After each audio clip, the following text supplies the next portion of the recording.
and I'm a stranger in your land.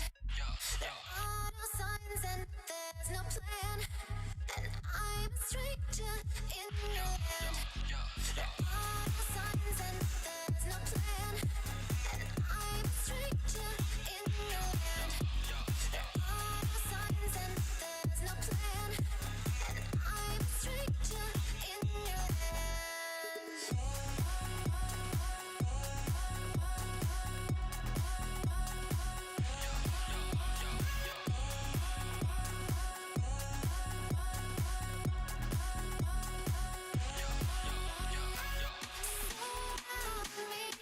Surround me,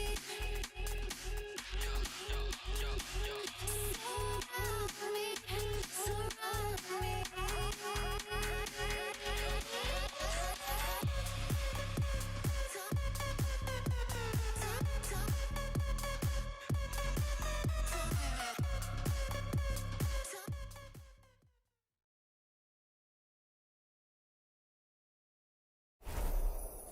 Hello, everyone, and welcome to the Summer Doubles Championship. We've got the pre-show here for North America. Yeah, there might be more interesting things going on in North America, but you're here now for Brawlhalla, and we're going to tell you about some teams to look out for with regards to Brawlhalla. We might have to talk about the order of things. I don't know. He said we have like less than the normal amount of time, and also they like showing the empty desks, so.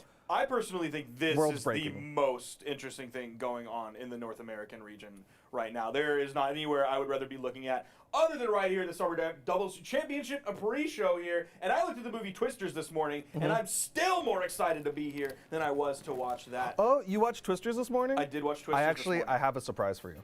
What? Glenn Powell, would you please? Dude, imagine. That would be insane. That'd be so sick. But like with his dog too. I'm stoked for Borderlands Vault Hunt, or sorry, for Vault Hunters. I would be really excited for Twisters. if you feel it, chase it. That'd be a very interesting KO effect is a Twister. But anyways, let's get into today. Really quick, if you haven't seen a Brawlhalla event, then you probably don't know about double elimination. Basically, there's two brackets, and if you lose in the top side, you go down to the bottom side, go to the elimination side, and then you run through. It's going to be all best of fives for today. That means the first team to win 3 games out of their 5 will be the one to continue on. That's kind of the big stuff. Also, there's a prize pool. Also, there's some cool PR things. It's really a good time, but again, we're short on time, so let's get into it. We're going to start things off with the team known as Balloon Boy and Hideaway. Sparky. They've been running it up, man. Everybody's been kind of sitting, waiting for the Balloon Boy and Hideaway time, and it seems like right now we have we talked about it specifically in EU, we talked about it in South America, and we also predicted a similar thing in North America when you and I were both talking at the end of the tournament yesterday about the balance of power in all of the regions, and most likely North America as well, is shifting. Balloon Boy and Hideaway, they're moving up to the top. We're seeing Job and Fakey, of course, kind of staying up there. Like Snowy, we don't really see him up there anymore. Some of the other North American players, we don't really see them up there anymore. And that power vacuum has brought new people, quote unquote, new people in, like Balloon Boy and Hideaway. They're an incredible team, of course. You're seeing the double gauntlets right here. How many gauntlets did we see yesterday in EU and South America? We saw a lot of axe, but maybe like 6. If you were to pick like the second most popular weapon, it's gauntlets, absolutely. Yeah, definitely a lot of gauntlets. North America as a whole does enjoy its gauntlets. One thing about Balloon Boy and Hideaway, and you're going to be able to give me the actual answers to these numbers, so I'm going to throw some questions at you. Would they place in spring doubles? Hold on, I gotta pull up. I gotta pull up the thing. Okay, wait, dramatic pause. Pause for effect. Give you some time to look at these replays. Yeah, spring doubles was second. What did they get at CEO? At CEO, did they play together at CEO? Pause chant. Wait, how is it not? Is it not all on the same page? Look, I thought it was, but it's no. They didn't play. Creed. I think Balloon Boy didn't make it, or maybe. Okay, did he go? Am I crazy? Am I crazy? I don't know, because every time I second guess the stats, I'm usually the one wrong. But also, Creed. So somebody's gonna be able to give us the answer. But honestly, I remember having a conversation where we go, oh, Balloon Boy and Hideaway, really good team, very interesting, keeping an eye on them. Yeah, they did well in the spring championship, but don't really know how well they're gonna continue to do. And that's kind of the energy I'm coming into today with. Yes, they're a really good team. Yes, they've been taking some big names, but they don't have kind of that, for lack of a better term, history, that kind of that pedigree of like, oh, they've been here at the top for a really long time. But at the same time, like you said, there's kind of this power vacuum where it's like some of these teams that maybe have had a couple of good peaks are looking a lot better as we get into the summer side of things. Yeah, Balloon Boy did not go to CEO. Okay. So yeah, and that's just kind of like what happens when the old guard is either doing other things, or they can't focus as much time on Brawlhalla as well, or they're just not as good in current meta anymore, is all of a sudden you have someone new, and they're new for a reason. It's because they don't have that history, because all of those placements were already taken up. So yeah, Balloon Boy and Hideaway, they've shown us some incredible performances so far this year. I can't wait to see them at BCX. I'm almost certain that they have to be going to BCX. If they're not, Please. It's going to be very sad. But we're going to be moving on to our next 2v2 team, and that is one of the older names that we've come to know, and that is Megi and Radish. Megi and Radish are interesting for me because they're in kind of this weird spot where like they have done really well as a 2v2 team. We know this team, but at the same time, once again, I'm going to ask you their placements in some previous events because they aren't exactly placing in the top 3 consistently like we would have expected given how they were performing, I believe, last year. What placements do you want to know? Because I do have it ready for you right here. Okay, let's start with Winter. Winter Doubles Championship. You're right, they're not placing in top 3. They're not even placing in top 8, and that is 9th place finish in the Winter Doubles Championship. What about Spring? Spring Doubles Championship, not top 3, not top 8, 9th place Spring Doubles Championship. What about CEO? CEO, not even top 8 again, not even 9th. It's 13th place. So they're in an interesting spot. You're exactly right. Yeah, coming in here, PR number 9. Not exactly seeded to do well, but at the same time, there's a lot of people who have a lot of faith in them. I think when they first came out as a team, they were very interesting. I was very excited for the things that they were doing, but they aren't quite hitting the highs that we would have expected from 2 kind of stable North American players. I think they just need that moment to lock in, and we just haven't quite seen that moment to lock in 2s just yet. I'm hoping that this weekend is going to be the beginning of that. I'm hoping the summer circuit is going to be the thing that reignites that flame within them for 2v2s. Yeah, I mean, they're great in 1v1s. I want to see that also in 2v2s. But we also have one more team that we got to talk about, and that's none other than Java Fakey, kind of the most stable team at this point for North America. They've been sitting at the top side, did incredibly well at CEO, and of course have been doing well within the North American region as well. Yeah, I think Java and Fakey, it seems like as Megi and Radish kind of took a step back, Java and Fakey took the step forward. They were already like there, but it's like they moved up one spot into like from being that like top 6, top 4, top 3 into like being that top 2 or oftentimes top 1 in North America. Yeah, really, really solid team. Only thing that I'm worried about with Java and Fakey right now is like if you look across yesterday and then come into today, the top seeded teams did not do as hot as people were expecting. Kaina and Loris didn't do that great. Godly Blaze didn't do that great. Hopefully the curse does not continue with Java and Fakey. Yeah, and specifically with South America, it's kind of that interesting dynamic of Kaina and Lores are crushing it in LAN, and then online, West and Vim Tankilo have won several tournaments this year. So we'll see if that kind of thing happens in North America as well, given that Java and Fakey got second at CEO. Maybe they'll struggle today, but they've also done really well in onlines too, which is why they're PR 1 and 2 Spring Doubles Championship, just to add more numbers to what we talked about earlier. Winter Doubles Championship 3rd, Spring Doubles Championship 1st, and then that 2nd place at CEO.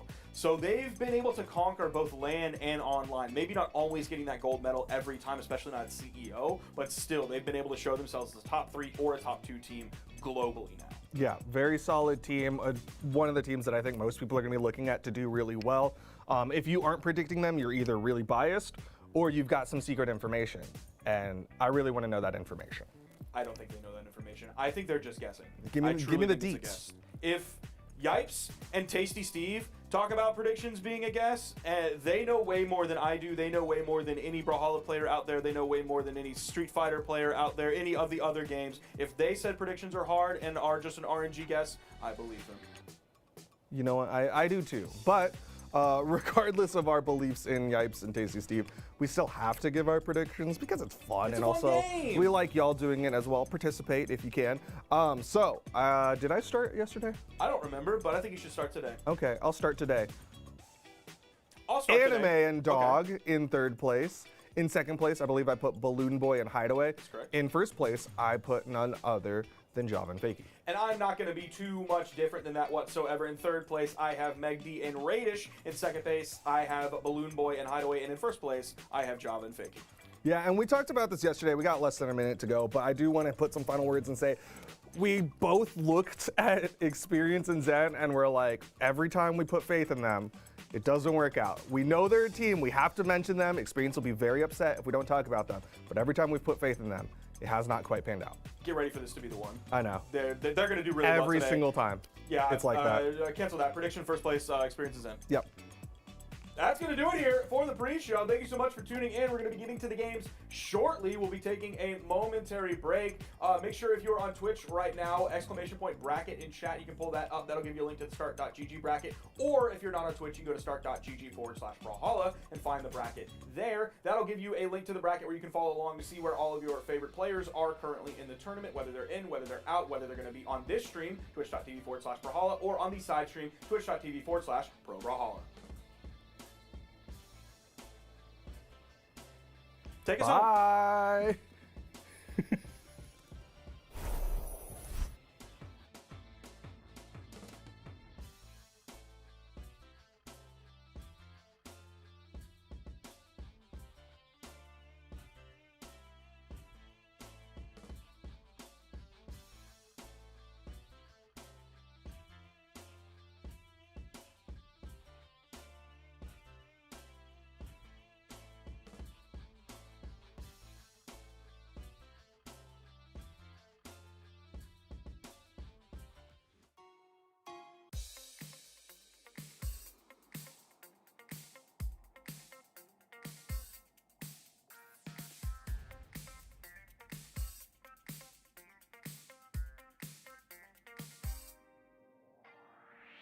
Turn the sunshine into love, and I can keep on dreaming. Something like a spaceship from above, and you give me that feeling, yeah. I feel, I'm so excited. I feel so good, yeah. I can't describe it. I feel, I know the music will keep me dancing, yeah, keep me moving. I'm gonna tell you something just for free. I hope you catch my meaning. I'm not here to waste nobody's time, so we should both be leaving. You turn my world upside down. I'm bouncing off the ceiling, yeah. Can't get no better than this right now, so let's enjoy the ride.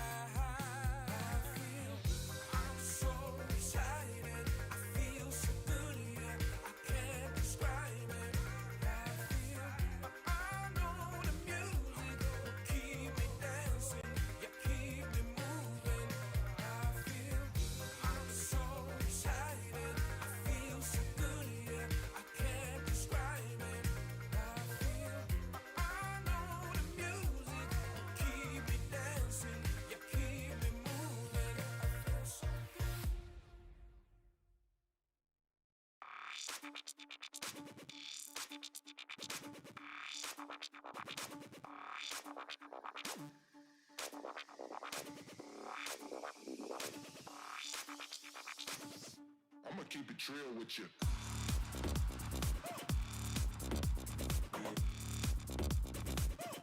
I'ma keep it real with you.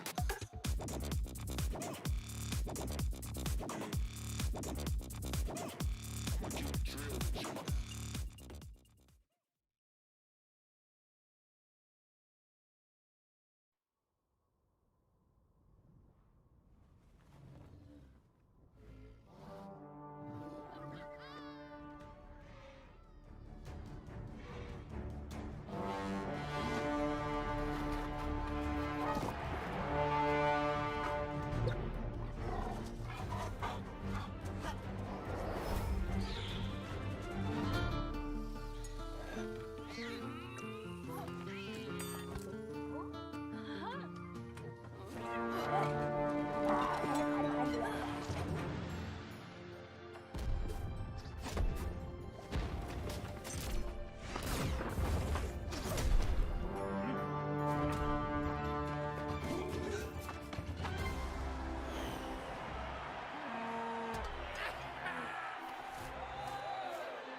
Welcome to Brawlhalla Summer Doubles. My name is Junebug, and I am joined by Flambo, and we got some crisp North America action for you.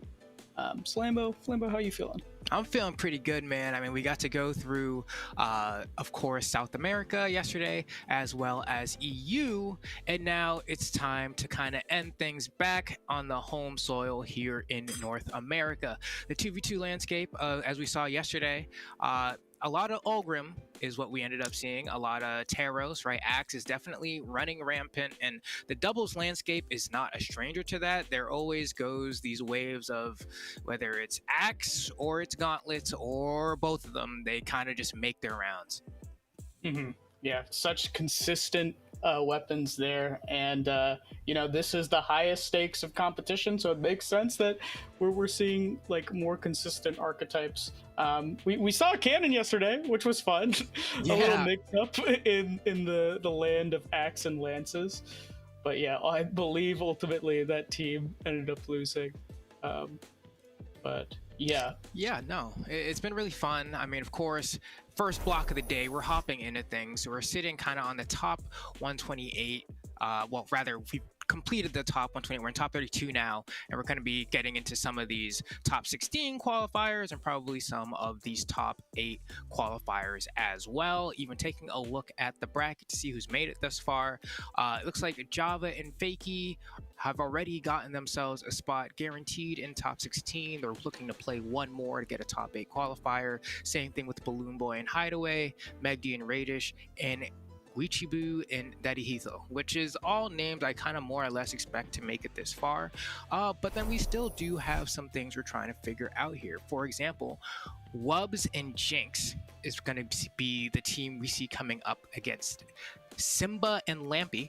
And Wubs has been around for a while, usually makes it this far. This is honestly around the point in bracket where Wubs starts to lose. It's within top 32, top 25, top 17. He has made it to doubles top 8 before, but it has been a little bit. I want to say maybe like a little over a year or so. But he can do it. Granted, his partner, Jinx, I'm not really too familiar with. So it's definitely going to be a bit of an exciting show for me to see kind of what this combination is going to be like, just because it's not something that I really get to see. Yeah, and I see a Taros on the screen, so I mean, that's going to be a good look for Wubs and Jinx.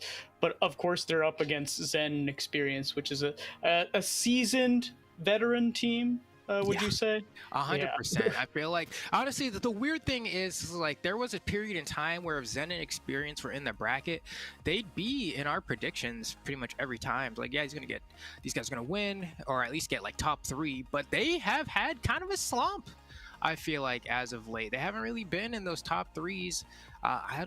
I dare say top 8. It really has been a while since I feel like I've seen Zen Experience really cook like that. But they're going to be going up against Costlix and Hardy MJ, which is also a team that is like kind of like, with all due respect, team washed. Like, Costlix, still really good player. Hardy MJ, still really good player. But both of these players have been a bit of a stranger to top 8 in singles as well as doubles. I mean, Hardy, generally, whoever he's teaming with usually ending up around like 9th, and not as rare. But Costlix making a deep run is something that's going to be a little bit more rare. So going up against Zen and Experience will actually be a crazy match to see. Yeah, and the winner of that set is going to be playing Megi and Radish, so rewarded with another very, very difficult match. Shoutouts to PJ, the biggest Megi Radish fan. I know. But yeah, Jinx looking pretty strong with the Taros there. PR 118. Has made a few top 8s, 8 top 8s. That's a good number. I'm like, what? I'm like, is Jinx? Wait. Somebody, there's no way you're PR 118 and you got 8 top 8 placements. No, wait. I think that should be top 32. Top 32, yeah, because yeah. I was like, wait, there's I was 2 like, top what, 8s. Hey, no way. Hey, they just Like, no way. Yeah, Cool. how have I not heard of this Jinx guy before? But yeah, no, that's going to be a very solid champ for choose. We talked about Taros and Ulgrim and the Axe Lance meta a little more in detail yesterday, as we saw a lot of that in the EU side. So, I mean, Wubs and Jinx could potentially take this. Yeah, I will say the nice thing about NA is that like we kind of hate Rocket Lance over here. I'm not gonna lie. Like outside of like Kosalix, Truck Stop, I guess, and like Stingray sometimes, like the representation for Rocket Lance has pretty much kind of dwindled quite a bit. I mean, you will still see Allgrims every now and then, you know, that's what Truck Stop is on. But then when you have a team like Guicho, for example, it's like, all right, well, you're gonna have a Lin Fei on there. You don't get to see that very often. Megi, Radish never are gonna touch her Rocket Lance. Same thing, Balloon Boy Hideaway, not gonna see it there either. We're gonna see probably more cannons than we've seen. We're gonna see a lot more Wushang, and we're kind of seeing that right now, even as we do have Wubs playing Aang, which is that crossover skin for Wushang. On the other side, though, we do have Lampy also playing Wushang, right? So Spear, also a very strong 2's weapon, just not as popular in EU. Yeah, and we're seeing every single member of the screen having a champ that plays with gauntlets. Gauntlets, of course, being really, really good for 2s, just having a lot of setups into your opponents, or into your teammates' SIG, into their light, just like very, very good at combo extensions. So makes sense that, I mean, it's popular in 2s. Yeah, it's like gauntlets are cool because they get to be that in between, right? Where like, yeah, there's a string weapon, but they do have quite a bit of true combos, and so you get the ability to pass to your teammate extraordinarily well, but also combo and send the pass back. And look at this, right? Just 4 Fisticuffs are going on right now. I'm gonna pummel you, I'm gonna get you, I'm gonna recover you, I'm gonna throw you. You see like the pass right there, even we just from Lampy and Simba just said, hey, I'm gonna throw him down, you're gonna side arrow. And then this is ridiculous. This is peak Brawlhalla. Yeah, okay, finally switching it up. Wubs gets the spear. But yeah, it's still a pretty solid lead for... Actually, wait a minute. Nice edge guard here. Oh, nice. Lampy somehow making it back. Very good. Oh no, not the friendly fire. You can see Wubs, known for being someone who's very good at pressing the SIG button. And also, so is... Wushang right there. I don't know. It looked like maybe Simba had like a connection issue or something. You just went straight to the bottom left. Am I glitching? I was like, I just saw Simba just walk off the stage there. Okay. All things considered, though, pretty even game. We're gonna see the blue team fall behind by a little bit here, as Jinx does have, 3 stocks, but not a whole lot of health left. Granted, you do have that high defense on Onyx, but a silent recovery is going to be enough. And look at the combo there, just downer. They're trying to get Wubs absolutely annihilated. He's just running away. The Avatar needs a weapon. Yeah, it had a Falco pillar there, just downer. Oh my god. Oh, nice try from Wubs to get the pickup. Manages to find one with that neutral sig on the spear, and another pickup with the weapon throw from Lampy is perfect, stopping the knockback from that signature from Wubs. Perfect team play. Yeah, really good interrupting that sig there. Potentially getting the recovery. Nothing going nice. For... yeah, getting the dodge into the recovery there. Team combo opportunity. Wow. Oh, and Lampy, I mean, has been down here so many times. You have the ability to DI, but the cool part about that team combo is that they're continuing it before the move ends. So he actually didn't have the opportunity to DI because he was still caught in another move when he was getting passed to another move. It's actually wild. A good recognition there from the red team. And, okay, just controlling center stage pretty well now. Can they get anything started on Simba? No. Oh, yeah. Okay, Lampy doing a good job of breaking up that potential string from Jinx. Yeah, Lampy in the danger zone. That silent recovery is going to be enough. And Simba has to really figure out a way here. I mean, Wubs and Jinx were really able to kind of bring it together toward the latter half of this game. Simba's gonna really have to work hard. Yeah, on the backs of some really, really nice team combos and gauntlet strings, right? Like, even there, really good conversion. Just knowing that D-Light Sair was gonna send a very specific way, and that's gonna close it out. Yeah, it's nice to have a Wushang on your team, just because all of his SIGs don't really take a long time. It's really maybe his side SIG on gauntlets, because his 3 separate hits can be pretty interruptible, as well as his down SIG on gauntlets can kind of take a little bit, but it's supplemented by having a massive hitbox. But if you ever pass the rock to Wubs, or similarly if you ever pass the rock to Lampy, they can just press a sig and get a conversion because they're fast to fire and they hit harder than just like doing a combo would sometimes, right? Sometimes if you want to do the whole D-Light Sayer with the spear, you're going to get interrupted because it takes so long, like we see right there, right? Wubs goes right ahead and punishes him for getting that D-Light. But if you just press neutral sig or just side sig on spear, suddenly you're able to get a lot of damage and also get out the way quick enough. And that's one of the best things about having Wushang on your team. Yeah, and I mean, blue team's trying to make this little comeback here, or at least try to make it respectable. Okay, yeah, Spiritado going on the stage.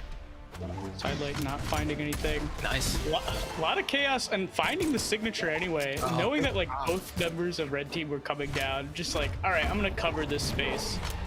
Oh, whoa. All right. Evened up in terms of stocks. Okay.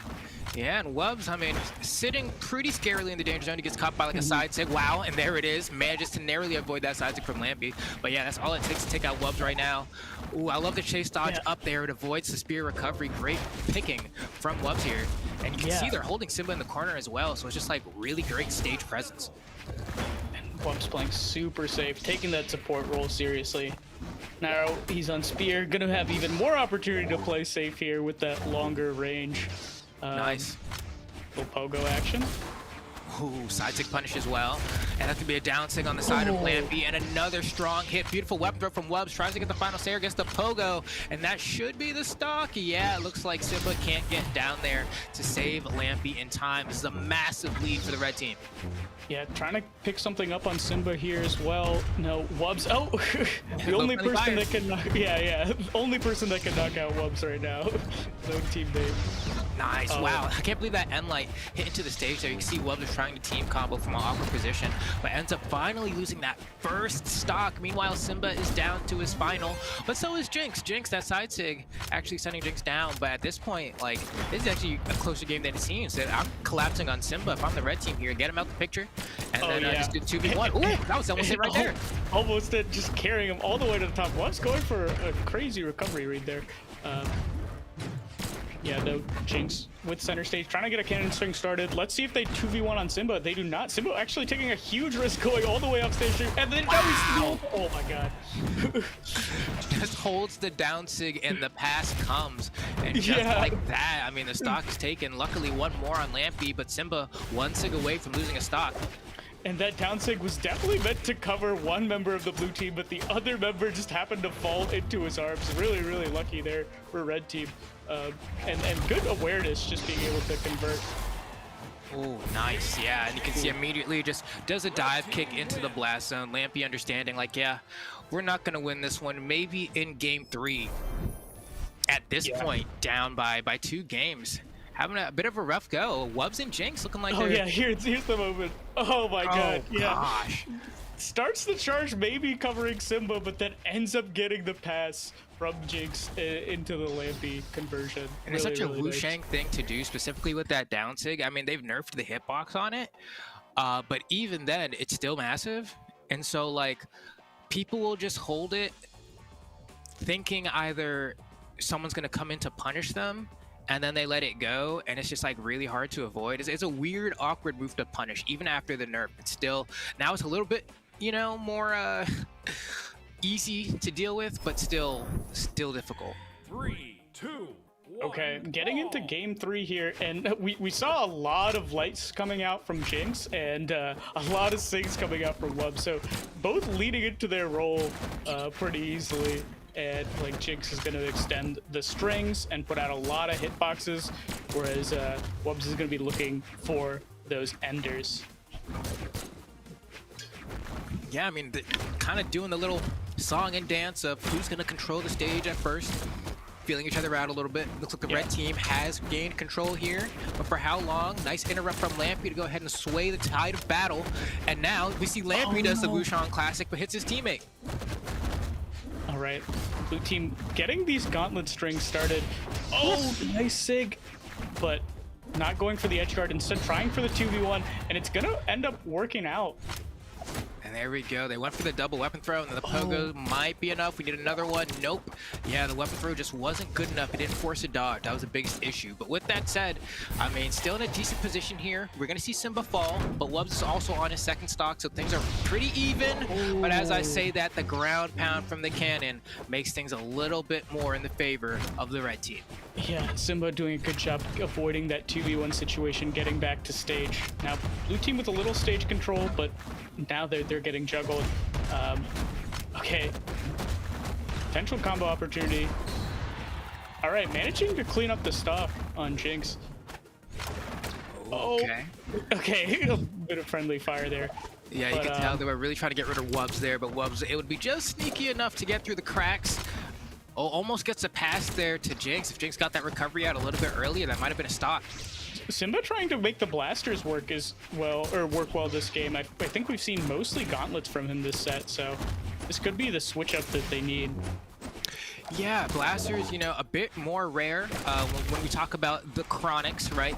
This is one of the few teams that like still is using Cross. I feel like Onyx is still decently popular in twos, but Cross has kind of disappeared. But we see Cross being played on Simba on this Luke here, and not much blasters though, but blasters are a good twos weapon, so maybe he'll lean into that a bit more. Yeah. Nice. Wow, what a reaction. Yeah. Okay, Simba managing to get back to the stage. Wubs, again, just the SIG control at the edge of the stage. That's Wubs' forte this game and set. There's always going to be a hitbox. You cannot recover that way. Okay, so I'm just going to charge it. And there's another SIG from Wubs. Not going to connect. Running away. Just trying to give time for his partner to come back.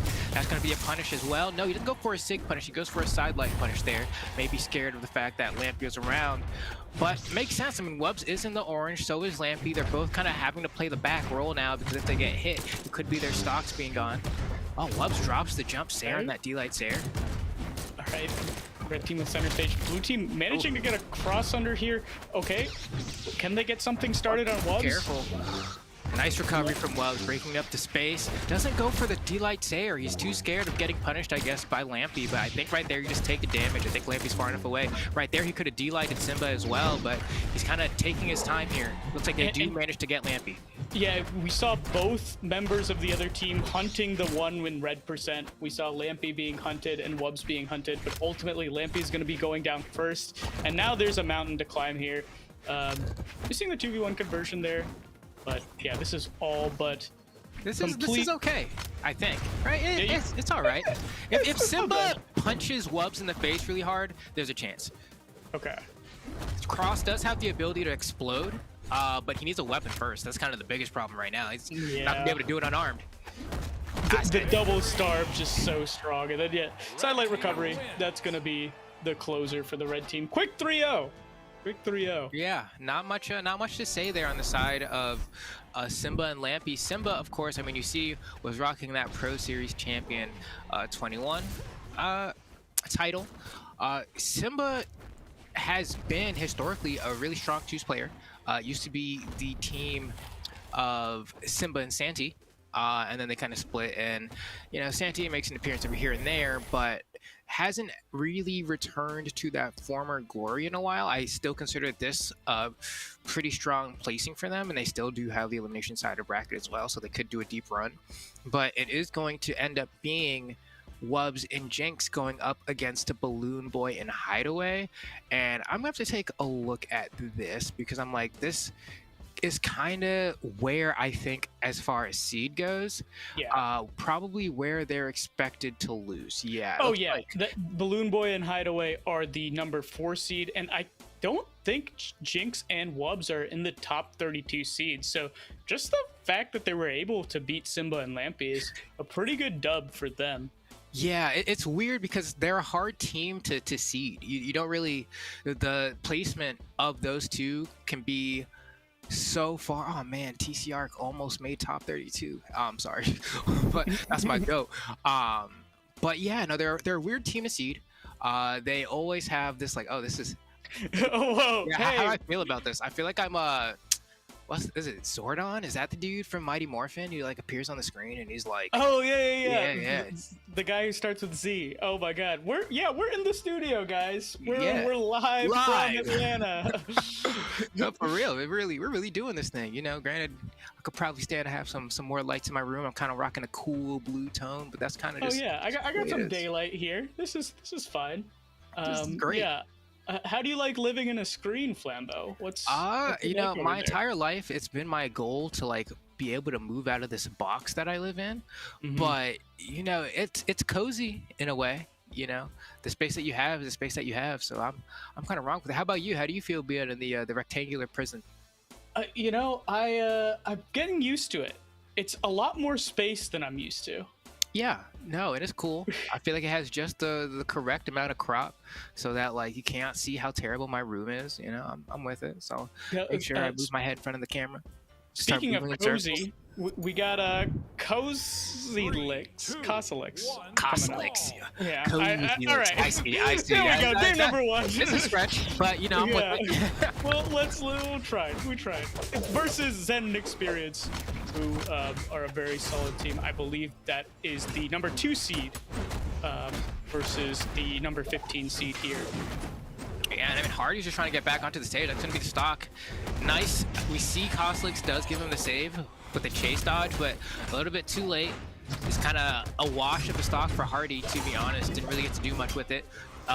One of the premier greatsword players in North America, probably still not the best. Moneyhalla, I think, has probably taken that title now as far as placements go, but still in the top 3 for sure.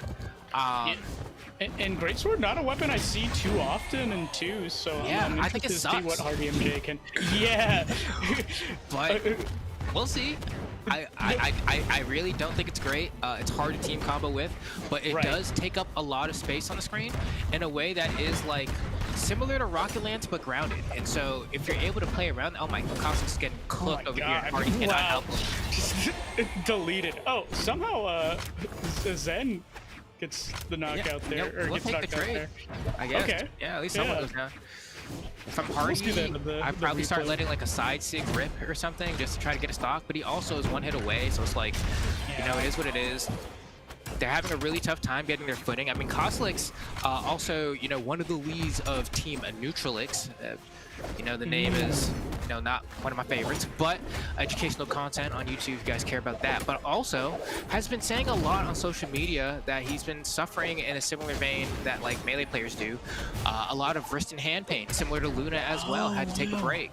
And so a little bit surprised that he's actually even playing in this tournament. I'm sure like his hands are probably crying, but he's doing it and making it work. We were talking about we'd see some over him. Cosilix definitely one of those to do something with him. Yeah, Ulgrim just such a good character in 2s, but right now, I mean, it's Nice all there. Experience set. Experience finally losing his first stock there.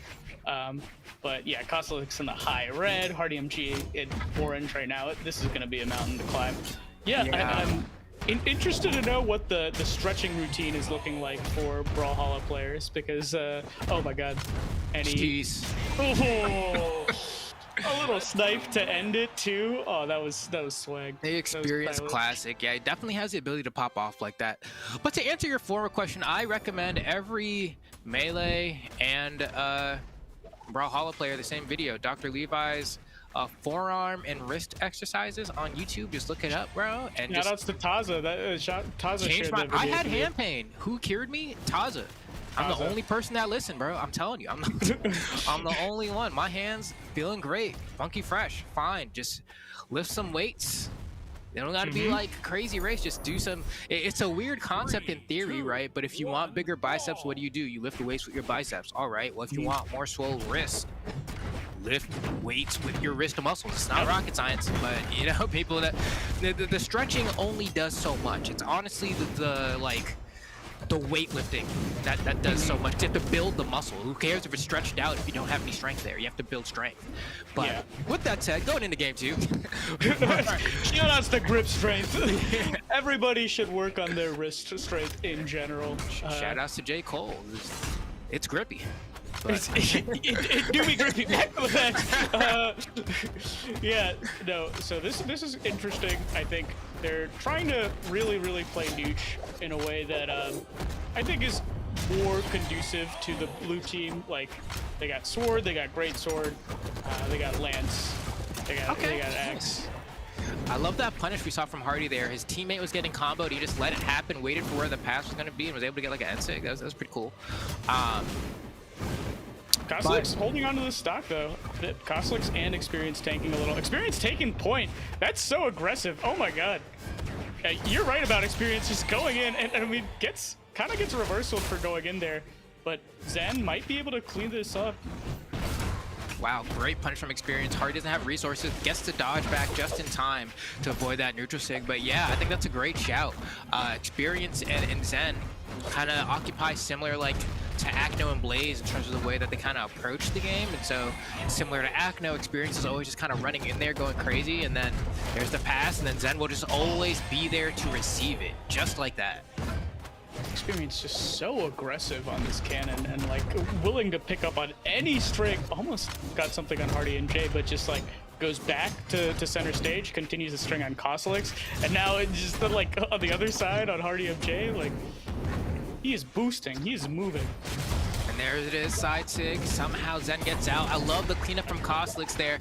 Now they have an opportunity to reset things altogether, but still behind by quite a bit here. The hard part about this, if I'm Hardy, I think I just go to sword. I think I have too much damage. I need to do something safer, but he goes for the read. Koslix tries to clean up. That was the moment they needed. They needed that play to convert it to a stock. Now, I don't know, they'll get another chance to have a 2v1. Oh, my Experience with no resources, but oh no, MJ. Wait, it's even. They were able to do it. They got enough damage, and Koslix was able to wrap up the stock by getting a nair into recovery. But I don't know that Koslix wins the 1v1. That was a huge opportunity. Zen burned his dodge and just not able to do it. And we know Koslix is known as, before known as kind of like the father of Rocket Lance. Isn't going to be able to do it here against Zen, though. I feel like he had to win that 1v1. I don't really see a world where like Hardy's able to hang on that long. But if they were able to get the 2v1 in that situation they had earlier, that might have been the difference. Oh my god, yeah, and all these Experience edge guards just super strong, and they're like Experience having no resources, getting hit by the nair recovery, and then as soon as Zen got the spear, I in my brain I was like, this is over. Like maybe you can play some range and some like really good advantage in Lance Rocket or the Rocket Lance versus Gauntlets matchup, but yeah, as soon as the spear came out, I'm like, okay. D-Light Sarah incoming. Yeah, it becomes real rough, right? Like, oh. But easy 2-0 for Experience of Zen, looking to make it farther into this bracket. Yeah, no, I'm always looking because, like, the Greatsword is not a great 2's weapon, but it does have some stuff. And the Greatsword's not great. It's no, I feel you. I was just like, you know, it is kind of like the inferior guy here, you know? Yeah. It's like, oh, that sucks for Hardy. Okay. Is he going to lose a stock because of it? All right, cool. But that side air that the Greatsword has, I think, is one of the best affordances that it has in the 2's landscape. But it is slow to start up, and it sends at a bit of a weird angle. And so it means that, like, you can't really get super much. All right, no. KO works, sort of. He's able to get the chase dodge on Hardy, and he gets back because of it, kind of. Still gets eaten by the D-Light ground pound, but it wasn't the worst thing that could happen. Both Experience and Zen threw their weapon at the exact same angle, so it actually just, both of them went the same way, like, covered the same thing. Oh, geez, these pummels are going. Gosh. They are not able to break through the mold here. Koslix finally gets a weapon. Hardy's been starved the entirety of the set. A read from Zen with the down sig as well. Hardy hasn't had a weapon, and he's on his final stock. This is looking like all she wrote for Koslix and Hardy MJ. Going in, even though it's a 2v1, still going in on Hardy MJ. And Hardy's gone now. It's worth. Yeah, it's totally worth. I think that's like the second time this set Experience has just decided to trade a stock, knowing that he's going to get edge guarded by Koslix, but manages to get the KO on Hardy MJ. Yeah, no, this team is kind of nightmare fuel for Greatsword. It's just a weapon that doesn't enjoy being off stage, right?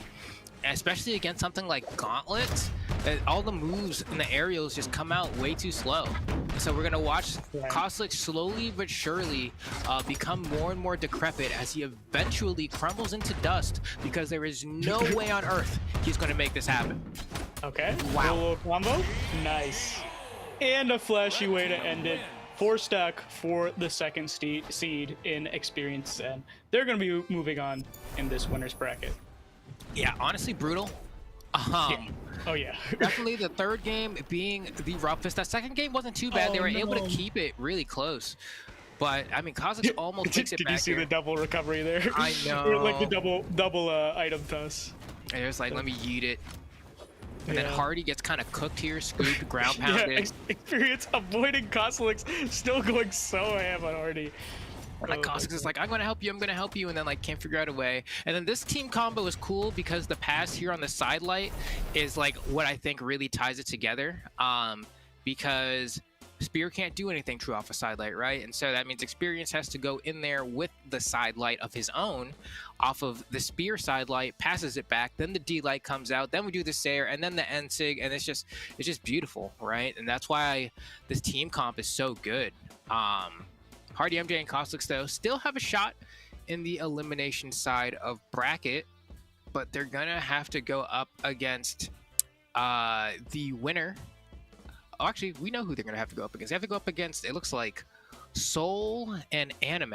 And I'm not too familiar with Soul. Anime, of course, I've seen quite a bit, but that should be an interesting one. That's gonna put them in elimination round 3, so we'll have to win 2 sets from there to qualify for top 8. Yeah, it's going to be super interesting, and they will be moving on to play Experience and Zen playing Megi and Radish, as we mentioned before. Should be a very interesting matchup because, I mean, 2 very, very solid teams. You have the number 2 versus the number 7 seed. But before we get into any more matches, we're going to throw to a quick break. Don't go anywhere. More Brawlhalla 2's action.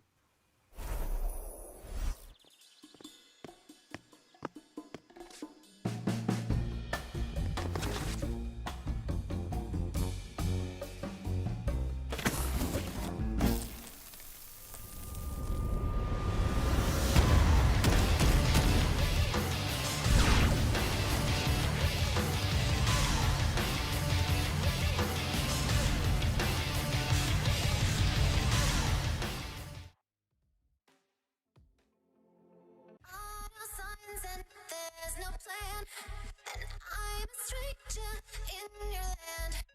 There are no signs and there's no plan, and I'm a stranger in your land. There are no signs and there's no plan, and I'm a stranger in your land. There are no signs and there's no plan, and I'm a stranger in your land.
간식 시간이다.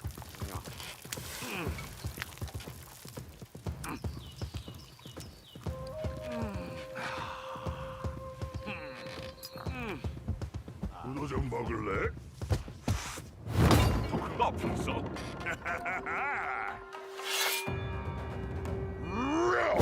잘 먹을게. 크게 불태워보자. 배고파. 빨리 해보자고. Time to unleash the dragon. Real powers 맛은 바로 이거다. 디저트도 먹어. I'm working up an appetite. 밖에는 거북이, 안에는 드래곤.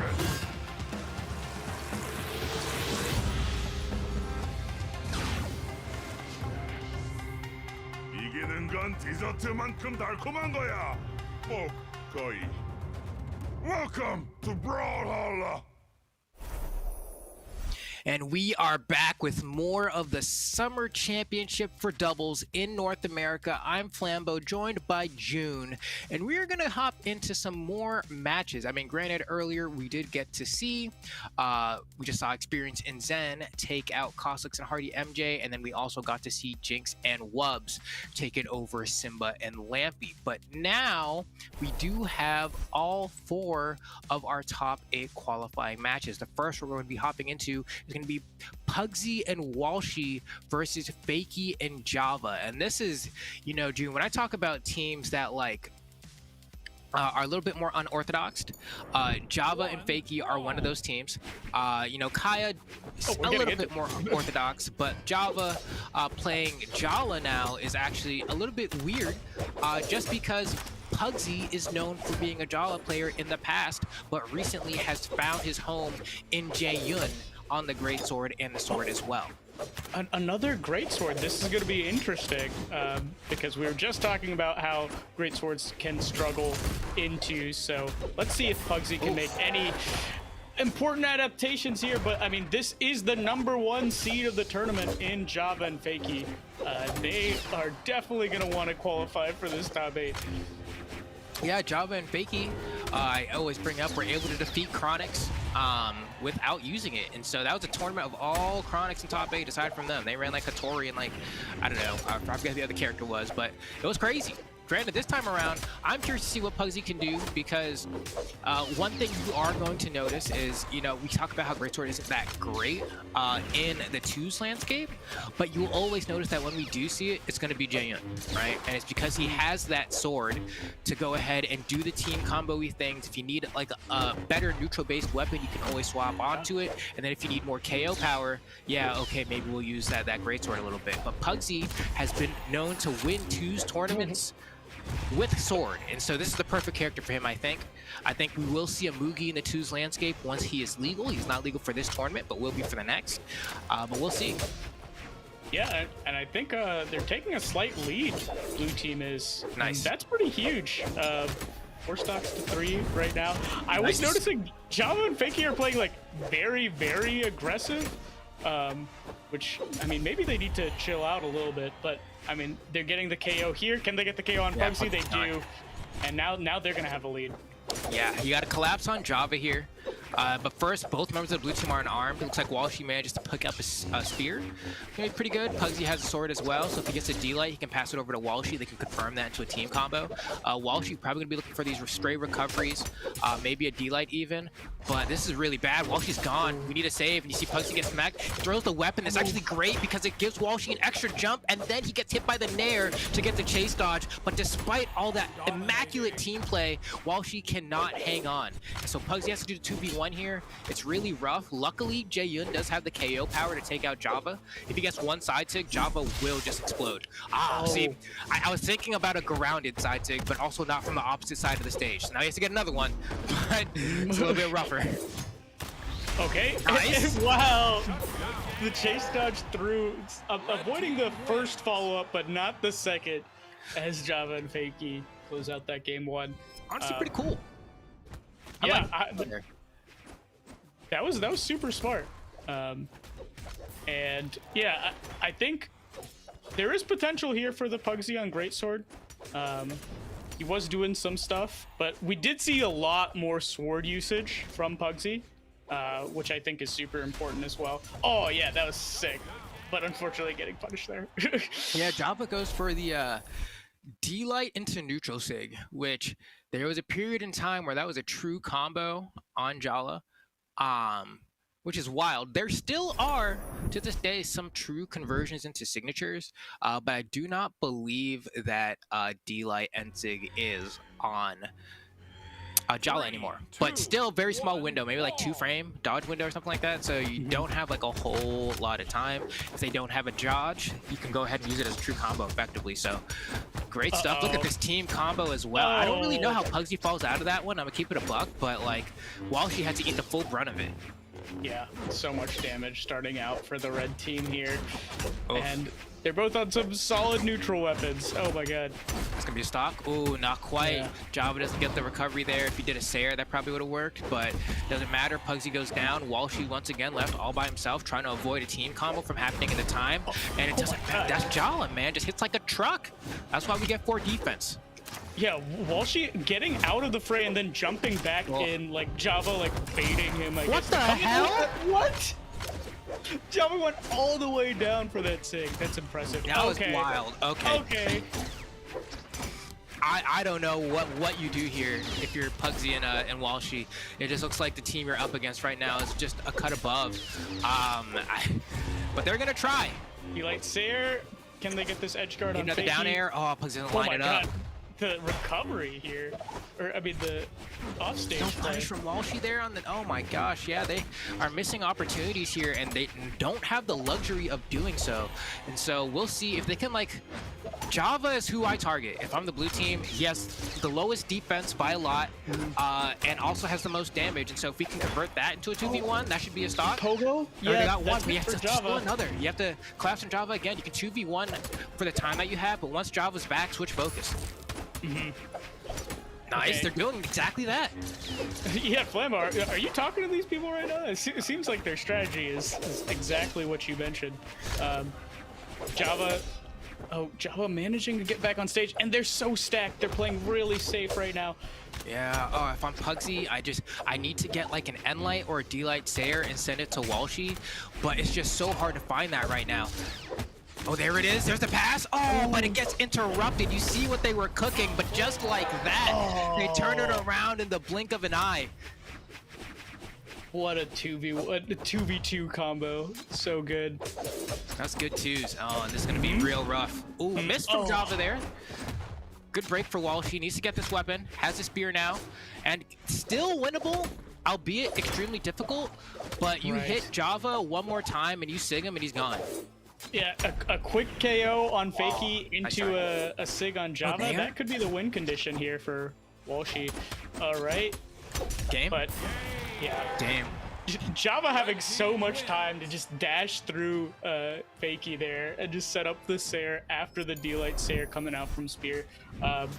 Really, really solid knowledge of twos and also just the strings in general. Pugsy, that was so crazy. Pugsy falls out of the Kaya side sig in the corner there, but for some reason, Java is charging an axe down sig. This was sick as well, right? The double down sig into the neutral sig from Java. He just gets to say, Thundercats, ho! Power of Grayskull. You know, it's just, it's one of those. We all love those. Let's point it up and stab him. Yeah, game 3, we have a quick potential for a 3-0 here, but yeah, Java and Fakey are just looking a little too clean right now. Oh my god, and the Java scored. Oh, Pugsy got cooked. Holy cow, that was bad. That entire like past 10-15 seconds was all just Pugsy getting clipped. And now he has this great sword here, which like it's a scary weapon, but he needs that X factor now because doing it on the sword will be too honest. He needs a way to get a KO and a way to do it quick. And I think Java, the perfect person to try to get that KO on right now. While she misses the neutral sig, that could have been a stock. And Java back on the axe. I mean, good for Pugsy. I think he's got a little PTSD about that sword usage earlier this game. Okay. Pugsy's getting cooked, dude. I don't know. He can't get out. He can't get out. What is this pad? Pugsy, he's looking like the weakest link. Pugsy, all right. switching to the sword now. Let's see if they can get the edge. Pugsy just saying center stage. He wants none of this sauce. Says, I'm gonna let Walshy take that one. And the thing is, Pugsy's a girl. Oh my Java! my Java God. gets another one, and he's gonna be able to get back. He gets a double. Does everyone come back here? We live. Jesus. Okay, and Fakie managing to get the KO on Pugsy there. Are they able to get something? Oh wait, this is huge. Okay, I like it. You know, that's the best you could do unarmed in that situation. Pugsy on the great sword. Can he get anything started versus the onslaught of Java? Looks like no right now. Try to get the Sig on Fakie. Fakie spacing outside of it. And managing to get the anti-air. And Nutrisig going wild. Oh, that down Sig as well. Perfectly gravity canceled. I love the D-Light recovery choice there from Pugsy to get out the way from Fakie. This is close. They need to get Java still. Yeah, but can they Java's get the neutral's so 2v1? good. I know. And Java's just been winning the 1v1 so bad that, like, I think they just need to They can't touch him. Look at his chase dodge usage as well, making sure he gets out of the way of all danger. All right, we get Fakie. Huge opportunity to get Java. You cannot move. He doesn't have a dodge. He get him at the top. You can see Pugsy's trying, and Walshy a little bit too slow to let it rip. And that might be their one opportunity to get Java here. Java turning things around on Walshy. Walshy gets back, but there goes Pugsy falling down here. I don't think he can get this 2v1, but he's going to try his darndest. Okay, that's potentially gonna be looking it. for a reversal here, but oh, Java. Nice. Yeah, and light into D-Light into Sayer. Classic stuff. And the #1 seed makes it to winners semis as expected. A clinic put on 3-0. Oh yeah. Is this the just Pogo? Pogo. Into Pugsy just refreshing on stage. Saying, He's like, I trust my yeah. Oh man, and Java here, it was such a hard spot to be in. Walshy, they needed to get that 2v1 on Java on the top of the screen, and Pugsy understood the assignment. He chased as much as he could. He went with chase dodges, with recoveries and nairs, and couldn't get the final blow. I think Walshy maybe stayed a little bit too far toward the ground there, because at the beginning of that exchange, we did not have a dodge on Java, so might have been able to chase a little bit more aggressively, throw out that spear recovery, and try to make something happen. But by the time he did throw it out, Java got his dodge back, was able to get through, and then was able to refresh the neutral game, which I don't think they had the affordance of doing. Hence, they lost. We saw like two different philosophies. One, like, we have to get this stock. We just have to go, you know, as hard as we can near the top of the screen. Versus, you know, Walshy is just like, okay, if he lands here, I could cover it, taking a little more like option coverage. Yeah. Whereas Pugsy just like burned all his resources, tried to get up there to the top of the blast zone, trying to get that KO. And yeah, it just required a little more coordination. They either have to commit to the safety or they have to commit to the, like, just going in. I feel like they just went half and half. That was intense. And now, I mean, as you're saying, Java and Fakie in the top 8. We're going to go ahead and hop down to the next qualifier, which is going to be Balloon Boy and Hideaway. Balloon Boy, one of my favorite memes turned consistent good player.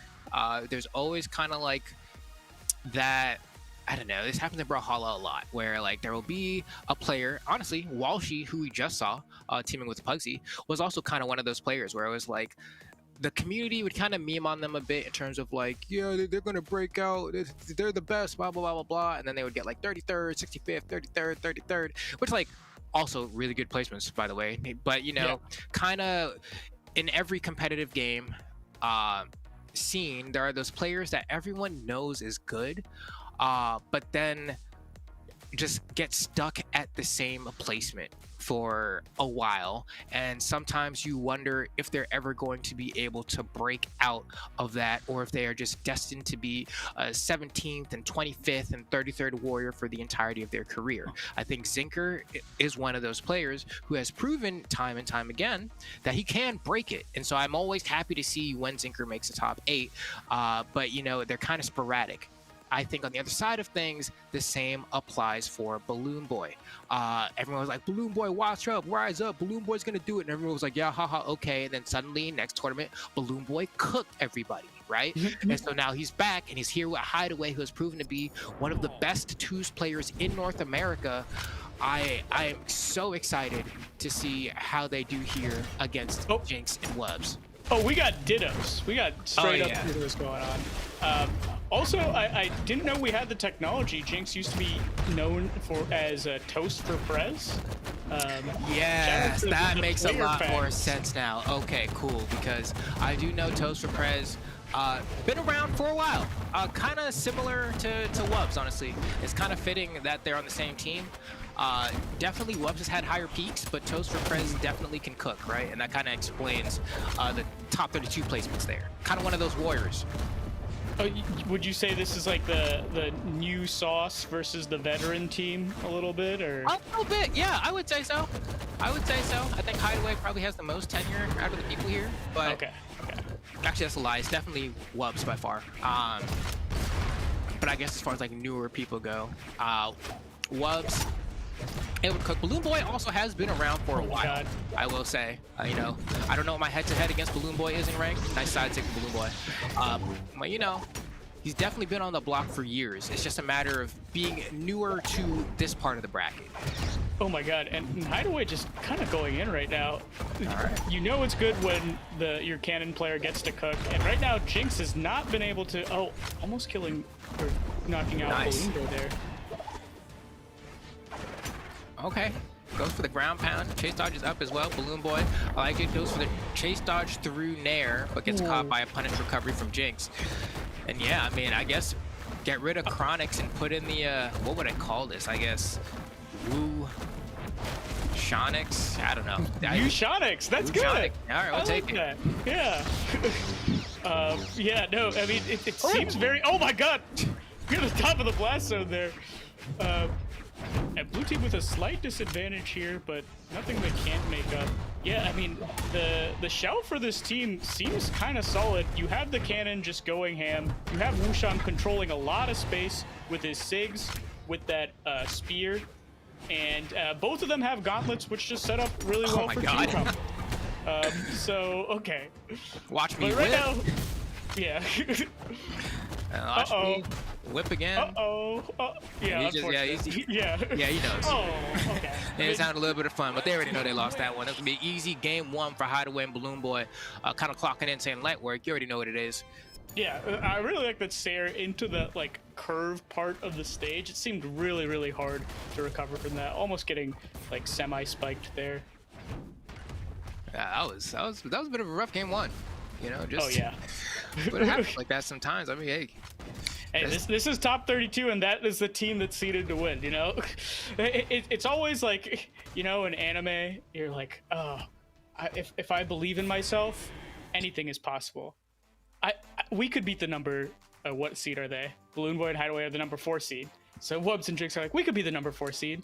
And then reality kicks in, and that's the reason that Balloon Boy and Hideaway are the number 4 seed. And also, I mean, something that could be working against them is Balloon Boy and Hideaway know how Wubs and Jinx's teams work. They know how that shell works because they are currently playing that shell. Yeah. So, like, any cheese, any sort of matchup inexperience that the blue team might have been able to get away with versus another team, it's just not going to work versus Balloon Boy and Hideaway. Because they're going to hit them with something and be like, oh yeah, we did that. We did that in the lab a few weeks ago. Yeah, it kind of shows, like, especially like Balloon Boy, a versatile player. But I think highest legend is probably his Diana. But like, we're not seeing that Diana in twos, right? And we're not going to either. Maybe in singles, maybe. But he even tweeted pretty recently about how he needs to just like pick one character and stick with it. So we'll see who that ends up being. But definitely in the 2 space, they just kind of found a thing that works and just try to rehearse it, right? But like, they were by no means, as far as I understand, the innovators of this shell, right? And so like, this team definitely. Oh my gosh. This is like,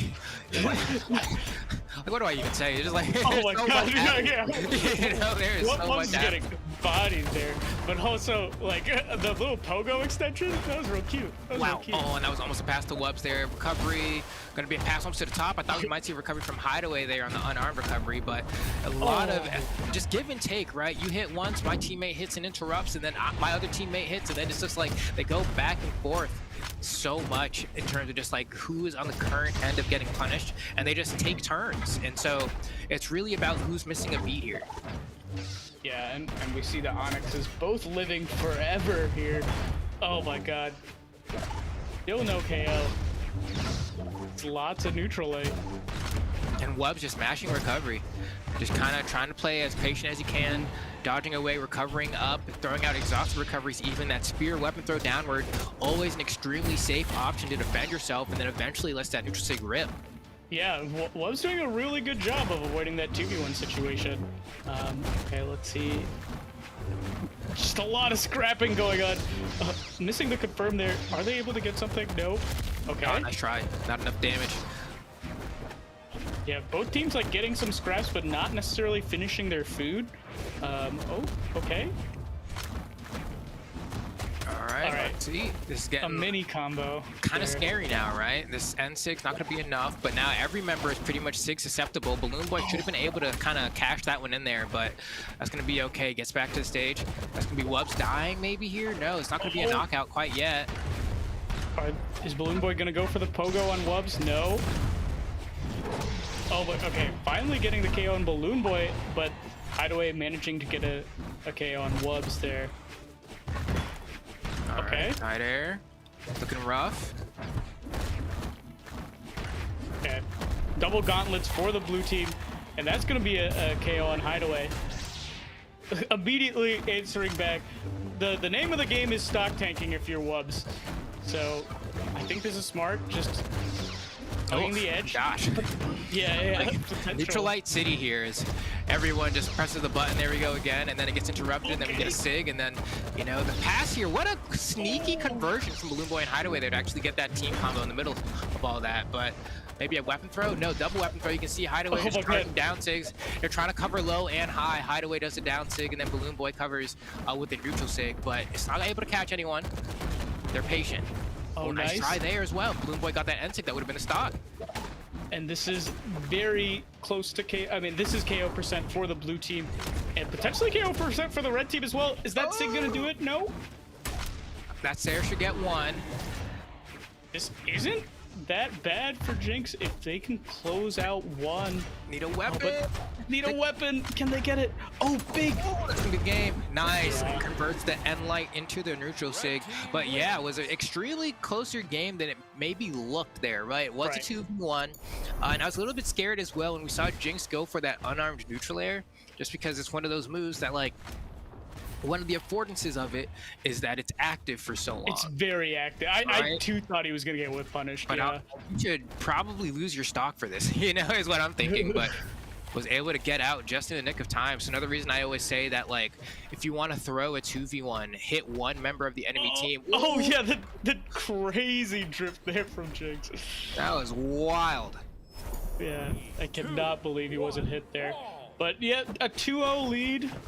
Balloon Boy and Hideaway looking pretty solid here. But okay, wait. Nice damage, but Wubsy unable to confirm there. Oh. All right. Not a bad start. Yeah, I mean, blue team with a lot of control on center stage could potentially get something started in a Hideaway. Very few resources here, and nice, carried him all the way to the top and ended up getting a SIG. Hideaway also very close to getting KO'd here. Oh, that's the second time I've seen like somebody come down right on top of Wubsy's head as he tries to get like a landing read with a SIG charge. So they're confident. They're confident versus the Wushang SIGs. Yeah, no, I mean, one of the few like weapons that can really do something about it there, that cannon ground pound, is just like it kind of contorts your hurt box a bit to the top as you're riding the way down, and then makes it so that you can kind of hit that move without putting yourself in much danger. But Wubs definitely looking alive here, you know, trying to, well, not anymore, but he was. It was a figure of speech. I get it. Yeah, but also, I mean, really solid from the blue team right now. They got a huge lead. Yeah, may not be a 3-0 if they're able to keep this up. Okay, the gauntlets are out. Yeah, it's time to get my hands on them. Yeah, let's box. Let's scrap. Ba, ba, ba, ba, ba, ba, ba. Oh, Conversion to the side sig, gonna be rough. Wubs gets caught by that ground pound, and so does Jinx as well. That was Jinx's first stock, but it was Wubs' second. So as I'm sitting here trying to applaud Wubs for the way he played on that first stock, that second stock had effectively no impact. And some cannon stuff is going on. Jinx already at orange %. What is happening? They had such a lead. Oof, the tide of battle can swing so quickly. Finally gonna see that stock fall off Balloon Boy. Balloon Boy on his final stock here. Now things are relatively even. Okay, Hideaway trying to read something there, not getting it. Nice. Those six coming out. This is scary, right? It's the game of who loses their stock first. Is it going to be Wubs or is it going to be Balloon Boy? Balloon Boy kind of trying to do his best to avoid right now. Burns a lot of options here. That's going to be a team combo. And that should be Balloon Boy. No weapon throw follow-up from Wubs is criminal there. I don't know why he didn't throw the weapon. You throw the weapon, you force a dodge, and then your teammate can come and get the guaranteed edge guard. But instead, Balloon Boy has been given another shot at life here. Oh my god. Yeah, so solid from the blue team right now. Oh no, was Wubs gonna... Okay, they're both hugging the... I mean, Wubs is playing safe by the edge of the stage, and they're gonna try and 2v1 Jinx. Dude, this is so close. Oh my god, Flambo. All right. Balloon Boy and Wubs are just playing as scared as they possibly can. They don't want to lose the stock and thus the game, especially for them. That'll be the entire set. Jinx gets the end sig. It takes out Balloon Boy. They have a shot here. Is Hideaway clutch? That should have been a conversion from Wubs, but he was stuck in the animation of end line. He couldn't follow up. Another end sig. Not enough, but one more of those will be it. And it means that Hideaway has to be scared of jumping, but Wu Shang can throw out a side sig at any moment. Oh my god, and Jinx just like trying to anti-air any approach from Hideaway, just throwing out those N6, throwing out those N6, and that's gonna be it. Blue team on the board. Barely. And you could tell by the N6 there from Hideaway, the whole point was to bait Balloon Boy to go low, right? Like at any moment there, if Wubs is feeling confident enough, he could throw out a side sig, or if he was scared of hitting his teammate, could throw out that end light at least to get a little bit more damage. Either way, they are able to seal the deal and close that one up. Very haphazard game. Very haphazard. Yeah, it swung so wildly, right? I mean, blue team was up, blue team was down, blue team was even. And now, I mean, Balloon Boy and Hideaway just saying, run it back. I think they're confident that they can try and win this. Okay. Gauntlets combos. And a lot of damage on Jinx there. Yeah, tasting all the elements there on that side signature from Wu Shang. Jinx trying to follow up as well. Wubs is trying to hold the corner to find a moment to go in. But he's been separated. This could be bad. Burns the recovery to get through. Ooh, almost a pass. Ensig almost KOs. These are narrowly KOing, right? But that's the power of Onyx defense. Oh my god. Potential here for the red team. Now Jinx just holding the center stage. Not necessarily worried about Wubs getting edge guarded here. And Hideaway not covering Jinx coming to center stage there. That's interesting. Oh, okay, that Sayer with punish. Can Hideaway get the confirm? No. So much control from red team here, though. Well, I mean, too much. Hey, stop that. Oh my god. Turnaround 2 from Jinx. That should have been a pretty easy-ish edge guard for Hideaway there, but Jinx gonna dodge away. Wow, the conversion off the weapon throw from Wubs actually allows Jinx to get that down air. That was sick. And blue team is making this lead very important. Okay, yeah, now with a 2-stock lead. And they're both playing safe too, but that's gonna be it for Jinx's stock. Wubs is gonna play safe by the edge here, not trying to get 2v1'd at all. Let's see if Jinx can get a weapon here. I love the dodge down from Wubs. Wubs just being very content to just hold the corner and weapon throw, and then see what it gives. Yeah, and he's out of there. He's like, I'm holding on to this dodge. Oh my god. Almost getting the KO there, but not getting the team combo on Jinx. Oh, burning everything, trying to get Jinx. Nice ground pound out of disadvantage. Still can't get down. See the chase on the Jinx is wild. That is the exact opposite of what we saw before Flambo, where both members of the blue team, or both members of the red team were committed to chase Jinx all the way to the top. Ooh, it's gonna be a punish, Jinx, and then a pass to Wubs, and then Wubs swings back, and it looks like they might have been able to make the adjustments here, Drew. They're just like this much closer. They might start the reverse 3-0s to the team combo. Oh, this is huge. I mean, so much damage on Balloon Boy there. Yeah, the interrupt is crucial there, but all that damage forcing them into the orange, already in the yellow on Hideaway as well. Sure, if we lose the stocks here, it's whatever. Is Hideaway's going for Wubs. Wubs going for the trade, maybe. Oh, really trying to get that nair and drag Hideaway down. Just really, really, really trying to drag Hideaway down. Oh my god. It's gonna be rough. Yeah, I mean, Balloon Boy taking so much damage at this point. Wubs still managed to survive. I'm thinking if I'm Wubs, I might want to throw this stock away soon. Gets the side sig. It's just getting to the point where if he gets hit away, they have a lot of time to 2v1 Jinx like they're doing right now. No! But Jinx somehow manages to reversal the situation, and now it's a 2v1. Oh, it's gonna be a hard one too. Just not enough damage racked up on Wubs. Yeah, we were talking about Hideaway and Balloon Boy being experienced with the shell, but I mean, Wubs and Jinx are on the verge of a reverse 3-0 here. I mean, granted, this is game 4, but still super impressive. Yeah, there it is. That nair from Hideaway is going to seal the deal. These games that they're winning have been kind of scary, though. They definitely have had me on the edge of my seat the entire time. But they have to do it again, right? They still got to do one more. If they get the reverse 3-0, the dream is alive.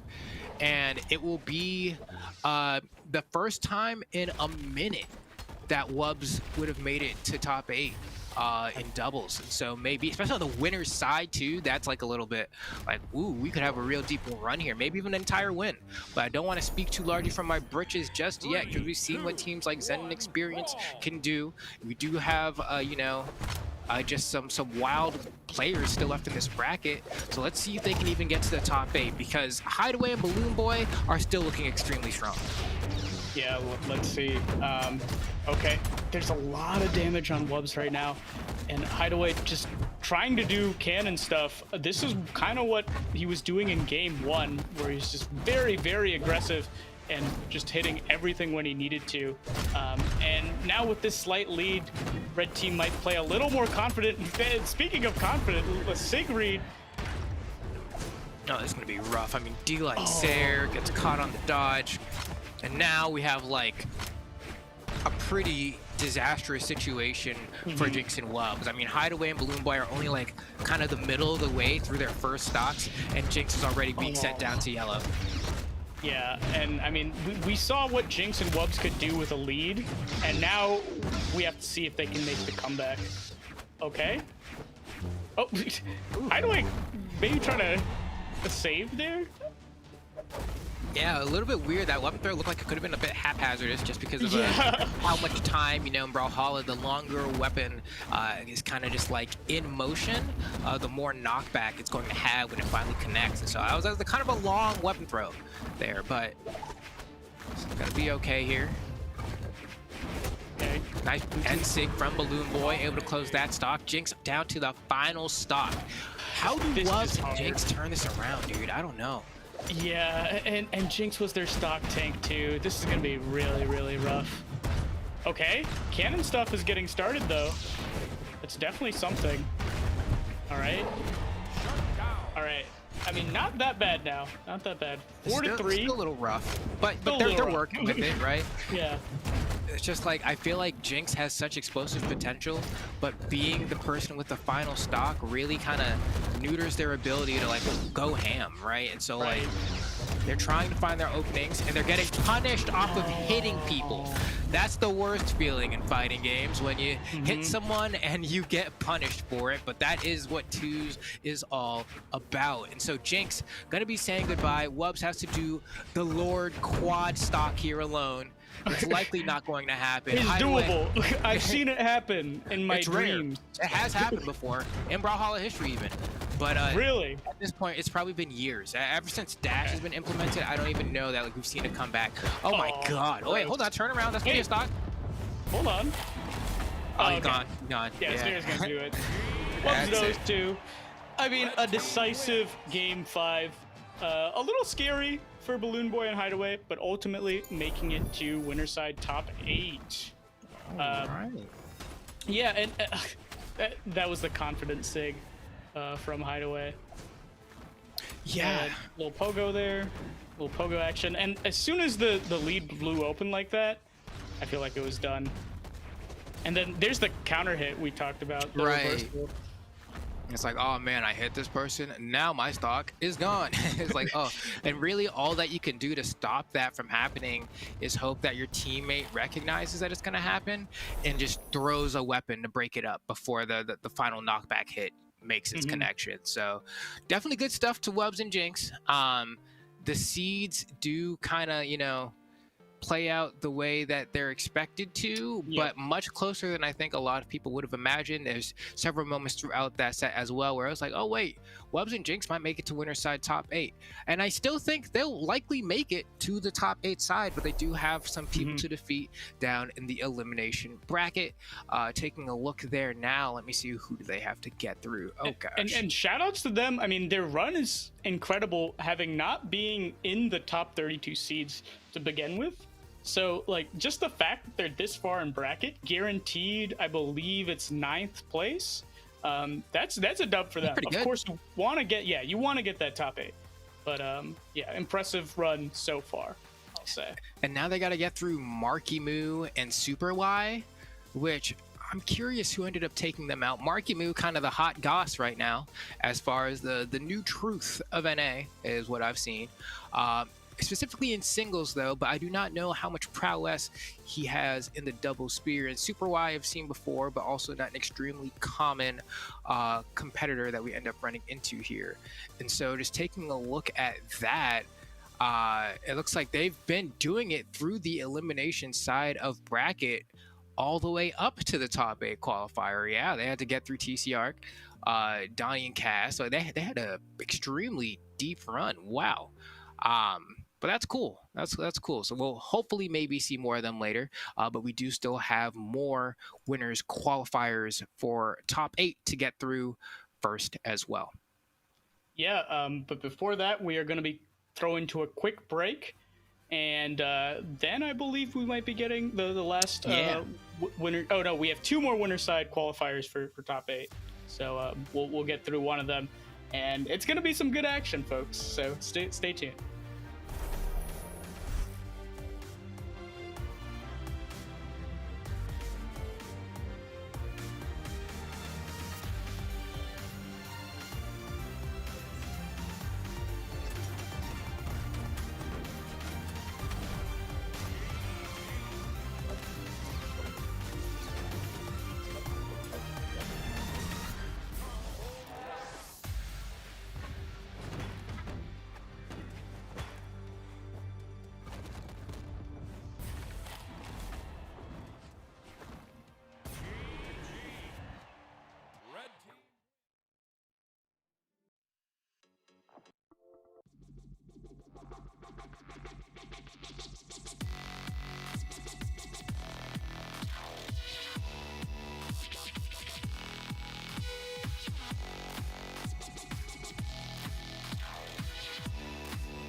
Welcome back, everybody, to Summer Doubles Championship North America. I'm PJ the Puff. I'm joined by Skiff, and we are here wrapping up the top 8 qualifiers in the winner side of the bracket. Skiff, how are you feeling right now? I'm feeling good. I'm feeling really good. You know, it's North America, you know. Home native. USA, USA. And I guess Canada and, you know, Mexico and, you know, those other guys. Yeah. USA, USA. We got North America going, though, and it's going to be a very exciting matchup. It's funny because we're chanting USA, but we actually have a Canadian right now that's coming up. We got Experience Zen versus Megi and Radish, which I think is going to be a very exciting match. Yeah, it should definitely be a good one. I mean, I like watching a lot of North America as well. Yeah. I mean, they're not as aggressive as South America, but who knows? Maybe me saying something, they're gonna be like, "Oh yeah, watch this," and then they just start throwing each other off like the stage nonstop and just like throwing away stocks. That'd be really cool. But yeah, no, this should definitely be a good one here. I'm a big fan of actually watching all 4 of these players, so it should definitely be a hot set in general. Yep. Yeah. Well, I mean, we'll just see how it plays out. So. Yeah, it'll be a good matchup. I think Experience and Zen, one of those teams that I think pre-show was talking about it a bit. You know, obviously one of the biggest teams to look out for in the North America side of the bracket.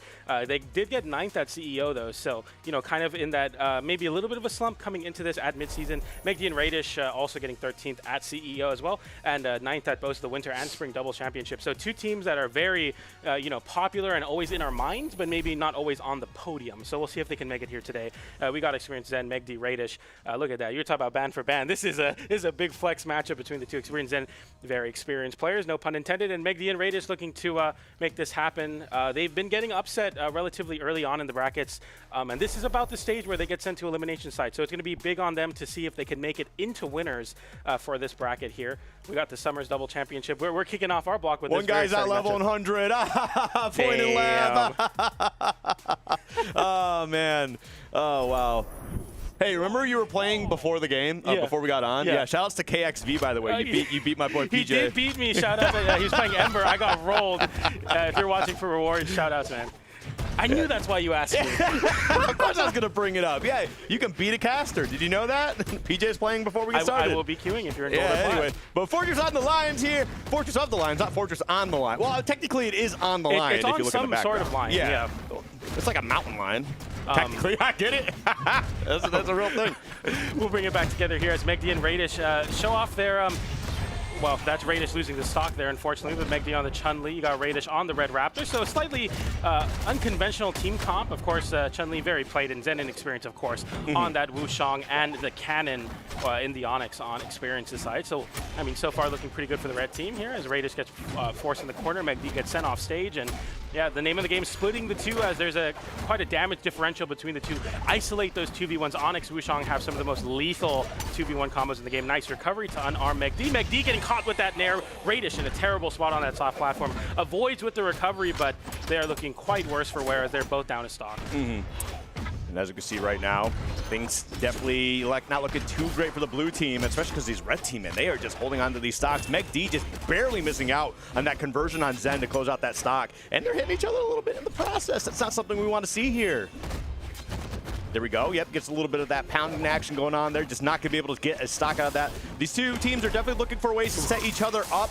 But they're just not really able to get anything. However, we do finally see a stock or 2 disappear from the red team, and now blue team is on the board. We're going to see if they can continue to answer back here and try to take that lead back for themselves. I do like the orb for Radish in 2s, of course, being a very consistent KO option in that side air, and Megi being able to also follow up on what Radish is able to set up, because a lot of orbs combos are dodgeable, but when you dodge right into a gauntlet side light, not the greatest spot to be. A nice conversion there from Zen to find that KO, going for that side kick Experience with a little end light, trying to catch Megi, jumping to punish, potentially. Actually punishing his teammate for that, but fortunately for the red team, they are still up a stock, so that team damage not doing too much. Nice conversion, side air into the side sig for Megi, and Experience. Wow, barely able to make it. And reversals on Megi. Megi's stock is taken with the down air into ground pound. It just took a matter of seconds, but you make a slight error versus some of the greatest 2s players in the world, and you'll lose your stock for a nice side sig from Radish. But man, this is a mountain to climb. Yeah, that is definitely a tough spot to be in. Experience still gonna be able to live here. Yep, does get that wall touch, but it does not matter for too much longer, as that stock does get taken away by the ground pound here. And now it's really not too bad if you can get Zen out of here. It's a fairly even game. Granted, the damage does not quite say that, but the stock certainly will. And quite not able to take Zen out of the picture here, at least for that second stock. Oh no! recovered the dodge. Nice from Megi to give Radish the chase shots by getting hit by his teammate's recovery. Megi getting isolated in 2v1. Radish with the GC side stick isn't able to make it back even with the motorcycle, but right now, Megi in a pretty tough 2v1 spot. Might be impossible as Zen locks it in there. Endlight into the ground pound, even with the sweat beads, able to find that low recovery from Megi, and a very clean showing from the red team already with a 3 stock in game number 1. Yeah, that was just a really great way to finish that too. Basically just trapping them, getting them way outside in that stage, right? Going for the weapon toss, and like obviously you gotta find a way past that, but setting yourself right up to lose the stock anyway. Really well played by Zen to just get that done, get that finished. But blue team, honestly, not playing bad. But red team, honestly, yeah, as we just saw, like, you know, just playing a little bit better here. But again, that's just Zen and experience. They're like one of the few teams that's like always teaming together, I feel like. Yep. So, I mean, you're going to have to work hard to beat these guys, man. Like, they're really good in doubles for a reason. It's because they got great synergy with each other. So we'll see what happens as we continue to push forward here. Yeah, I mean, we talk a lot about synergy in twos, but you know, 2v1 combos, as great as they are, I think another form of synergy is not getting in the way of each other, and I think that's what's something that Experience and Zen do very, very well. On a weapon like Cannon, it can be easy to be very unruly. I'm sure we've all teamed with a Cannon player before, but it seems like Experience is never really hitting his own teammate. Of course, as I say that, getting Endlight on Zen, which is really good timing, but, you know, they're very, very good at avoiding each other, especially vertically. Nice little 2v1. This is a double. Happy birthday to you. My goodness. That was a lot of damage on red team there. Blue team looking in a much better position. You know what? You hit your teammate, but you do get one of them in the process. And, yep, we'll be able to close that experience here as well. Great start to game 2, especially after dropping that game 1 here. Blue team has shown up. I like that from Megi. Radish had the sidelight side air for the KO. Megi holding that dodge for the side air. Just these little optimizations in twos to not get hit by your teammate. Nice side light into recovery, though, on the side of the red team to close out that stock on Radish. Megi stuck in the blender of that Wushang Sig. And Aang is going to find another stock there. Okay, there we go. Yep, they're doing a great job here trying to, you know, separate Radish from Megi, kind of keeping them walled out here, but not going to last for too much longer as blue team does find a way to regroup themselves. And there's definitely a lot of scrapping going on here, but the one thing I'm really appreciating from both of these teams is like they're definitely working to look, you know, work with each other and stuff like that. But like in a moment's notice, they're ready to split off and just do their own thing when they need to, like just work looking for any openings possible. We do see another stock disappear here. Blue team started off hot, now they are behind PJ. Really tough spot for Megi there. We saw N-Sig, I believe, try to come out, but it got interrupted by Experience. Good save there, but can't save that. Megi finds the recovery, and this is a bad spot for Experience, but Experience not burning a dodge there. If Megi found that read and got that nair, it could have been almost the end of the stock with Radish's follow-up. So very, very good survivability from the red team. Nice nairs from Experience. This juggle save very important on Demon Island. No soft platform to assist, and yeah, this is what's going to happen sometimes as Experience gets the down air, weapon toss into ground pound. Radish in a tough 2v1 gets hit with the Sig, and now struggles to recover, barely makes it back. And Megi able to assist on Radish's recovery. Radish on the last stock, so you have to hold on to this one. Megi with the edge guard, though, double hit on that cider, and the ground pound comes in. Experience able to make it back, but Zen does not, and the blue team have a 2v1 Experience with 2 stocks, so that's the down air, and now we got a 2v1 Megi very healthy here. I'm not entirely sure what Experience was looking for there. Like, I just feel like for every possible, like, you know, option, you should have just gotten back on stage, you know, dealt with the 2v1 there, but you ended up getting caught off stage, kind of messing around a little bit, and you end up losing the stock in the process. Granted, things aren't too bad. If you can just get Radish out of here, you just force it into a 1v1 scenario, but I mean, that's not looking too good right now. Oh my goodness, that was a lot of damage. Was living, but it does not matter. Just gonna move on to game 3 here. Yeah, you know what? That was definitely a great game from blue team. They started off hot. Things started to look a little bit shaky towards the end, but they closed it out. They got, you know, regrouped, made sure they did their thing. And yeah, game 2 on the board right now. Yeah, these guys are playing pretty solid. Yeah, we'll see this nice 2-for-1 combo there. Happy birthday.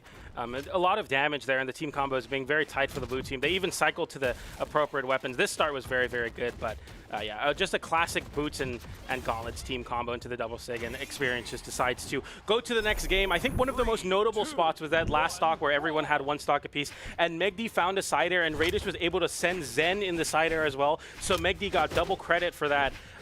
Side air, they both get sent down, and they both dodge at the same timing. You know, it's kind of good sometimes to mix it up with your teammates so that they can't get both of you, and Experience made it back for not that long, for not that much longer though. So as we get into this next game, we'll see if Demon Island is the pick for the red team. The blue team looked pretty solid here, but you know, they are one of the greatest 2 teams for a reason. Yep. Oh man, these guys are just going back and forth, man. And actually, between Experience and Raiders, they were kind of taking turns hitting one of the opponents and their teammate at the same time for just a little bit right there. It was kind of funny to watch. But red team looking pretty good. Experience going for a huge edge guard. Does find a way to just keep Megi on the back foot, just not able to recover. Now Raiders in his compromised position here. Does find a way back onto the stage though, but not for much longer, as Zen will close that one out and red team taking the early lead. As Flambeau said, one of the easiest ways to throw a stock away in a 2v1 is hitting someone. And I think that you saw that there. Raiders had to go for the end light to get some space, but just got caught out. And Raiders getting caught out again with that GC slicing. But Megi on the punish, we'll see, and finds the double KO there. That equalizes a little bit. That takes 2 stocks away. So it's now 3 stocks to 4, but that's definitely a good start for the blue team. Very heads up for Megi to find some KOs there. That's definitely twice now where I've seen some decision making from Experience of like being off stage, looking for a way to possibly save Zen, and then they end up losing the stock in the process. Like, I totally get it. I love the teamwork I'm seeing here, but I do want to see some better decisions saying like, look, I know this is a loss. I'm going to preserve my stock as I can and just, you know, try to build up some extra damage here. And okay, they do get another stock, so honestly, they're still looking pretty good, but again, I want to see some better decision making from Experience in those specific scenarios. Tough little conversion there as Experience was able to flip it with a ground pound on Megi, who thought it was safe to recover low. Megi getting reversal for that end sync, but catches Zen on that side air, barely avoiding getting interrupted by that ground pound. Good stuff from Zen. And okay, Megi with another edgeguard opportunity. Megi's been making a lot of the stocks happen with the edgeguard. Raiders with the save on the nair. Megi doesn't have a recovery though, so you can't go underneath the stage. And Raiders in what is an impossible 2v1 spot. The side stick gets called out by that side air. Experience just needing that one extra hit. The nair comes in, doesn't take it off the top, but that down air will take it off the bottom. And red team with a dominant 3 stock in game number 3. The save into red team, ensuring they got that stock, was super slick. Yeah. That's some good decision making I like to see. You recognize the scenario in front of you, and you want to make sure, hey, look, I do not want to give this guy any additional second chances. Let's make sure we close that one out, and let's make sure we take this W. And they surely did. That 2v1 scenario, like you mentioned, is a very impossible scenario to be in, especially when you're fighting a team like Zen and Experience. Good luck with that one. But yeah, game 3 in the books here. We got red team up 2-1 now. I don't know where we're going to be going for game 4. I mean, Demon Island seems to be pretty popular for these guys so far, but yeah, we'll definitely see how it plays out. Yeah, I think, you know, you have some good choices as the blue team, but the blue team banning away Demon Island, going back to Small Fortress of Lions. I know that's one of your favorite stages for sure. I do like the stage. Yeah. I just like a change in scenery every once in a while, and without being Demon Island as well, or Apocalypse. Like, there's only 3 stages in competitive. Let's just be real here. Sometimes they go. I keep harping on it. I should just stop. I should just quit talking about it. Yeah, I have accepted. I do like the look of all those stages. Like Fortress, look how beautiful this place is, man. I mean, it's a little ominous. There's a river, you know. Yeah, in the water. Could be. I mean, it's a look. I mean, that could be the moonlight. That could just be a red river, you know, like a blood river. Yeah, I mean, yeah, who knows? It is a very very dramatic place to be for our game 4 here. A lot of gauntlets on the screen. Gauntlets, of course, very very popular in North America. Kind of like Axe and Ulgrim in EU. Do you think the mountain is a natural formation, or do you think it was sculpted? That looks natural. You don't know anything. You don't know anything. All right, we're going to get back into this game for, yeah, red team looking pretty solid right now because Raiders has taken a lot of damage and honestly just, there you go, takes that stock right out of the way, and red team does take that first stock here, and this could be a second one. Looking for a conversion there. Experience just was not exact. I don't know. I wouldn't say they weren't ready for it, but I think it was just a little more out of the way than they were willing to risk at that moment, especially Raiders responding right behind them. Yeah, one of the things I feel like about Red Raptor for Radish is it's a little more fragile than the other legends on the screen. We see Radish lose stocks relatively early just by getting beat down until eventually something will find a KO. Blue team, I like this strategy for them. They stack on top of each other a lot. They play very like one right above another, so they're able to cover a lot of horizontal with Megi on the gauntlets on the ground and Radish in the air with the orb. It's a good combination, but this red team is very good at disrupting wall-like strategies. Especially with this Experience cannon. Nice end light there to call out Megi, and Zen with the pogo doesn't get punished too bad in the 2v1. Actually, the blue team running away because Megi is such high red, you want to hold on to the stock as long as possible. Yeah. Oh, as I say that, the ground I'm telling you, man, there's a conspiracy out there. They are conspiring against us to make us look foolish. My goodness. I'm just not going to say anything. You know what? Some people might prefer that. All right. Am I cooked? Oh, man. All right. Well, Radish definitely in that deep red, starting to get a little bit darker in there, too. And again, kind of you brought this up earlier, Radish has been taking just like a big beating for the most part. I mean, and part of that is just being aggressive, and part of that might just be, you know, being in the wrong place at the wrong time. And Zen Experience are just taking advantage of that. Man, Experience finding a string on Megi, ending in that N-sig, and then turning around and getting Radish with that down air. Very heads-up stuff from Experience, who's piloting this Onyx in great ways. Nice side sig to punish Megi on that hit there. Radish with the side air, catches both, but goes for the downlight, doesn't find it, gets reversaled with the pogo, and Radish on their last stock, potentially of their winner's side. See if they can force this game 5, but Experience looking all too solid on this cannon. Megi on the ground, looking to get some extra damage, finds that side air on Zen, but gets reversaled immediately. Oh, no, the team damage. That's so terrible. That's just one of those things where, like, you make a split-second decision, and it just happens to just not be the best one because your teammate just happened to be in the way. A little bit rough, but you know what? It is what it is. Radish, you better make up for it right now because that was a huge mistake to be making against a team like this. Okay, a side air from Radish slightly equalizes the stock count. Experience has been holding on to these stocks while also being the main aggressor for the red team, which is very impressive on the Onyx. Okay. Nice little open up. Radish trying to pick up their Experience, disrupting it and actually kind of extending the string on Zen. So Zen, one of the players on their last stock, has to be careful, but Experience finding a high cannon recovery, and Radish going for it all there with that ground pound, trying to make this a 1v1 as hard as it may be, but Experience falls off with a 1v1 situation. Now Radish can equalize the stock count. We see some stalling, we see a ground pound and a weapon toss, but Radish finding a side air. Zen with sweat beads gets back to the stage. Another side air comes out, but it's just too much now. They are able to both find weapons, and we are back to a conventional 2v1 where Radish is looking so deep red. We'll see if he can make this recovery happen or if this will be the last time he's able to touch the stage. Yeah. All right. I was like, there's going to be a mistake made here. And again, that's just a tough spot to be in anyway. In a 2v1 where you're basically off stage and you're being like ledge trapped in a scenario like that, it's really tough to find a way out of it. So, I mean, Radish, you know, worked hard, tried to do his best, especially after making I think a critical mistake, taking out Meg's second stock. I believe that's going to be right here, actually. Maybe? Yep. Yeah. There it is. Yeah, that is definitely, that's definitely rough. Because, like, I'm not saying that's the only thing that really decided the game, but that certainly did not help at all. Like, if you kept that stock alive and you just, I don't know, made like a different play there, maybe not go for the ground pound, but just put some pressure out with another move, I feel like things probably would have been a little bit better for you. But, I mean, what can you do? What can you do? Yeah, and, you know, I mean, what do you do? Well, what do you do?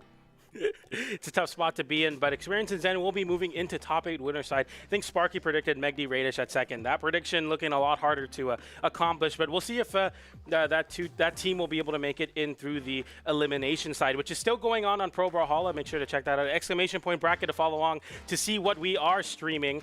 We got one more match here in the winners quarterfinals, which are the top 8 qualifiers. We have Guicho and Daddy Heizo versus Seabass and Truck Stop. So a little lore, Guicho Truck Stop used to be a twos team together. Now, you know, they've split apart and they're now facing each other for top 8 winner side. That's an exciting story. Is it? I think it's hype, you know. Let's get excited for twos, Skip. Huh? Let's have a little whimsy. There's going to be no one more excited for twos than me. Okay, let's be honest here. I love doubles. I love it more than singles. Okay. I will say that for just about every game. It's more exciting. Everything's a lot more like fast-paced. I don't get people who are just like, no, I don't like doubles. I think doubles is boring. It's like because you don't know how to play doubles. You don't know how to appreciate doubles. All right? Why don't you grow up?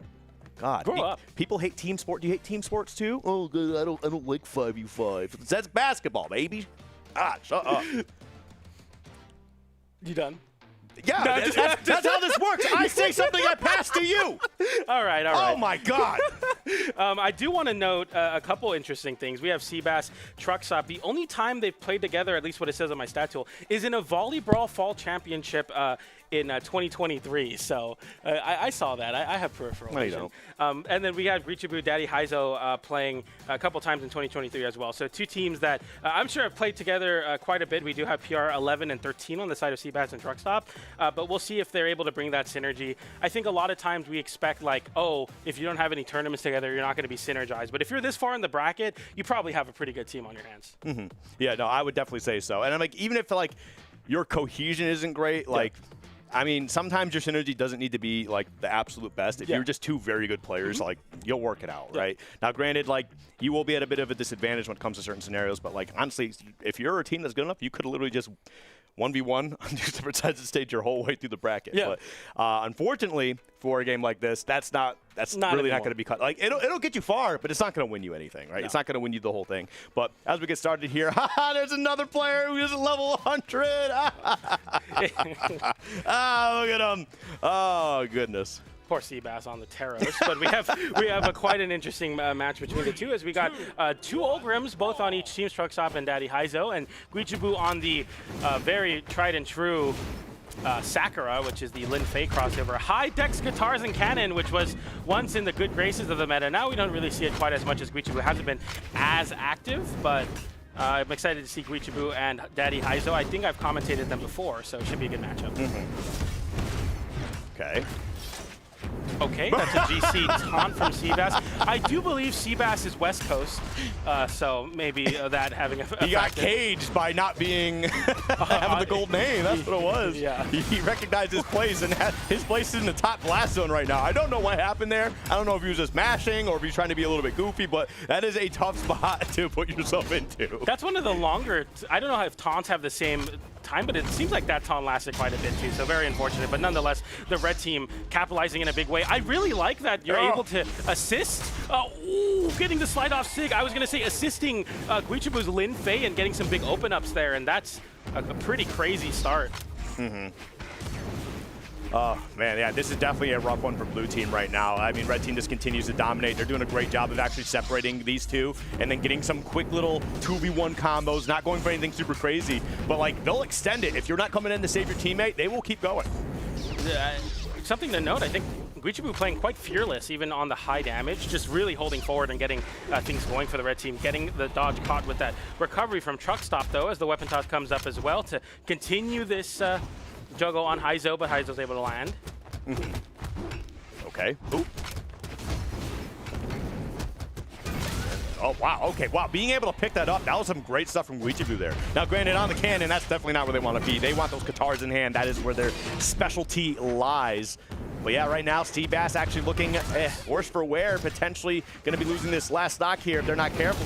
Honestly, threading the needle there, and it does not matter. You end up losing that stock, and now Truckstop all by their lonesome in a 3-to-1 stock scenario. This is not looking good for blue team. Has it been 1 minute or 2 minutes? I don't forget. I think it's an 8-minute timer, but it's been 2 minutes, and they're already down to their last stock as Guicho sets up that 1v1 spot. And Guicho actually wasn't able to make it back, but Truckstop having to recover as well. Saves Guicho there. Might be a calculated sweat beads.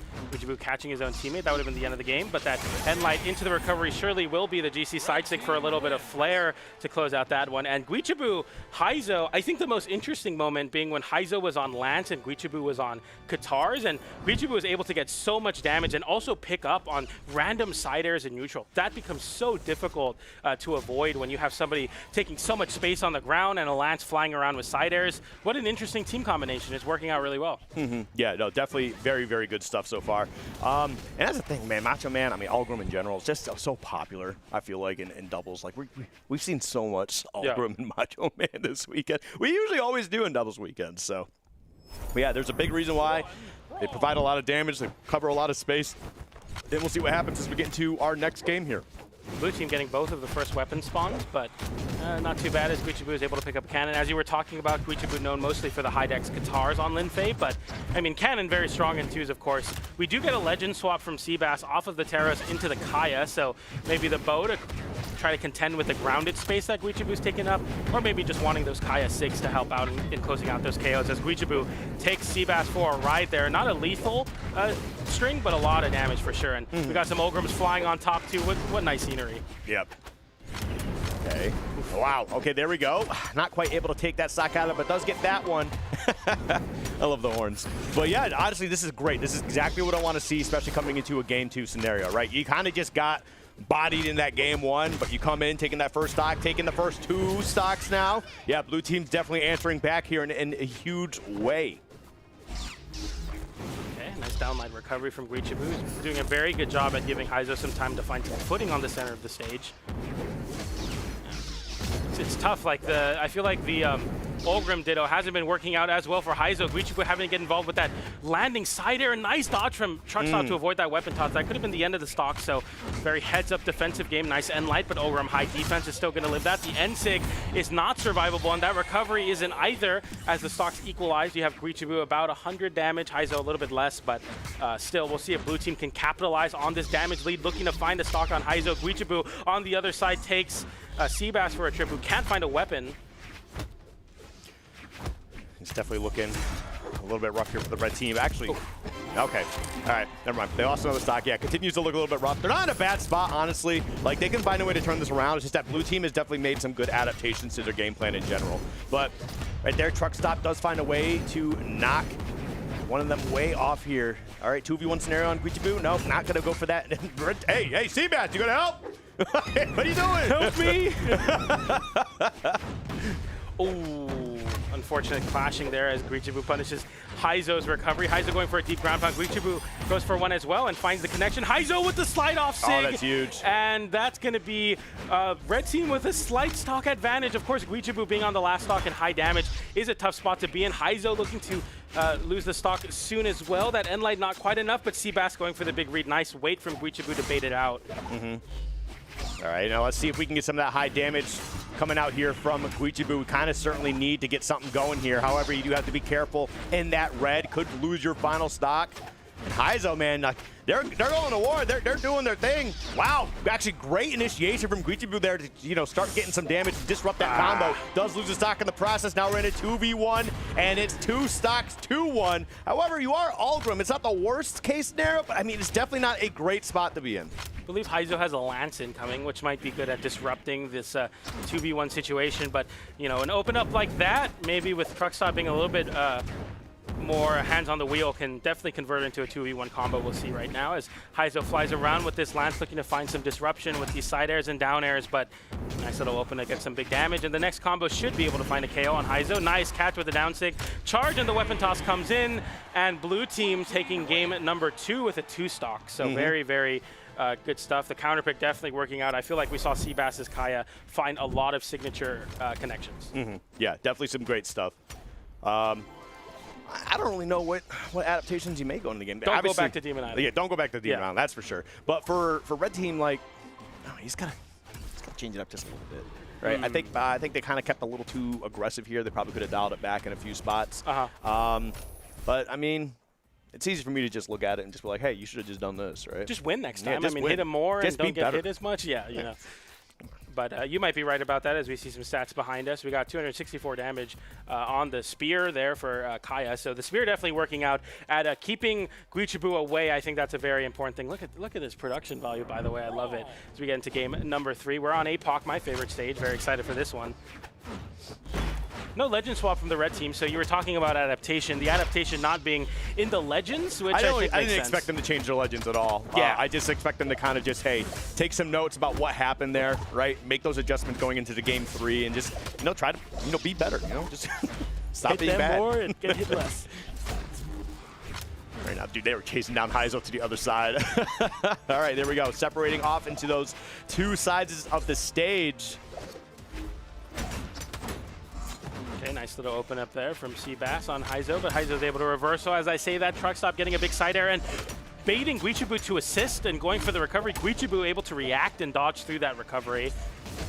Heizo is able to get back to the stage due to Guicho taking the majority of the attention there. Didn't lose the stock. Very high damage on both teams. The landing side air not enough to connect, or not enough to find a KO. And Guicho getting weapon starved, but Heizo with a big reversal. Truckstop can't make it back. Seabass now unarmed off stage as he went for a weapon toss. The sweat beads come out and Guicho finds the side light into the side air. Something you don't see quite often, but is real off stage and without a dodge. And the red team, very deep red themselves. We'll see if they're able to get some extra credit here if they're going to lose their stock. That's the first one from the red team. Guicho looking to hold on to this stock, really finding some comfort on that left side wall. Right. Ooh. Oh, okay. That's good damage. Yeah, very good solid stuff. Finally getting that stock out of the way here. Even across the board at 2 apiece for all players. We got a battle of the Rocket Lances here going on with the Macho Mans on both sides. But Guicho also has those guitars in hand. We know the type of menace Guicho can be with that weapon. Okay, good avoidance there to avoid that ground pound from Truck Stop. And we didn't see Guicho hitting a button there. Truck Stop able to get back to the stage with a high recovery unpunished. Seabass, weapon tossing up, looking to stall out. Again, the Ulgrim mirror going in the favor of Truck Stop. I think definitely that's going to be something that Truck Stop's going to be find a lot of comfort in.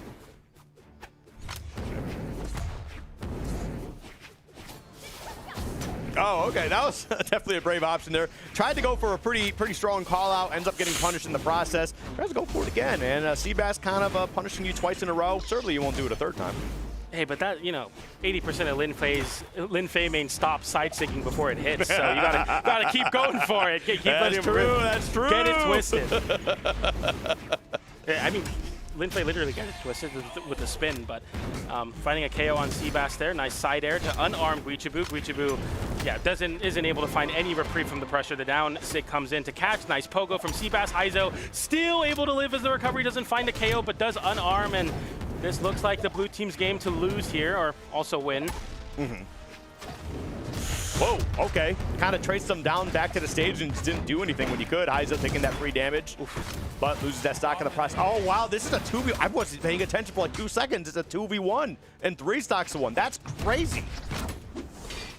Nice trying to catch with that end sig there, or the down sig, didn't find it. Okay, Guicho working hard here. Okay, does get 1 stock out of the way. This is doable. Can you get Seabass out of here before the respawn? No, we're not going to be able to. And you end up taking a sig to the face in the process. This is definitely tough. Oh, wait. The assistance from their own teammate. Macho Man getting tagged in there and giving a little bit of help to Guicho, who's looking to make this comeback happen still. Nice throwing the weapons up to get the unarmed recovery. Much more vertical without the horizontal diagonal angle that the Qatar's recovery will give you. And going for the down air, getting whiff punished with the end light, no conversion. Seabass about to lose their stock, so you have to be careful. Seabass going underneath the stage is an attempt to hold on to this 2v1 advantage. Guicho scouring for that KO, finds it in the recovery, but gets whiff punished with the end light, and Guicho had to make something happen there. I don't even think it KO'd, so. No, it didn't KO. I mean, I get it. Like, you're in a position to hit that move, right? Go for it. But, just unfortunately, just with the way the scenario entirely played out, you just needed, like, 1 hit to just lose that stock, and you just put yourself just a little above that ledge, and Truck Stop took care of it. So, but that puts them up 2-1 here, especially after dropping that first game. Has made some great adaptations in the process, going into this game 4, looking to close it out. Blue team's looking pretty strong. Yeah, I mean, you were talking about adaptations coming into this game, and I think you definitely need to make something happen as the red team here. I'm interested to see if it's potentially a stage thing. We might be seeing a ban of Apocalypse Demon Island Fortress and trying to completely mix it up. Maybe getting some more soft platforms in there. I know Guicho likes the soft platforms. We get a drip change as Guicho switches back to the normal Lin Fei, but I mean, besides that, I haven't been seeing much. I think it's the same legends as well, so we'll get it right back in this game. I mean, we'll see. All right, leaving all the stages up that you talked about. Small Fortress gets banned. That's not bad. Yeah, I mean, you haven't played there yet this set, I believe. Oh, yeah, it was Demon Island game 1 and 2. Okay, so we're just going to go right back. Look, you're running out of time. Oh, my goodness, they're taking a long time for their bans here. Huh? Yeah, going for the Apocalypse ban there. Okay, we're going to reset it. I think they weren't quite ready for the ban phase, but we get bans on the soft platforms. And, okay, I think we're going back to Demon Island if I had to make a call here. Yeah, we probably are. Yeah. Which, no soft platforms. I think we saw game 2, the blue team was able to really run away with the lack of soft platforms, but we'll see if that matters as get some stats behind us. Seabass Truck Stop going crazy with the axe that game. I didn't even realize, but almost 500 damage and less, and I guess I turn around for that. But no, yeah, and a lot of bow damage as well coming out from, thank you, Seabass, which... They were on your camera when you turned around. they were. That's really funny. Just weren't even looking at the camera. So rude to the audience. Yeah, I'm sorry, guys. #1 rule of presenting, don't look at your PowerPoint, but I just did it, so sorry about that. I'm looking at my PowerPoint all the time. I'm not remembering my notes. Are you kidding me? I do have a laptop. I've broken all the rules. It doesn't matter. It's more professional, like if you have it like in front of you, though, right? Yeah, something like that. I'm sure you shouldn't turn your back or whatever, but I'm not a businessman. Me neither. We just talk about this game, and Guicho really struggling here with no weapon in hand, still getting a lot of damage taken. I don't think Guicho has been able to find a weapon. The blue team with a very successful weapon start, and somehow they're leading in damage with Guicho unarmed, finally picking up some Qatars. Okay. And that's huge. Definitely what you want to see here in this game 4 scenario. Let me know that Red still certainly has a lot of life left in their and their gain here. They do answer back, though. Blue team on the board. Truck stop and a little bit of that red because that potential of losing a stock. Surely they do lose it to Heizo. With that side air, gonna be chasing them down just a little bit. Ooh, nice conversion from Guicho. Down sig into the side air again, and a double ground pound from the red team, trying to cover the dodge up, which is a common way to avoid getting hit by ground pound. Seabass won't make it back. Truck stop, cutting their losses. We were talking about that in the experience, that sometimes it's just not a good spot to save, especially not on Rocket Lance. Just go back to the stage, cut your losses, and save that stock for yourself. Whoa, huge ground pound. I do like that, though. You just put a big, meaty hitbox just, right in front of you as you're just dropping down. And if anybody tries to challenge that, they got to be really on point or they're taking a lot of damage. The rocket rockets, got a lightsaber thrown in there as well. It's chaos on Demon Island as the red team stock leads. Seabass already on their last stock, so you have to be very careful here as Heizo definitely looks to disrupt by jumping through the blue team and then trying to land with a down air. Gets punished for it, and this could be the stock. Yes, it is, and now the blue team seizing control of the match as they are up a stock on Truck Stop. Truck Stop has been the stock tank for sure. They both have high defense, so as the red team is looking to find that stock, Guicho missing that side stick, gets hit with a lot of damage. This is all kind of slipping away, but that N-Sig will find a connection on Truck Stop. And Seabass in a crazy 2v1, getting caught with that down stick. Guicho looking to close it out with that side stick into the wall, not enough force to KO. And Seabass flips it with the ground pound. Really bad spot for the red team all of a sudden. Dude, the way that they've actually been confirming into these combos and scenarios, like it's so like, oh, I was hit by their teammate, but now I'm in position to combo their teammate off of what my teammate did. Lots of teammates. My goodness, that was actually really insane. I really like what Truck Stop and Seabass are doing here, and now we're in a 2v1. This is looking very tough. Not undoable, especially for a character like Ulgrim with that Rocket Lance, but goes for the axe instead. Does not take it. Seabass lives a little bit longer. This is not looking too good. This is not looking good for Heizo. Oh, no punish? Wow, nothing really. Oh, punish it with the side stick. Seabass missing the sidelight, avoiding the down gravity cancel downlight read. We'll see if Heizo can make it back to the ledge or the wall there. He does, avoids that recovery as well. Oh my goodness, the matching dash jump from Seabass looking for that side air. Heizo finds a side air of his own. It's not going to be able to kill or KO coast to coast.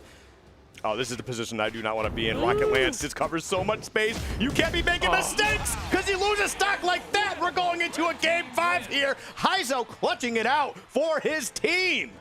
After that initial down sig from Heizo that whiffed, I was like, we're not going to see any more sigs. It's too risky. But Heizo going for a side sig in the corner, punishing Truck Stop. And we saw such an unfortunate drop from Seabass. Did the dash up, anticipating to hit either an end light or a side light, and just drops the punish. And that just gives enough space for Heizo. And as you were talking about, Ulgrim, definitely the character you want to see in that 2v1 scenario. Oh, yeah. For almost any character in the game, give me Ulgrim in a 2v1. But my goodness, that was just really rough, man. Blue team flubbed so many times, I feel like, in that 2v1 scenario, and that's got to haunt them just a little bit here, especially going into game 5. You get that game 4 victory, right? You get a little bit of that extra momentum going into game 5 here, and you're feeling a little good, especially after a big 2v1 comeback. Blue team probably feeling a little bit demoralized. We're gonna have to see if they can, find a way to kind of, hey, let's forget about game 4. Game 4 never happened. We're in game 1 now, right? Ignore everything that's happened so far. We're in game 1. Let's see where we go from here. Yeah, you just got to move on forward as we see the bans come out from the blue team here. And we were talking about adaptation. I feel like the red team finding a lot of their success, and when Heizo is able to create some pretty important disruption in the defensive game from the blue team, because you'll see the blue team stacking on top of each other out of the corner and then kind of bursting out, whether that be Kaya with a side light on the ground, or you see Truck Stop taking to the skies with the axe or the lance. You see Heizo is jumping high and trying to land in between both with a down air, and I think things like that are going to be very important at limiting the space for Guicho to be able to get those big strings going. We've been seeing Guicho constantly get big damage on both the Katars and the cannon in twos, and a lot of that is Heizo, who needs to kind of break up the wall that Kaya Ulgrim can be for Guicho to get online. And I think if we see more of that from Heizo and Guicho, it's the winning combination for them. Truck Stop and Seabass, definitely I feel like I have favored coming into this game, but it's game 5. Anything can happen. Yep. Yep, we will definitely see Demon Island. Ooh. I don't know. I feel like Demon Island is such a coin toss for so many of these 2 sets. It's rough, man. It is a tough spot to be in. But you know what? If this is where you feel comfortable, if this is where you think you can get it done, absolutely go ahead for it. But man, just from what I've seen today and yesterday too, Demon Island's just such a toss-up. Yeah, especially when all of a sudden the red team coming out with a big lead in the beginning. Guicho getting a very vertical combo. Haizo sending Truckstop to the right side of the stage. Nice disruption from Truckstop, but gets caught with the recovery anyway, and Guicho is playing super well. As I was saying, Haizo splitting them up, giving Guicho a 1v1 with the Katars in hand, and it's been working right now. The blue team definitely have quite a bit of a damage deficit to come back from as Guicho gets unarmed as the first player to lose their weapon. Side air comes in, not enough to KO Truckstop. Haizo with an end light as well, and there's the end sig to close out the first stock of this game 5. Oh, was not able to convert into that recovery, but you know what? We take those, and we certainly take those for sure. Red team looking good. It looks like that momentum from last game is certainly kicking into high gear here as red team continues to push forward, see if they can get any additional damage, get some of that extra credit on these stocks before you lose yours. Guicho weapon starving, realizing that now a cannon's prime, so picked up a cannon right before. I'm sure Guicho wants to stick on these Katars as we get to a fresh, clean slate for the red team. They both are able to get back at the same time as well. Okay, all right, Guicho just looking for some positioning here. Not really able to find anything quite yet. Got to go over there and help out your teammate. Truckstop putting a lot of pressure on the Haizo. Swaps over to Guicho as Haizo's on the other side of the stage. And blue team, honestly, rough start. Great position right now. They're looking pretty good, of course, as I'm saying anything, taking a lot of damage in the process. Truckstop ate both the Kaya down sig as well as the Ulgrim end sig, so it just did so much damage. Let's open up from Guicho there with the end light, and I like that assist from Seabass to make sure that Haizo can't line up a side air. As I say that, lining up a side air on Seabass, but Seabass gets a string going. Not enough to KO, though. Almost. No! You were talking about that. Great look from Guicho, though. Just saying, look, okay, you missed me. I'm going to punish you for not getting that. Make sure you aim for the head next time. Man, stocks are flying all over the place. Truckstop, the sole player with 2 stocks left here. Everyone else at 1. Truckstop barely surviving. Wow. The high defense on Ulgrim definitely carrying Truckstop's second stock here as he's able to get some extra credit there on Guicho with that recovery. Seabass definitely playing a little bit more contained, and a side air with some team damage gives Truckstop trouble, but comes back with a side air, and now the red team kind of slipping away from their control as Truckstop is still holding onto the stock and continuing to do so much damage. Seabass unarmed Guicho, and the damage slowly building up. Truckstop still has not lost his second stock. You need to close this one out. The haymaker from across the stage works out. Now can you make this a 2v1 by finding a KO? No, you cannot, but Haizo doesn't find the isolation with that. Seabass able to make it back, and it is just too much to come back from blue team. Taking that game and taking the set 3-2. Truckstop survived for so long. Yep. You know, I really gotta hand it to them. I mean, they started off a little bit rough here, right? Especially after, you know, losing that 2v1 scenario in the last game. Yep. It started off rough here. I was like, man, red team might really just have this. But you know what? Somewhere, something clicked, and everything just started to fall right into place for blue team as they find a way to clutch out this game 5. Beautifully played from both of those teams. And man, they, I mean, it's only going to get tougher from here for them, but to be able to be in a situation like that and have your mental good enough so you can just execute your game plan and get it done, that definitely says a lot to me. So I think they're going to be just fine as we get further into this bracket. Yeah, if you can continue to you know, find so much success as Truckstop did on the Axe, you know, anyone's going to look good. Axe so strong right now. And yeah, we see a pretty even damage split from the other team. But I think Truckstop just really, really solid on the Ulgrim. And a lot of times where the Ulgrim mirror would happen, definitely beating out Haizo in that mirror, getting a lot of damage going. And I want to like applaud the survivability in that last stock there, because it's game 5, and I feel like you definitely start feeling it when it's like, okay, we need to close out this stock from Truckstop. We need to get this stock. And they were both going for it really, really aggressively. And that just allows Seabass to come in with a Kai and get so much damage, unarming Guicho, which then led to Guicho's eventual stock loss. So very, very good showing from the blue team, clutching out that game 5. Game 5, it was very, very close. Mm-hmm. All right, well, before we get any further into this bracket and do any more games, we're going to be taking a quick break here, so don't go anywhere. We will be right back. We're going to keep talking for a little bit. Yeah, actually. we got I mean, it is what it is. Who do we actually have coming up next? We have we have some winner semifinals matches. We got Jamba Nice. Fakey versus Balloon Boy and Hideaway as our next match, so that should be exciting. All right, yeah, that should definitely be a good one. We're good now, right? We're good now? Okay, we're good? Okay, we're going to take a break. We'll be right back. We'll be right Sorry back. for messing up the first time, but we'll be right back, yeah.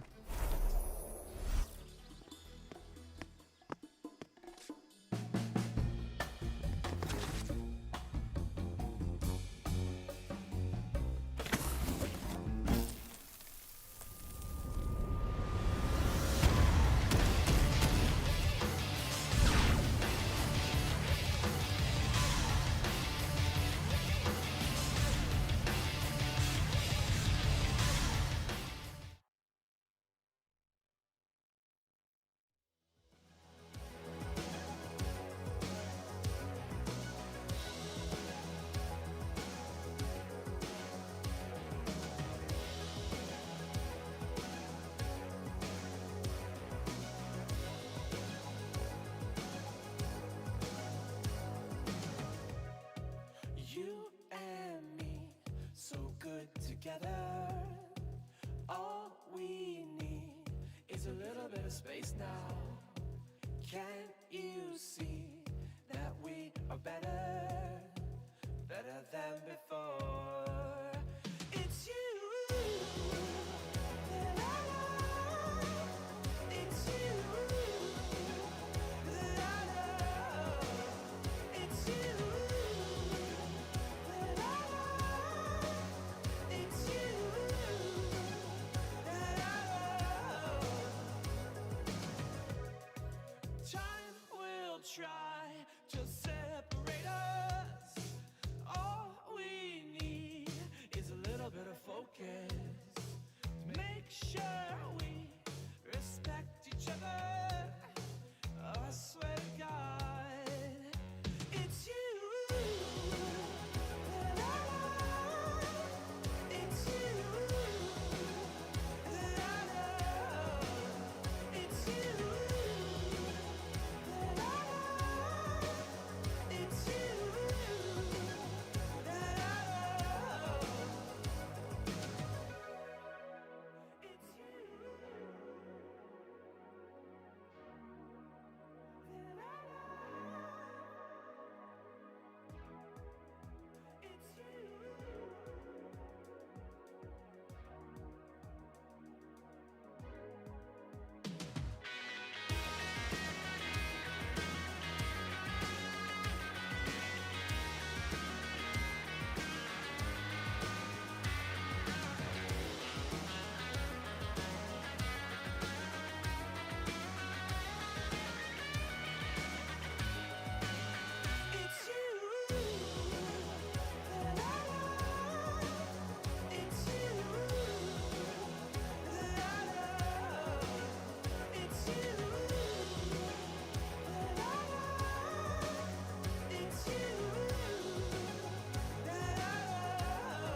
간식 시간이다.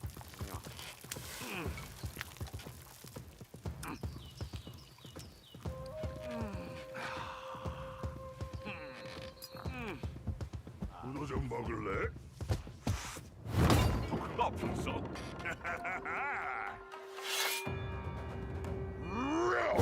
잘 먹을게. 크게 불태워보자. 배고파. 빨리 해보자고. Time to unleash the dragon. Real power의 맛은 바로 이거다. 디저트도 먹어. I'm working up an appetite. 밖에는 거북이, 안에는 드래곤.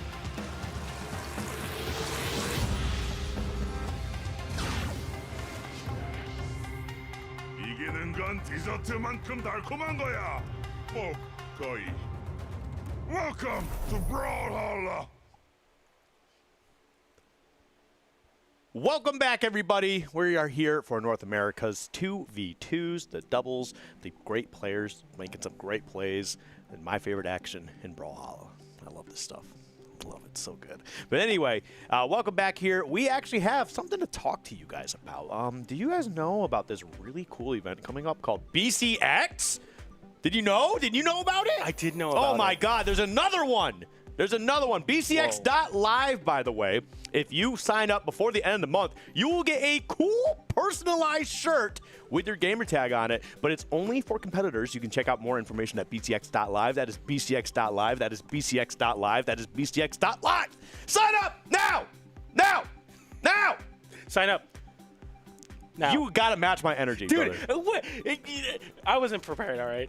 You know what? I wasn't ready. I'm screaming. You're like, now, do it now, please. Oh my God. No, but actually, check out bcx.live. Get that personalized shirt with your gamer tag on it. How sick is that, right? It's super sick. Yeah, they're super sick. I wish I got a jersey. It's so sick, actually. As some people don't grab them for some reason. Oh yeah, we have them. We do have some here. But anyway, yeah. BCX.live. Make sure you sign up before the end of the month. That is before the end of the month, okay? One more time. Before the end of the month. That is November 15th to 17th. You can get your tickets now at bcx.live. That is bcx.live. That is bcx.live.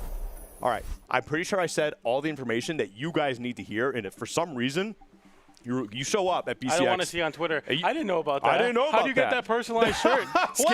Well, first of all, you should be watching, and secondly, you should be listening. Yeah. Both of those things. Check out bcx.live. We got a pretty awesome match. I'm sure you're going to be seeing these players at BCX. Java Fakey versus Balloon Boy Hideaway, and it looks like we're going to get right into it here. All right. Fortress of Lions, let's go, baby. Your favorite stage. It is a really cool stage. I'm mostly complaining just for the sake of complaining because I'm old and decrepit and 33. Yeah. But I do like the way this stage looks. It's very, very pretty. It hits a lot of the aesthetics I really enjoyed. But Java and Fakey taking on Hideaway and Balloon Boy. We'll definitely see how this plays out. Java and Fakey in the red, Hideaway and Balloon Boy in the blue. And so far, blue team, especially Hideaway, losing the stock already. 30 seconds into the game. That's a bit of a tough one, but you know what? That's not too bad. We can definitely recover from this. Yeah, Java and Fakey got a second at CEO midseason, so they're coming in with a different type of fire. They want to continue their dominance in twos. I think the worst placement they got in twos this last season was a third place, so looking to get this first place underway. Balloon Boy and Hideaway have continued to be a very consistent upsetting threat as they're PR 6 and 7, but still making it into this top 8 winner side, guaranteed 7th or guaranteed 5th. I'm noticing that Balloon Boy is BBB. What do you think the third B's for? I don't know. That's a good question. Maybe his org is B. I don't know. Best Balloon Boy? Best Balloon Maybe Boy. that. Big Balloon Boy? Are we just going to name B names? Bogus Balloon Boy. No, that's the real one for sure. That's the real one. I'll draw the line. Bogus is when they lose a stock, lose a game, lose a set, but certainly we are hoping that that is not the case here. They do end up in Hideaway off stage a little bit, but Hideaway does recover without too much hassle. And now here we are, everybody on stage. And there you go, Hideaway loses a stock. Balloon Boy trying to answer back, taking out Java, but Fakey comes in to make the save and make sure Java has a lot of extra safe space to recover. Yeah, Java is on the attack stance, or I think that might be swapped around, but whoever the Jala is on the defense stance, so even so having the 4 defense is going to be very important. Balloon Boy beating up the beat-up Balloon Boy? He's beating up his teammate, dropping the combo in the process. That's what it was. Okay. Definitely a little bit rough there. Yeah. That was, ugh, you hate to see it, but it is what it is. You got to move past that. And red team, Balloon Boy going to survive just a little bit longer, but not for too much, as the recovery does take out that stock. Fakey also surviving here, but it does have 2 stocks on the board, right? They can afford to lose one more. And maybe that might be the play, to just get really aggressive here. And there you go, fresh stock. Now you and Java looking pretty healthy for the most part. If you guys can get Hideaway out of here, that'd be huge for game 1. Yeah, this is a tough spot to be in as Java, who has quite a bit of damage, but Hideaway in even a worse spot because you are looking to lose that stock very quickly. Onyx having some pretty decent defense, but not nearly enough to survive Jala and this Taya. Nice landing side air to close out that stock. Balloon Boy in a tough 2v1 spot. The downside comes out. The charge as well. Balloon Boy double exclamation points, able to still make their way back to the stage. Java holding that center stage with the axe. Can't really assist in that spot, but just trying to hold that center and make it very difficult for Balloon Boy to get anything going, and that's exactly what's happening now. Can't get anything started. The end light comes in. Java with a double chase dodge. Recovery to disarm Balloon Boy. Fakey looking for that simple tap in. We'll see if he's able to find it. Misses the down light, but Java picks it up with a down light of his own on the sword to close out that game. Very, very clean game. I mean, even though Hideaway was able to hold on to that stock for a little bit at the end, you know, finally a landing Sarah is able to close it out. And red team, I think in the 2v1, you know, the best team in NA for a reason, probably also almost impossible to come back in a 2v1. Oh yeah, for sure. Definitely a bit of a tough one here, but we're gonna go right back to Fortress of Lions. You know what? Run it back. That's what we're going to see here. We'll see if Aang, well, Aang is the character, Aang and Onyx, but if we can see if Hideaway and Balloon Boy, if they can, you know, find a way to kind of bunker down here a little bit. I mean, it wasn't a terrible game. It ended up only just, like, you only lost by 2 stocks, right? Yeah. But there's definitely a couple mistakes that were made. I think one in particular was they had a nice doubles combo going, but Balloon Boy ended up flubbing a little bit, actually ended up started hitting a Hideaway in the process. And if they didn't, like, flub that, who knows, like, how much more damage could have been done on the board, who much, like, what stocks could have been taken. There could have been a different outcome. It's small things like that that can, you know, make big plays. But, you know, sometimes you got to be over 2,500 if you want to be able to see that. That's for sure. I definitely missed that one. Thank you, Skip, for that. It's an interesting strategy from Java so far, just playing very supportive on the axe, kind of behind Fakey, who's getting a lot of this damage on the bow, and now you see Java switching over to KO mode with the sword, looking for that downlight, looking for those end lights to either set up some pop-up situations for Fakey to get recoveries, or maybe even extend a couple combos. Nice snare string. If Java hit the second one, could have been very bad for Hideaway, but even right now, it's looking pretty tough for the blue team to come back in this game. As I say that, though, nice sig connection off that Hideaway side air to close out that stock. And yeah, that side sig very punishable. All right. Beautifully played so far. Blue team's definitely doing a nice job answering back with some things. Oh, big opening on Java, just ended up missing again, and that could have been something that could have, like, set them up, potentially taking a stock in the process. They got, like, a nice combo out of it. Yeah. But it is what it is. I mean, they are still continuing to kind of hunt Java down here, so they definitely have a player that they feel like they can, you know, take some advantage of and put into a really tough position. Maybe they're just more comfortable also putting Fakey in a spot where they can get a 2v1 scenario here, so let's see where it happens. They're just not really able to get anything. Great movement from Fakey, staying elusive in the process. It's going to be very important to capitalize on this stock lead on Java, who definitely has the lowest defense of all the legends on the screen. Even with the defense stance, still on 4 defense on Java. Very glass cannon-like. Fakey almost getting caught in that end lighter, would have converted into a KO from Balloon Boy 6, so good dodge there. Very important to also for Fakey to hold on to this stock, and oh, the down stick not fully connecting there, unfortunately, even with Java's assist. Oh, there they go, flying all the way off. And now red team, you know, they were sitting pretty solid for a little bit, but blue team is looking pretty good, especially after what happened last game. Close. No! Okay, you know, you lost a stock, but you took a stock in the process. As you can see right there, winning 3 stocks now. That's a great turnaround from blue team. I love the adaptations they made. You know, definitely was a little more careful with some of their options, but the biggest thing here was the way that they were able to separate Java from Fakey and get some great team damage combos in the process here. That led to a great 3-stock W. Yeah, you're looking very, very poised to continue on with this momentum as the blue team, who looked very, very good, especially in the middle of that game, as they were able to hold on to this lead and even really capitalize it there. You see Hideaway, you know, because you have an extra stock to work with, and Fakey on the attempt to save, getting stifled by that weapon toss nonetheless. So blue team looking very solid. We're going right back to Fortress of Lions here, as Java and Fakey now need to make some adaptations to not go down in the set. You know, I just realized something actually in that little stock there where Hideaway ended up ground pounding into the blast zone. There's a chance that, like, maybe because they realize how many resources they're out of, if they hit the ground pound, great, but hitting the ground pound in general just puts you into the blast zone, allows you to respawn, get all your resources back. You have the stock ready available. So if that's actually what Ida was going for, that's a big brain play. I absolutely salute you for it. Okay, so I think, yeah, when Java's on the axe, very defensive, I think you definitely want to play into that, because you just have such low defense. And as I say that, getting the reversal on Hideaway getting caught with that recovery and both, but yeah, I think the Fakey recovery a little bit too overzealous for the red team, and that's going to cover that follow-up. And I mean, it just happened so fast. The blue team now with a stock lead on both players. Oh man, dude, Oh, wow, look at that combo. the damage they're doing. Okay, yeah, game one was definitely a little bit of a fluke for them. They definitely messed up a couple times, but they are on point right now, just stacking up damage, man. I love it. We saw it in SA and EU, the #1 seed of the tournament, getting upset as late as this round in the bracket. So no #1 seeds of either regions have touched winners finals, and the way the blue team is playing, the red team might not be able to find that either. Okay, Hideaway having to recover there and catching Balloon Boy in the crossfire. Java getting double KO, landing side air and also the end light. But Java once again, last stock here. Hideaway landing with the gauntlets, immediately punishing Fakey for stalling around that soft platform. Soft platform will move to the left, so hopefully in an attempt to extend, but it actually just helps the blue team who gets so much damage. The double recovery on Java, and Java loses the stock. Fakey, the sole survivor of the red team, but I mean, this is just quite a blue tough team's one. playing so good right now, man. The switch was flipped. Look at that, man. Man. I love it, dude. These combos are great. The pickups they have, too. There's some moments where you're just like, okay, this is like a straight hit, but the other one's ready for it, and they get a combo out of it anyway, man. So much big damage. Dropping that one, but that's fine. You're 4 stocks to 1 here. You're going to close this out, unless you just get really silly.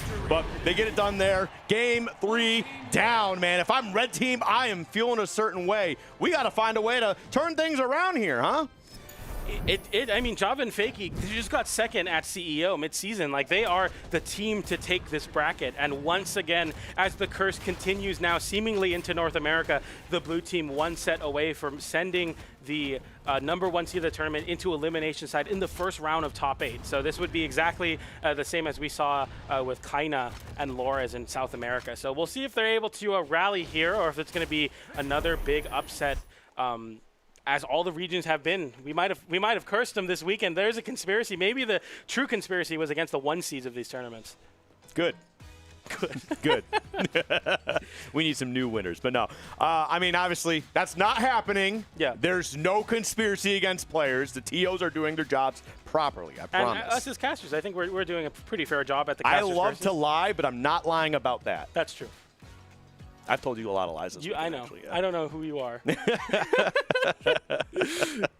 All right, but here we go into game 4. It's game 4? Yeah, yes, game it's 4. Wow, this has just been going so fast. Yeah, this bracket's been going extremely fast. No, I mean just the bracket, just this set has been going so fast. Dominant games across the board for sure. As we get to Western Air New stage! New stage! Woo! We got to change the scenery. As the blue team, I mean, hey, you know, they both got Appa. So. It's so bright. It's so vibrant. I can see again. I can see again. We're not in some doom and gloom stage. God. All right, getting right back into this, though. Balloon Boy and Hideaway are looking fantastic going into this game 4, and we're going to have to see if they can continue that momentum here. Red team, obviously, we know how good they are, right? They're good enough to stop, you know, some crazy momentum like blue team has. We're going to see if they can find a way to implement that here in this game 4, and they need to. They don't have another chance here. Yeah, but something to note, I think the red team very much so benefiting from these soft platforms, at least when Fakey finds activation. But as soon as they get on the ground and get caught with an end light, you lose your stock very quickly. Java trying to hold on here as the blue team, although in red, not as bad. I mean, you definitely could look to potentially extend this lead even farther. That recovery is going to catch Java, but not quite enough to KO. That one defense from the defense stats definitely helping there. Oof, getting caught with that side air as well, doing quite a bit of force, but not nearly enough to KO that riddle as that NSIG gets punished, and Hideaway in a great spot to close out that stock with that ground pound, a classic cannon combination, and oh no, another 2v1. Hideaway dropping that side line could have been the end of Java's stock maybe, so the blue team playing very well, and they're already put Fakey on their last stock. And that's in like 1 minute, like 1 minute, 5 seconds. Oh, Fakey dodged away. If that was red, that would have been the end of Fakey's winner's life here. That's crazy. I mean, they certainly could close these guys out in 2 minutes here. All right, I want to see it. 30 seconds. Can you take 3 more stocks? Probably not, but it would be kind of nutty. Can you imagine a way to close out the 1 seed, taking all 6 stocks in 2 minutes?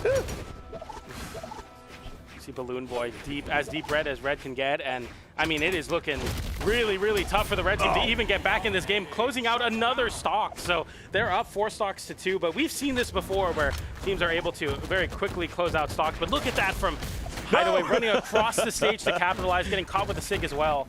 Yeah, now we have just past the 2-minute mark, but man, this is such a crazy fast-paced game just from what we...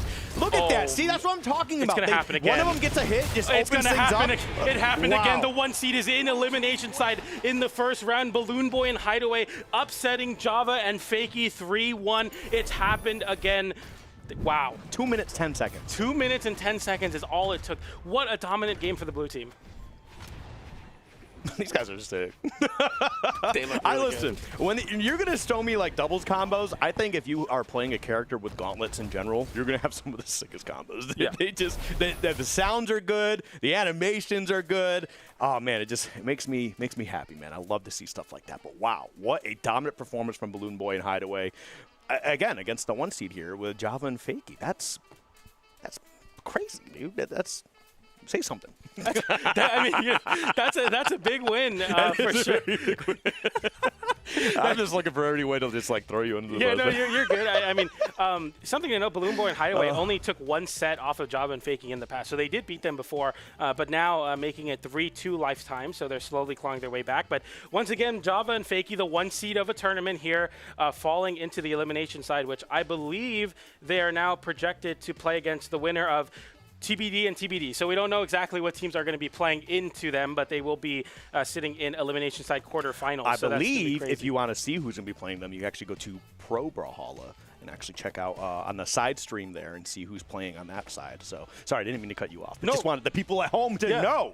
I mean, we're stuck here, but, definitely catch the side stream as they got, I believe, Megi, Radish, and Glue and Sprite playing. That will be the same side as Java and Fakey are sent into. And then Guicho and versus Flower and Bunny. So some very good matches in the elimination side. Still trying to get into top 8, of course, but we're going to be moving forward in winner's side of top 8 as we get into our next match between Experience and Zen versus Seabass and Truck Stop. So a matchup that we've never seen before, but of course we've seen a lot of both of these teams. Experience, Zen.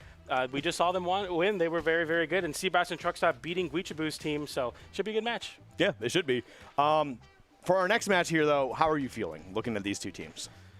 It's how rough, I feel. It's rough. It's going to be very rough. I think this is going to be a tough one for Seabass and Truckstop. Oh, if I yeah, had to say. very much so. Like, they did a very good job with the way that they were able to turn things around on Guicho and Daddy Heizo. Yeah. Heizo, that's right. And they did very well. They did very well in that match. However, Zen and Experience are like honestly two of the best like doubles ever players. In the game right now. They're one of the best teams in this bracket for sure. And these are the guys you have to beat to continue moving on the winner side.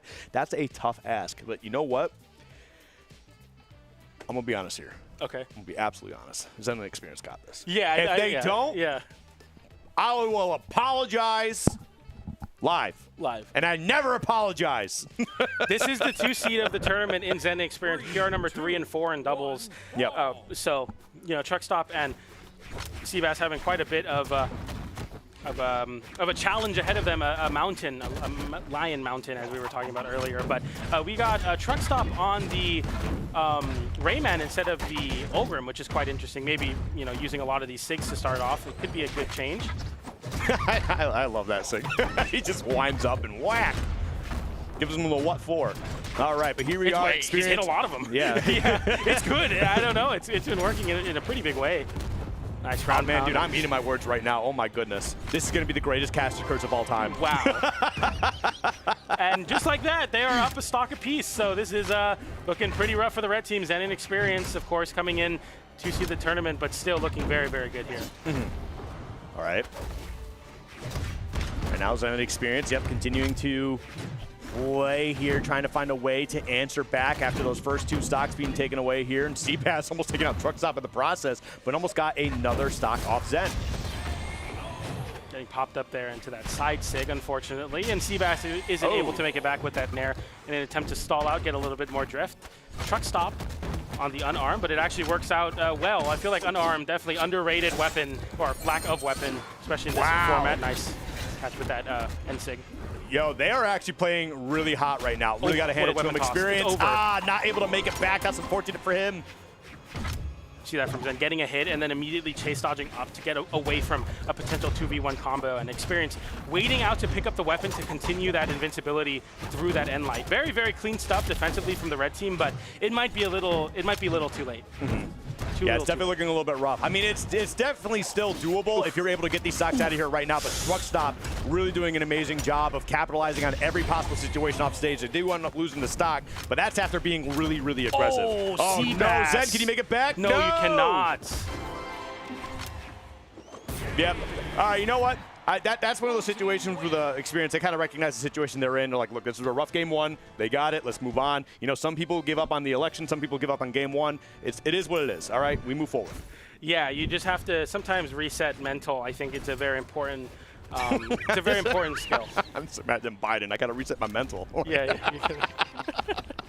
Got to reset the mental, get it back together. But yeah, I honestly thought, you know, Experience Zen, the 2 seed, maybe a little bit of normalcy, the higher seed winning a match in top 8 at one of these summer doubles championships. But instead, Seabass and Truck Stop, a Burrito coming out with a big adaptation, or I guess change specifically. We have Truck Stop on the Rayman, and the Rayman has found a lot of success in a couple of things. We saw the side sig, which is interesting because the side sig doesn't have a hitbox as it's reaching where the hitbox is. So we saw Seabass kind of standing in between where the hitbox is and where Rayman is, so he's able to get those Onyx sigs that are, you know, very stationary, like cover a vertical. So they're creating like this really crazy triangle of just like, you cannot land here. And it's very difficult to deal with that when you're playing against 2 weapons that are very good at sending you away. As I fade out, am I still here? Yeah, you're here. I see you. You can look. You can. Oh, I am. Okay, yeah, cool. There's a TV right there in front of you. I got a little scared there for a second. That was certainly a transition of all time. Yeah, I was not ready for that. Yeah, neither was I. Yeah. I was like, whoa. You know. Oh, man. All right. Well, it looks like we kind of got one of the players to kind of reset here. That'd be Zen. All right, we're going to be all set to go here. I don't know if there was just like maybe some connection issue or whatever, and maybe that's an excuse we'll hear later. I don't know, but it doesn't matter. Game 2 time. Yep. And we're going to be going right back to Forces of Lions. All right. Let's see how it all plays out. Onyx and Aang for the Experience and Zen. We're going to see if they can answer back. Yeah, you're gonna need to come out with a statement, I think, to start it off, because the momentum that Seabass and Truck Stop are building is insane. I mean, they are looking very, very solid to continue to potentially 3-0 this set, which would be the number 1 and 2 seed in elimination side, guaranteed 5th. So we'll see if they're able to kind of right the ship here, because we've been seeing a lot of crazy upsets this weekend. Okay. Right now, a lot of scrapping in the early game here. Ooh. Nobody really taking any strong position, although that was a very, very risky sig to be thrown out there. They definitely got a little bit of extra damage on that. But so far, pretty even across the board. Truck Stop, the least damage on this first stock here, but we'll see how much longer that lasts. Yeah, I feel like Truck Stop's sig success rate on the gauntlets definitely a lot better than the Axe. The Axe is a little bit too telegraphed, I think. As I say that, GC side sig out of the corner to punish Zen's aggression into that corner. Down sig to disrupt. That down sig, just a menace of a move for sure. And I like that from Seabass. Matching the dodge timing as well, understanding that I can just wait for the option and get the recovery. Zen unable to make it back. Oh, as I say that, able to dodge up and avoid, but there you go, Truck Stop finding the end light. And again, a very dominant opening for the blue team. Not as crazy fast as the first game, but still really, really solid. And look at all that damage Seabass gets off that down air from Truck Stop to extend that string. All right. Oof. There we go. Yep, closes that one out. Great weapon toss to secure the stock. And now Truck Stop all by the lonesome, but almost getting another stock off Experience in the process. But does not matter. 2 stocks apiece, but blue team's looking very strong right now. Yeah, I'm not too mad about that. I think it definitely worked out. Get the double recovery. You're going to get punished and lose your stock, but you're up a stock, so get that extra damage. The blue team definitely playing for that lead. Nice down air there. Experience unable to make it back. Seabass, a successful edge guard offstage with the gauntlets. You see Seabass trying to set up that side air into that down sig charge up, but didn't find it. All right. Oh, big damage on for Experience there as they continue to try and battle their way back in this game too. It's still looking a little bit rough for them. There we go. That's huge. That's a stock out of the way. Red team waking up a little bit. Not really able to get a whole lot on Seabass, so that might be a little bit of a mistake later, but right now, I mean, you just got to work with what you got. Nice wait there, the dodge through, and then immediately turning it with that end light. Experience, finding that stock with that down air, but Zen losing the stock as well, and already a lot closer than the last game as we are down to a last stock for both teams. Oh, what a sig to call out experience. Yeah. Jumping in the corner again. Side air coming in from Truckstop, didn't find a connection. That would have potentially closed out the stock experience. Was very low on resources there. Seabass dashing across the stage with that end light. The down air not connecting experience. Tried to flip it with a side air. Ooh, it's so scary. Okay. Seabass lost the weapon. You had to throw the cannon away to get that unarmed recovery back. And the double recovery from blue team on the gauntlets. Double gauntlets definitely going to be a good spot to close out that stock. But the red team slowly bleeding out here as they're taking a lot of damage trying to find these KOs, experiencing that Nair as well. Yep.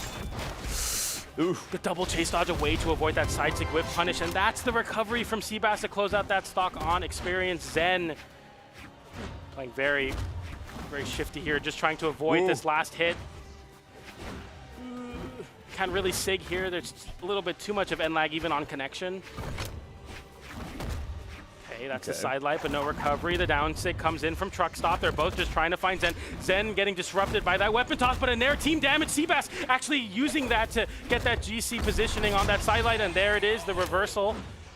Truckstop got the recovery, was enough to KO, but that lining side air, not enough either, and Truckstop actually down into damage, and a clutch from Zen, able to get the unarmed recovery. I thought Truckstop was going to respect that wall a little bit more, but hanging a little bit too close, and Zen was able to get that recovery reversal. I cannot believe he clutched that. Yeah, I'm speechless. Like, I was like, damn, they're really going to go up 2-0 after I said all that. But no, there we go. Zen experience coming through for me. Thank goodness. I don't want to apologize. But yeah, great play from Zen. I mean, to just have the patience and, like, you know, to be able to execute like that as well. Like, the discipline, honestly, is astronomical. That was so incredible to watch. And that was, like, literally off by frames. So risky to go for the ground pound there from Truckstop, but I do kind of understand. I think if we saw a down sig, it would have been the end of the set, or end of the game. It would be very different if we saw a slightly different option from Truckstop, but nonetheless, we have to move forward, reset the mental, get back into this game 3, back on Fortress of Lions. Okay. There we go. Truckstop. Ooh, great combo to get things started there on Zen. Zen coming down to help out experience. And they could close out Seabass here. Misses it. Seabass finds a way back to the wall. Yes, going to be able to recover. Seabass is barely able to drift back there, even sweat beads, but still finding a way back to the stage, looking to assist as Truckstop's been taking quite a bit of damage. The red team, for the first time in a really long time, having the damage lead in this first stock.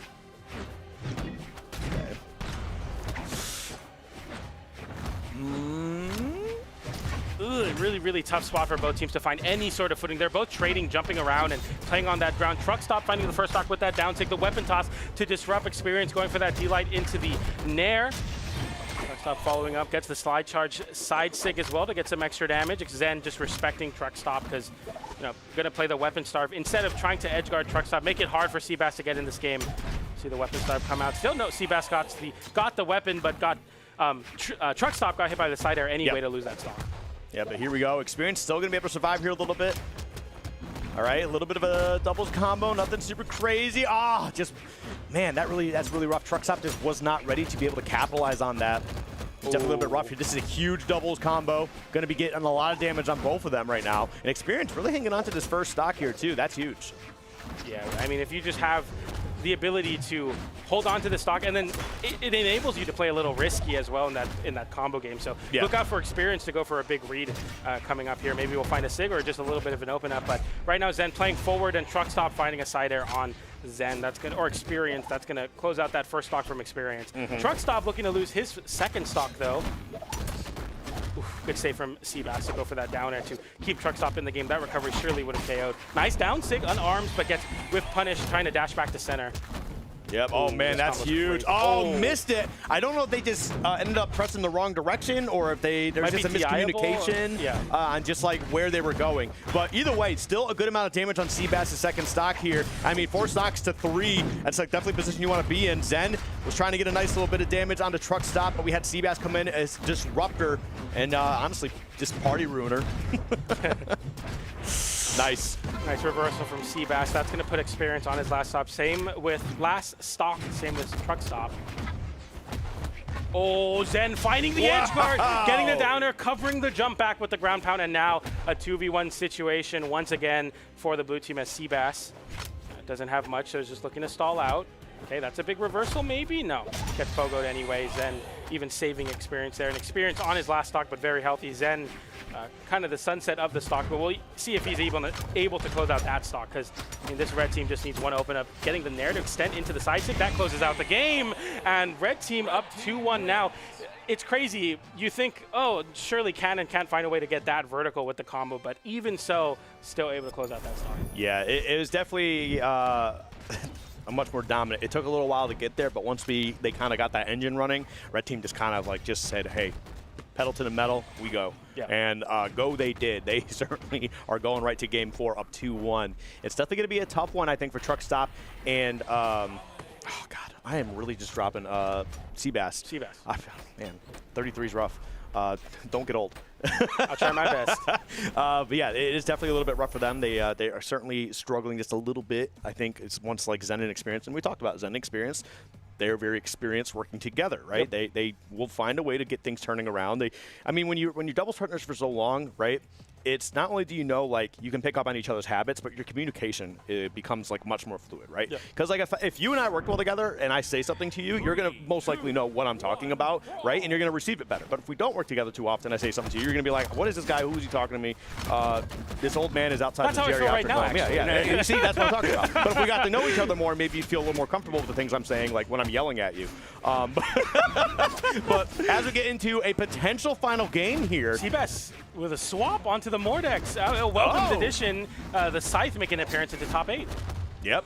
And I think this is definitely kind of one of those change-ups you really need. Start operating here. That's one stock gone. Seabass gonna lose the second one here. Can they close him out? He does get the wall touch. All right. Staying alive. Mordex not completely a misplay here so far, as Seabass is able to hold on to that stock. But yeah, not for much longer, I assume. We'll see. Yeah, there's the stock. And yeah, I don't know if this Mordex pick from Seabass was enough of a difference. We did see a scenery change in Apocalypse, my favorite stage, but maybe not enough. Nice recovery there from Truck Stop. So staying alive in this game for sure. Nice that's big. Truck Stop definitely been throwing that SIG out a little too many times. I think that's the 3rd time now. The first one, I think they got some damage off it. They might have closed out a stock, but the second 2 times have actually had some pretty big punishes at the end of it. So he does need to dial that back in just a little bit. Ooh, the chase dodge down from Zen. I love when Gauntlet players go for that. Getting the Nair, chase dodging down to try to find an option, or find a Truck Stop holding onto the wall a little bit too far down. Didn't find the true conversion from that down air into the ground pound, but Seabass didn't find a connection on any of those GC SIGs, and the stare down is crazy right now as the weapon toss comes in, and that could be the end of Truck Stop's life, and it is, and Seabass tries to get involved to save, but it doesn't work out, and Seabass in this ridiculous 2v1. I mean, how could you even come back from this one unarmed and in a terrible spot as Experience tries to set up something crazy off stage. Seabass unable to make it back. Just gets the ground pound, forces that last stock on both those players, but the red team really cleaning it up. Seabass. How fast was that game? I feel it was under 2 minutes, I think. Yeah, that was a ridiculously fast game.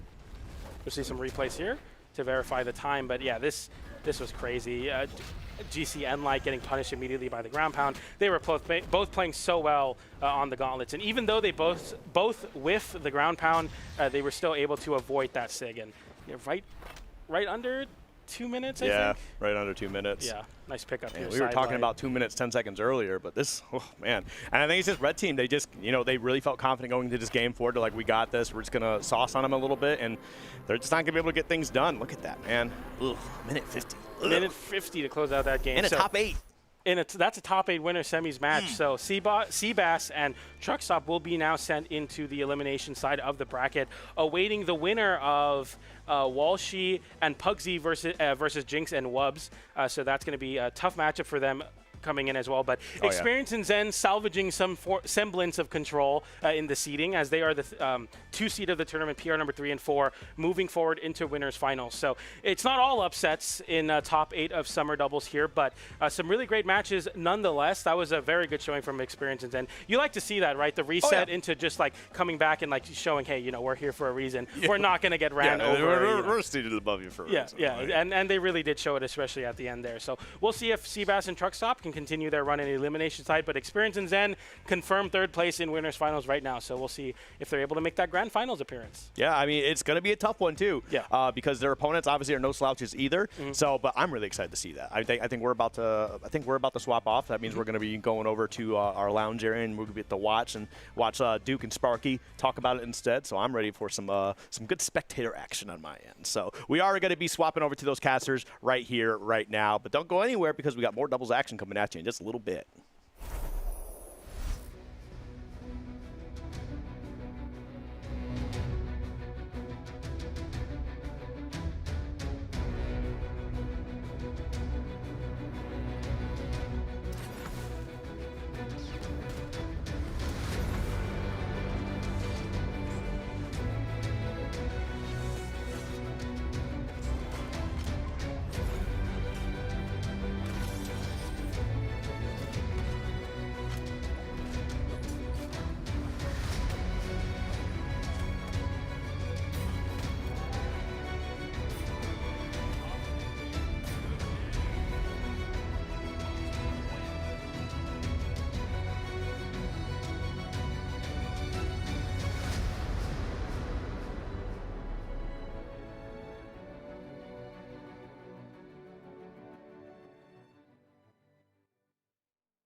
tech issues. There we go. Okay, we're good. We're good. I can hear him now. Yeah, Okay. we're good. Oh my gosh. Hi. You know, it's really funny that that happens every single time. I think it's on purpose at this point. Yeah, it probably is. Until, again, somebody gets caught saying something they're not supposed to, and then it ain't going to be on me. Yeah, my vocal warm-ups Ain't today, gonna be on me. I don't know. They were something. But how's it going today? It is, of course, summer doubles. We're on the elimination side of things here in the top 8 of North America. But before we get into the action, we have been told politely to remind all of you to turn back on your TVs and then sign up at bcx.live for the World Championship. If you sign up before the 31st of whatever month you're existing in right now, then you can also potentially get a t-shirt with your name on it. Wait. Why did you put the month like that? Because if I can't remember the name of the month. It's July. So if they're listening to this in August, that's not going to work that way. Well, imagine. So don't listen to him. It's actually if you sign up before the 31st of July, not whatever month you're existing in right now. You did not fall out of a coconut tree. We are in July right now. The context of what came before was June. The context of what comes after is August. So before July 31st, what do they get? T-shirt? T-shirt with your name on it, but also there's all the other good stuff that comes with signing up to be a competitor, to be a watcher, all of that. And also, of course, if you're watching and it's September, thank you. I respect that you decided to come back and watch the VODs. Yeah, and thanks for checking out the VODs. You're watching this part of the VODs, if anything. Hopefully we'll see you in a couple months at the World Championship. Hey, if you didn't sign up yet, you won't. I don't think you'll get the T-shirt, but like you can still sign up, absolutely, and I think you should. And there will be T-shirts there probably. Absolutely. The World Championship. Anyways, top 8 North American Summer Doubles. We have 2 teams on deck. One of them, Wubs and Jinx. On the other side, Pugsy and Walshy. He's didn't even move to help show, but that's Pugsy. Oh, my bad. I was looking at the bracket. Yeah. There's Pugsy's name. Let's see, some of the other sets, we're actually waiting on a set from top 32, which I actually want to open still up happening on Pro Brawlhalla right now, since we don't have all the players in the room yet. So we're not actually wasting your time. Well, we are wasting your time, but like there's nothing else that could be happening right now. Well, it's like we're not controlling the time being wasted. Exactly. It's on the players, namely Wubs and Jinx are having trouble putting in numbers for a room? It's Megi and Radish. They won over Glue and Sprite to make it into the top 8, so they're one of the teams. And then the other team that we're waiting on right now is Guicho and Daddy Heizo versus Flower and Bunny. Okay, so Flower and Bunny have made it further than I would have expected them making it today. Yeah. Why are you dissing Flower and Bunny? I mean, I'm not dissing them. It's just like there's a lot of solid teams like at that level, or at least in my mind above that level at this point. Because like Bunny's an up-and-coming player, obviously. Flower has had his moments for sure. They've been kind of somewhat few and far between, so it looks like we're maybe at a potential amazing landing zone here, getting into the top 8. It is 0-0 right now, so it's at the very beginning of that set. It is going on Pro Brawlhalla right now. Let's look at the viewer vote we got going for us right now. Walshy and Pugsy versus Jinx and Wubs. Jinx, and surely that's just because it's an early vote at this point. I would think name recognition alone would have Walshy and Pugsy taking this. Except that, like, you have to remember that we already got to see Jinx and Wubs, so we have like a level of, okay, they're playing at this tier. We've seen what they've been doing. They've been looking good. On the other side, Walshy and Pugs, I think we haven't gotten to see them on stream today. And we did. They were in a top 8 qualifier match against Java and Fakey. They did get 3-0'd compared to the on-stream match of Jinx and Wubs that took it all the way to game 5. But that was against Balloon Boy and Hideaway. Different. Yeah, okay, but who is in the winners finals? It is Balloon Boy and Hideaway. So that is technically true. Taking them to game 5, I think, gives them a little bit more of some love from the community. At the same time, I mean, it could just be people are they just feeling the Jinx Wubs? I'm not. I'm on the other side. I think it's Pugsy Walshy for sure coming in this one. But again, I'm just looking at pattern recognition, and that like lights up certain parts of my brain. Okay. And so I just, yes, that one, please. The last one I saw. I'm Team Jinx Wub. I'll say it now. Now, if it was Jinxie, be a different story there. Hey, you don't know. Could be his alt account. Could be. Think about it. Still waiting on them to come into the lobby here. We have Walshy ready. We have Pugsy ready. We have Wubs almost ready. Still waiting on. There we go. There is Jinx coming in. Now they are matching the bold and brash avatars. Okay. Yes. Love that they're matching that. That shows some synergy even in just the team the Legend Select lobby. Okay. He's trying to figure it out. That's okay. We can give him some time. Yeah, it's hard. I mean, you made it into the top 8 of a tournament. Getting into lobbies is definitely one of the hardest challenges. How do you feel about the Pugsy pick? You know, I believe we saw him play some Jae-Yun in the 1v1s during Heimdall.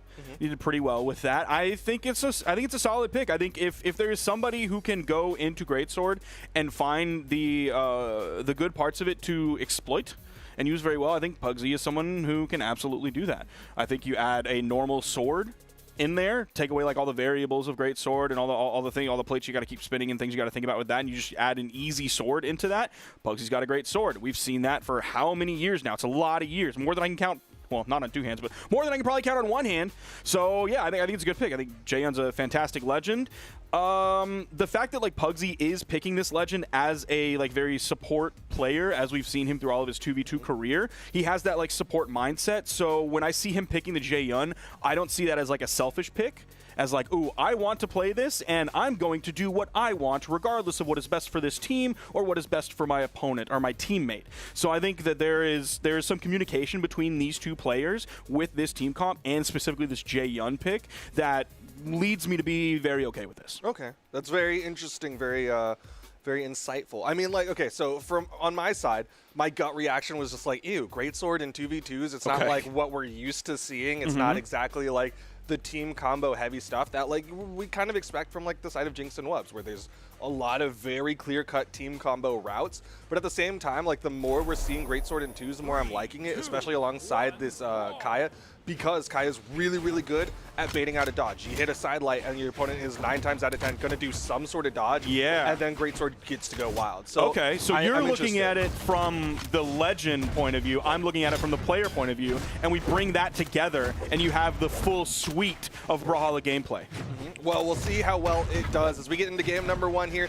Top 8, but it's the elimination side. So the team that loses here is going to be done for the day, finishing in a 7th place.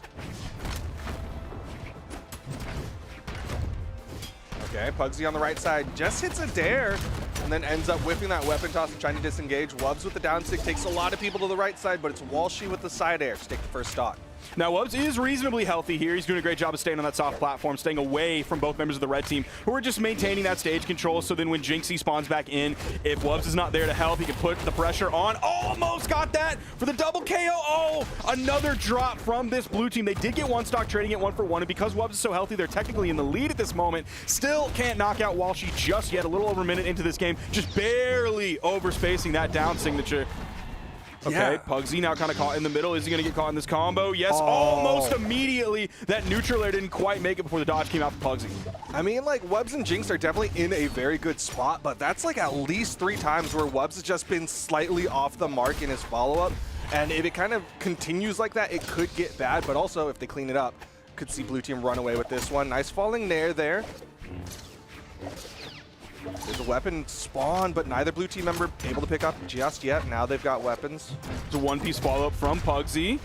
There's a little bit of team damage coming out from this red team here. A little bit more than we would like to see kind of this quote-unquote early into the game, but maybe that'll tighten up as the set goes on. The dodge comes out, barely able to get to the wall with that. Meanwhile, Pugsy taking off the top. Walshy might be up there, still really unable to land. Didn't get to reset the jumps after got hit with that side airs. Was in sweat beads right before that. Still got over to the wall, though. Pugsy in between 2, gets hit by both, but not the biggest damage. Walshy on the left side trying to go for the KO, but gets actually knocked out of it from Pugsy's side air. Oh. He'll get the down air, keep that stock count even. Gonna strip the field. Oh, weapon toss was active, and it turns it around. Wubs able to grab that stock there. Pugsy and Walshy now both on final stocks. Walshy's gonna be looking for a weapon spawn here. Wubs now meeting them there. Everybody on 1 at this point. Weapon favor is going to Pugsy and Walshy, though Jinxie also has 1 spawn coming in the soft platform. Jinxie actually moved over in case he needed to provide some defense for his teammate. Pugsy taken out by Wubs' spear. I'm surprised that signature KO there. All right, left side, nice dash over downlight. Catches Walshy. Here comes the team combo. Into the down air, goes low, but Wubs not able to continue it. Didn't quite have that range with the D-Light. I was wondering if before the D-Light, if they were going to pick up the weapon spawn and then continue the combo from there. But I don't know if they have something like that rehearsed, which is why Wubs like made a move and they kind of went back and then went for that GC D-Light. But still, the damage was added up. Then the weapon was picked up, and they still were able to like negotiate the position so that Wubs could get the final KO of that game. Yeah, it was an interesting team combo in the sense that, like, Wubs threw away the spear right before it started, so it seemed like they wanted to do something unarmed alongside the gauntlets of Jinx, but then you saw Wubs swap over to the gauntlets, and there was a very clear team combo that you'll see right here.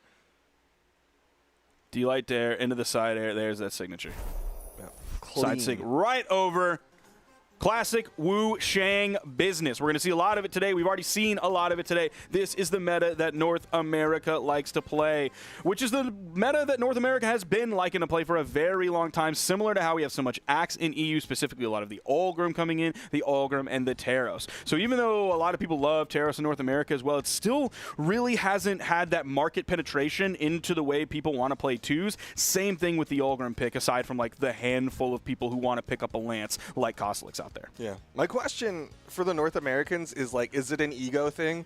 Because people, like, are so against Axe, right? They're like, oh, I hate watching Axe, blah, blah, blah. So every North American's like, I'm not going to stoop that low? Or is it just, like, I don't know. North America just doesn't have it in them like that? I genuinely don't know why.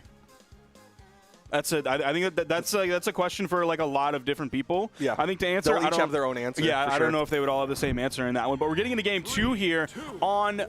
Oh, okay. Apocalypse. How are we going to start? Yep, there we go. There's Pugsy going off the edge. We're going to reset this one. I wonder if we're not going to the Apocalypse here as we get the slow fade in. You can see the match ending in the background. We're going to wash our hands of this one. It will not count. We'll be getting into game 2 here in just a moment. Let's see if we can find some numbers to talk about from the previous game. Pugsy actually splitting his damage almost right down the middle. 202 on the sword, 232 on the great sword. All of the numbers just disappeared because they are taking the information from the game that actually just ended that we were washing our hands with. So we got 2 numbers out, which is pretty good, and we're going to be getting into this next game here shortly. Leaving Apocalypse up, okay, must have been just some other issue because we are still going like a weird back start to Apoc. or something like that. Pugsy immediately had jumped off on that one, so maybe just had some trouble on that load in. But either way, we're going to get right on into Apocalypse for game number 2. Likely will be the usual. And I do like that this team of Walshy and Pugsy, even though we are seeing the unorthodox Jae-Yun coming into here, we're also seeing the Kaya, which is very standard in a lot of different teams all across the world. Maybe not as popular as like the Wu Shang pick or the Rayman pick today, but still, definitely not something you look at and go, huh, where in the world did this come from? What is this guy thinking? Yeah, it is definitely like different from, like you said, the Olgrims and the Wu Shangs and whatnot, but it still fits perfectly. Like we've seen multiple Kayas do really well across the 2v2 scene. Nice Neutralite coming in from Jinx, got both red team members. Unfortunate that there couldn't be much more of a follow-up afterwards. Pugsy staying high to get away from that neutral signature from Wubs, but both members of the red team sent over to the left by Jinx. Okay, there's a sidelight into the side air, enough to KO. Even with that defense on Jae-Yun. Now they're both setting up for the edge guard. The ground pound comes out from Walsh with a bonk on the head, and then the ground pound following up right after that from Jinx, right along the wall. Yeah, he was very ready to go for that one. You saw Wubs trying to get those weapon tosses, but Jinx ate both of them, and then it was Jinx's weapon toss that set up for the pickup down air. Neutral air not quite enough to take off the top. Even in strength stance, the in-light didn't do it right after that either. The D-light side air will do it. Full team wipe, and we are all back to even as we get 1:10 into this game. Weapons are going to favor the red team, though Wubs is able to pick up a spear pretty quickly. Nice down air from Jinx, but he's not able to get the weapon spawn again. He's still fighting unarmed here at the weapon disadvantage. Getting zoned out almost from the second one, but he's able to grab the gauntlets. Okay. You see Jinx high in the sky, got the double sidelight into the nair, and Wubs was coming up there with the recovery, wanted to keep that juggle going onto Walshy. Oh, nice pickup there. I don't know if he originally wanted to pick up Jinx and then Wubs happened to move into that neutral light, but just a little bit more damage, one more move. If you're regularly able to turn one hit into two, like, yeah, it's not necessarily going to make the esports dev stream highlights of the year or whatever, those YouTube shorts, but still, you're going to find yourself winning a lot of games with that. Yeah, it definitely obviously adds up a lot faster as the recovery connects for Jinx, but it's going to be Walshy with that down air to take down Wubs. Again, the recovery's coming out. Weapon starving game still seems to be at least somewhat of a priority for this red team. Going to snake that spear away, throwing out the side air while Pugsy gets taken out on the left side. There's the side light. The turnaround neutral air actually hits Jinx after the side light hit Wubs. Weapon toss going to interrupt Wubs just a little bit there while she over on the edge, still able to get back up to the main platform.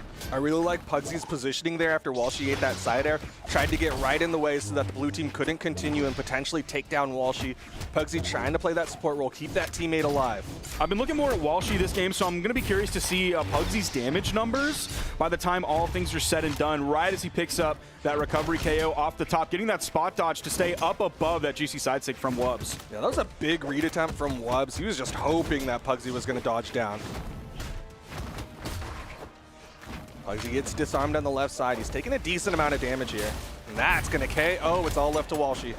There's the side. Oh, again, he basically did the exact same thing where he sidelights one of them, the turnaround jump neutral air to hit the other person. I mean, that's a 2v2 classic. You got to keep your head on a swivel. Got to make sure you're swinging all directions. Now, I don't think just like a straight hit will take out Wubs here. There's the D-Light into the side air. Great follow-up. Even though he hits Jinx, it's not really a problem for this team. Nice down air. He touched. See if he can get another one. Yep, Clash there's another out. one. It was a clash out. There's the side air. Potential turnaround here. Maybe a ground pound. Yep, there it is from Walshy. That's one KO. Let's see if Walshy can get the victory here. He is significantly behind, though he has a better 1v1 track record overall in his career than Jinx. Clutcher kick moment, but it's going to be Jinx with the clutch. Gets that recovery to KO Walshy and force a 2-0 lead. And Jinx doing some carrying there, putting out 593 damage by the end of that game. And I can't remember if any of the other commentators said this, but Jinx is toast for Prez.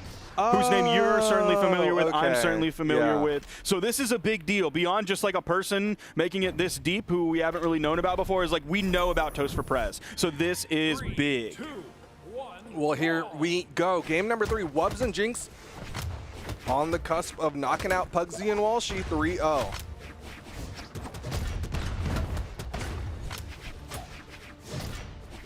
Both red team members kind of in the middle of the stage here. Pugsy trying to get some great sword string and starting. Now he's going aerial a bit. Blue team members were kind of stacked upon one another. All right, Walshy going in for the read. Dude, Jinx took a lot of damage in like 20 seconds of this game. Very much in the red, almost KO'd. If he was playing anyone with less defense than Onyx, I think that recovery KOs. Yeah, Jinx is definitely hurting right now, but Jinx is living, not for long. Pugsy with that neutral closer, and you see Wubs go and hit that downlight chase dodge away. Yeah, that neutral closer ended up picking both members of the blue team up and ended up grabbing a KO as well right before Pugsy ends up falling. Neutral signature, he was hoping to hit Walshy with that.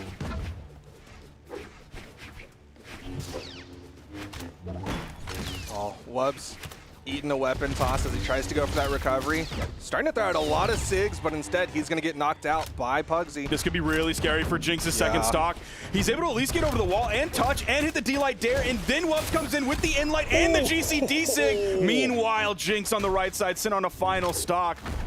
So that recovery back to the stage and then all the work that Wubs did, like, yeah, it was fantastic, but we got to be looking at Jinx right now. Final stock does at least have a weapon here, so not completely zoned out of this fight so far. Trying to put some pressure onto Walshy. Already has like 40 damage added up pretty quickly. I'm surprised Wubs was hanging out on that right side wall for so long, especially considering Jinx is the one on final stock. Like, yeah. Wubs has to play a lot more aggressive in this position. Oof. Gets stopped out there by that falling neutral air. Jinx again. Nice grab from Walshy. The D-Light into that neutral air. Help save his teammate there. There's the ground pound. Wubs put on final stock. This is scary for Jinx. At least he's able to float around that soft platform this time instead of having to stall over on the right side off stage, waiting for those sweat beats to come out, hoping that his teammate can come back in. Side air sends Walshy over to the right. Side air sends Pugsy over to the left. Jinx doing a good job, not taking too much damage. Definitely be looking for finishers as the recoveries come out. There it is, and that'll put everybody on final stocks. Yeah, Wubs and Jinx have been doing great on this final stock. Like, they're really not that far behind this team. It could fall apart very quickly, but at this moment, okay, it's starting to get a little bit rough here for Jinx. But yeah, this combo, he grabbed one with that final signature. Pugsy at least was able to escape that. Still good damage. The blue team continues the pressure as they've got the control right now. Pugsy landing back onto the stage. Gonna start putting out that great sword damage, but again, the red team stacks up.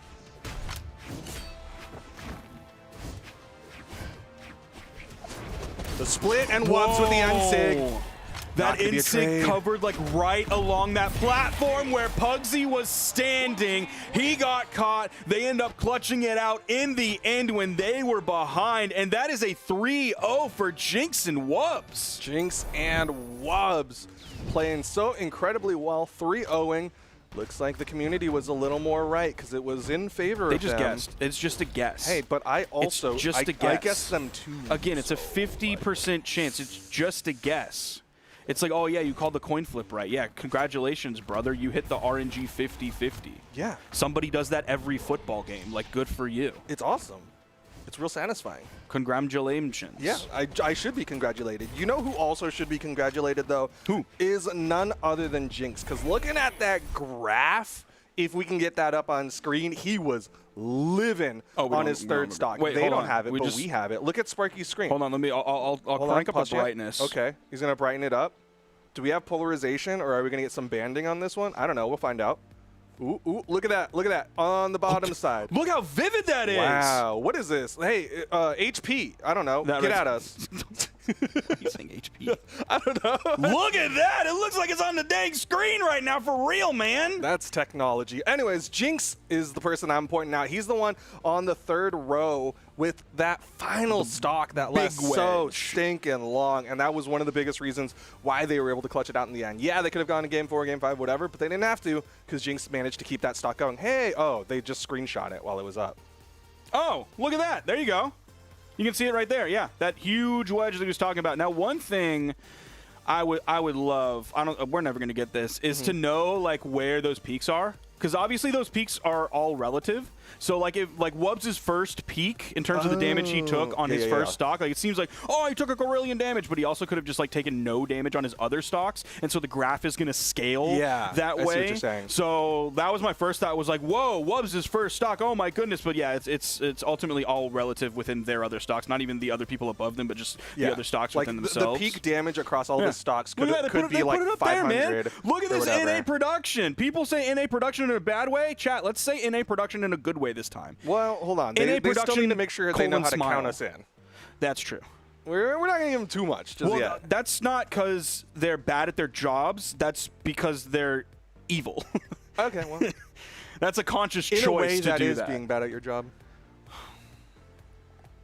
Depends. Sometimes being evil is fun when you're the one doing the evil acts. There they are. Look at them. Look at those guys. Very evil. proud of their evil. Pure evil. Yeah, especially by dabbing. Pure evil. Yeah, let's the ultimate evil. Let's pull up chat right now and see if chat. Everyone needs to do NA production : close parentheses. NA production smile. Oh. NA production smile. You're a colon parentheses guy, not a colon D. Well, that would be like a NA production. No, like big smile. Oh, colon D. I'm thinking capital D colon. Yeah. That one's. Yeah, that's the dramatic one. Either way, we're waiting on our next team to get in this. Again, we're on the elimination side of things. We might actually like legitimately be waiting for them to finish their set. Hold on, let me refresh the bracket. It was happening on Pro Brawlhalla. Oh no, it's Flower and Bunny. Let's go. That's huge. Huge. I told you, don't diss Flower and Bunny. I didn't. You were hating. I wasn't. You're like, I didn't expect them to make it this far. Hold on, let's see some of their previous placements so that I can see if I'm just a hater or not. You are. I certainly might be. I was definitely a hater of Flower at one point. Okay, they haven't played a single tournament together. Yeah. Get away from me. Okay. Stay away from me. You're the guy who goes to a restaurant, sees a dish, and you're like, I've never eaten it before, but I hate it. No, I was. It's just like that's hating. If it's fun. Like, it's okay to do that if it's fun. Oh, I'm sorry. You're right. And in the interest of being an agent of chaos. Okay. That's fun. Everyone loves it. Everyone knows what we're saying. Sure. Yeah, everyone's on my team on this one. So yeah, congratulations to Flower and Bunny for making it this far. Job's not done yet. Of course not. Job's not done. Now here in the elimination side of things, they're going to be going into Megi and Radish, one of the more established teams in North America. You talked about how you think Funny and Flower and Funny and Blower. That is not a difficult mistake to make. It's a very easy mistake to make. Very easy mistake. Flower and Bunny. Yes. We'll get it. Flower and Bunny, you don't believe that they belong here, but They're now going into a team that you think does belong here, Megi and Radish. Yeah, well, no, I don't think Megi and Radish belong here either. They put them in your top 3? Yeah, they belong being in the top 3 right now already. Okay, but they belong on the top side of the bracket.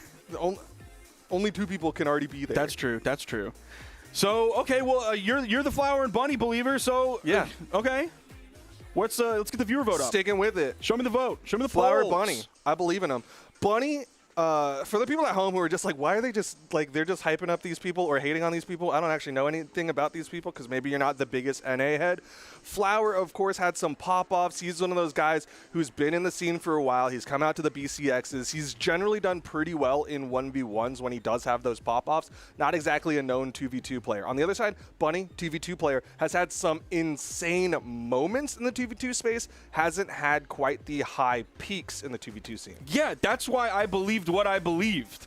Because they're coming into this with no disrespect. Flowers PR 80 and Bunny, you know, the quote-unquote stronger 2v2 player of the two. No, again, also no disrespect. PR 17. I heard the sarcasm in that. There's just so much hatred behind the way you say Bunny.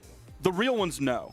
At the end of the day, the real ones know. Well, I can tell you in the back, PJ is definitely rooting for Megi and Radish. He wants them to do the furthest, and of course, so do you. But I'm Team Flower and Bunny. We'll see how well they do as we see more Kaya and more Rayman on the side of the blue team. For being such a Bunny and Flower believer, you did not put them in your top 3. Well, yeah, but I also said a team that doesn't exist, so like, come on. I wasn't going to say anything. He let that one slip.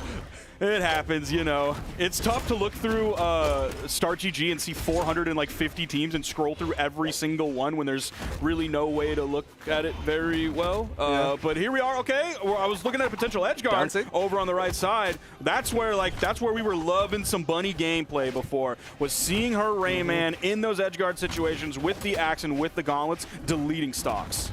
Definitely has that potential. Flower with the delayed punish attempt onto Radish with Sig. Unfortunate. Dude, didn't work out. The side Sig has line of sight. Delay is the right answer. Bunny is throwing out like one attack maybe every 40 seconds. Not every 40 seconds, but like 15 seconds. She is being very, very patient. Megi tried to go for the wake up there and get that combo to KO, but unfortunately only took down Radish. That time, it will take down Flower. The inlight from Flower that came out, it didn't quite raise the opponent up high enough for Bunny's neutral signature to grab, because that absolutely would have been a KO. I believe it was on a Megi was the person who was caught in that. Yeah, Megi is still alive on that first stock. In the red, though, alongside Bunny. Left side, Radish trying to just 1v1 Flower.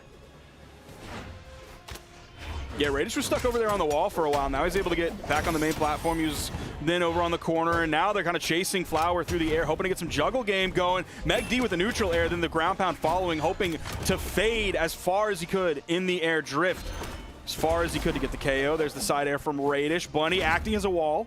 Yep, trying to be in position. Megi did manage to go over, but a good dodge from Flower. But unfortunate that he can't get his dodge back again. Megi gonna get that recovery for the KO. Megi's still on that first stock. Now, Bunny is dominating. Now, she is on her second stock, but she was like yellow when she was dominating, so that means she took 50 damage, and in the meantime took 3 stocks, which means, yeah, she could have knocked out someone who was in the red and then another person who was in the red, but like also then probably did a lot of damage before getting another person while taking next to no damage. So because of that, like, blue team's in a great spot right now. I mean this lovingly. Okay, say it. Megi was the one who was dominating. Was it? Yeah, and then he got shut down. No. Yes. It was Bunny's head. Well, I saw the Rayman head. I guarantee it. Bet. Absolutely. Side Sig will connect. Bunny down to the final stock alongside Flower. Megi still sitting on 2. Ground pound. Flower, did he get the wall touch? Yes, he's got enough movement to pogo, and now it's all left to Bunny. Unless it was Bunny who got the shut him down. It could have been. It could have been. Nice there. I'm going to look at the replay later.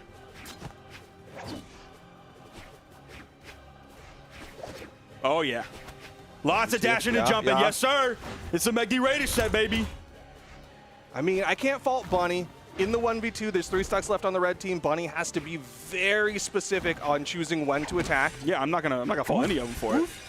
Because they're just being super careful. Because like Radish is in the orange. That's a gets burn caught dodge, with though. a side signature, a neutral signature in the wrong spot. Like that side air sent Megi off screen. 1v1. Took like 4 seconds for Megi to get back. There's the ground pound. Could be a potential setup. Nice recovery. I like the exhausted recovery to cover just in case Radish came in. With the Sair there. Easy punish, not enough to KO. Axe is still active, but Megi goes wide. That's 2 exclamation points. Still touched. Chasing. Oh, he just barely got over to get the hit onto that chasing after Bunny. Neutral signature grabs 1v1. both. 1v1. Can Bunny do it? Probably sticks on gauntlets, yeah. Yeah. Got to go for the Gimp. Megi. He's just going to shark till he gets a Where's weapon. the weapon spawn? Okay, has the gauntlets. Uh-oh. That was a dodge in from Bunny. Instant recovery, too. Ooh. Punish, but no easy follow-up off of the sideline. Okay. That's crazy he didn't do a falling dare. Yeah. I mean, Megdi's looking for the KO Yeah. tool now. Downlight side air will do it. Megdi going to take game number 1 for the team. Ooh, Megi 665 damage on that one. Very impressive. I think that the tough part for me is looking at Flower's damage. Put out only Yeah, it's tough. 300. Flower looked to struggle a little bit, and when you're coming in with the Kaya, not exactly like the highest strength legend, but usually you expect a little more out of the Kaya. He at least took 554 damage is pretty solid. It's like it's up there though with everybody else. It's not like he was using that Kaya high defense and just like soaking up everything and everything and everything like a sponge, even though he's not playing SpongeBob. But is decent numbers. Something that you can work with. Absolutely something you can work with. Definitely not like completely weighing down Bunny by any stretch of the imagination. Here we go into game number 2 though. Nice little combos starting off for this blue team, but Radish and Bunny are sky high. They're just slugging it out, and Flower and Megi were just kind of like, yeah, we're here. In case anybody comes to the ground, we're here. Ooh, okay. Flower went for the read there with that gravity cancel neutral sig. Radish got away from it. Bunny though in the red. Not sure if that was a bait Nair? down signature from Megi charging Hit? that one up. Oh my gosh! Flower getting the KO off the top, plucking out of the air, sending to that top blast zone. Great reactions from Flower there, just waiting. And the second Radish made a commit to some action, easy neutral air. Bunny gonna get taken down by the down sig. Flower needs to survive this. Dodges one. Nice. Had the touch. Oh, that was enough to just do it raw right there. I thought we would have seen maybe another weapon toss coming down after that, but the ground pound was enough to secure that stock. And again, Megi, the last one surviving on this first stock. His survivability has been very solid so far in this set. Oh, that was so scary. I thought the second swipe of Megdi's sidelight was going to get through that spot dodge of Flower. Oh, Flower just off the mark with the Nair. Okay. Can they take down Megi? Megi was in the, or is in the red, but got launched pretty far. Oh. Ooh. So many super close signatures. There was a side sig from Bunny that missed, then a D sig from Flower that missed, and then a side sig from Bunny that did make contact. Okay. They could look for Radish here. Punish opportunity, but Megi launches Flower.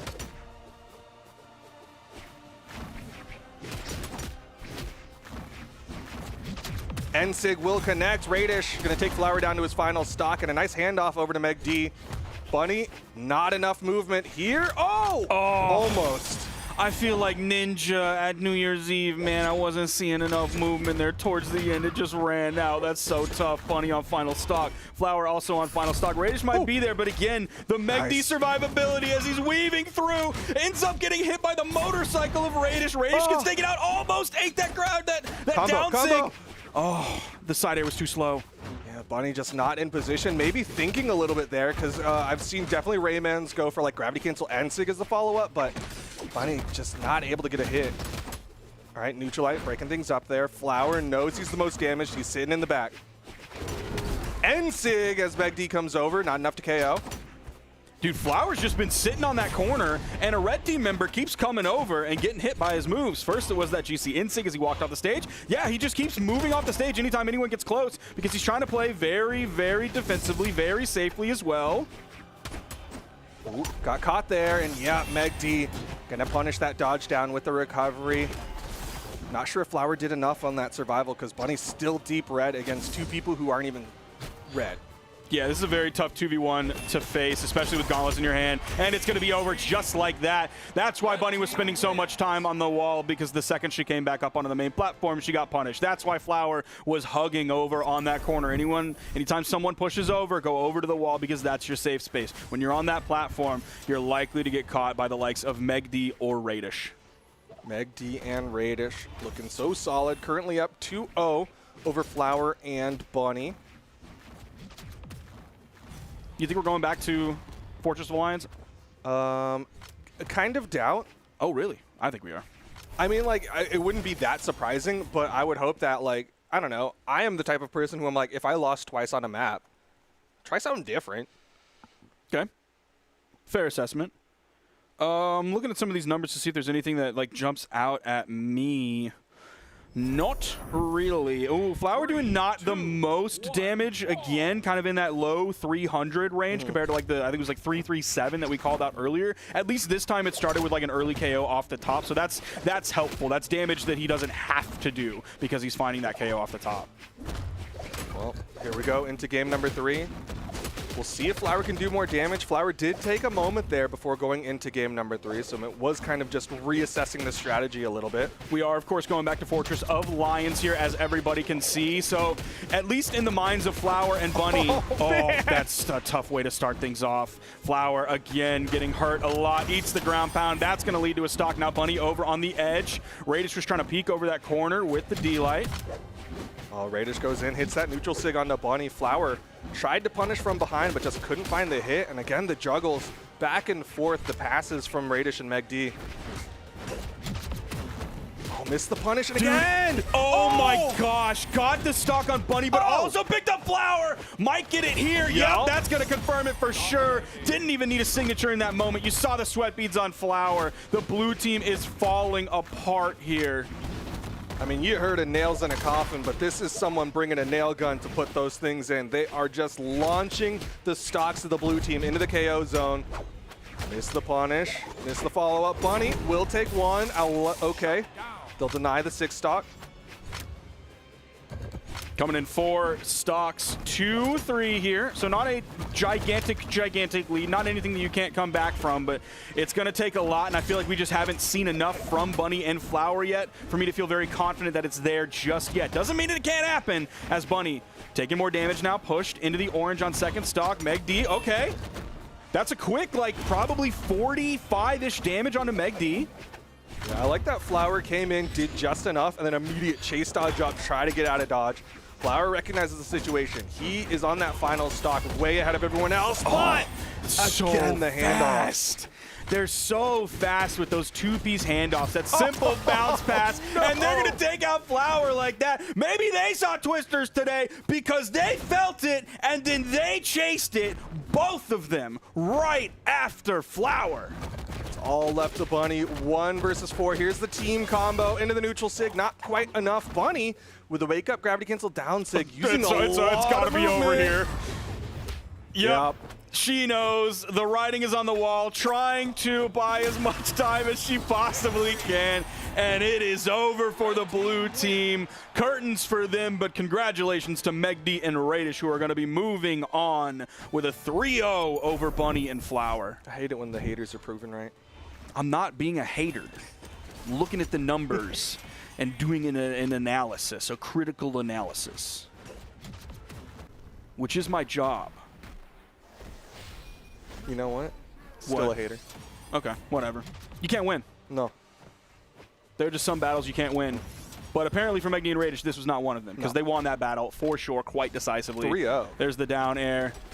Oh, dude, that's... They're so good. If I was Bunny, I'd be kind of mad at the Wushang NC, because I'd be like, dude, my teammate hit me with the nair. Like, that should have changed the timing enough. But no, it's got a lot of active frames. Yeah. I feel like it has like a nice amount of active frames where you're not like, I am stuck here forever. This is where I live now. I want to get off Mr. Bones' wild ride. But it's not like so few that you're just like, you have your one, bang, and if you didn't hit it, like you're cooked. Yeah. But that'll do it. Megi Radish going to continue on. Flower Bunny going home with that 7th place finish. We still got more top 8 action, as of course we're on that elimination side of things. But before we hit you with the top 6 part of it, we got to go to a short little break probably. I know. I saw this happen to Skiff, and then I was like, this is going to happen again, because they haven't brought up the graphic that says we'll be right back. But I figured maybe this time. I thought we could be unburdened by what has been, but it seems like we're still burdened by what has been. And it's NA. Guys, everyone in chat, can we get NA production sad face this time? Hard to learn from your mistakes when you keep making them. We will be back because the thing's up there, so they better be ready. We will be back in just a few moments with the rest. No?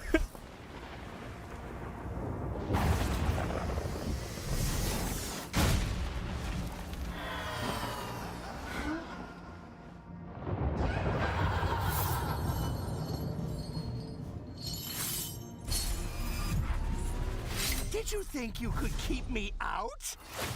I can't tell if you're sweating or crying. You're stronger than I thought. I'm not cheating, you're just not trying. You're so predictable. I'm Loki, and you're who again?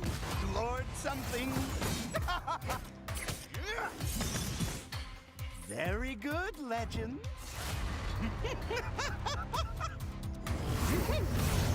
I think he likes you.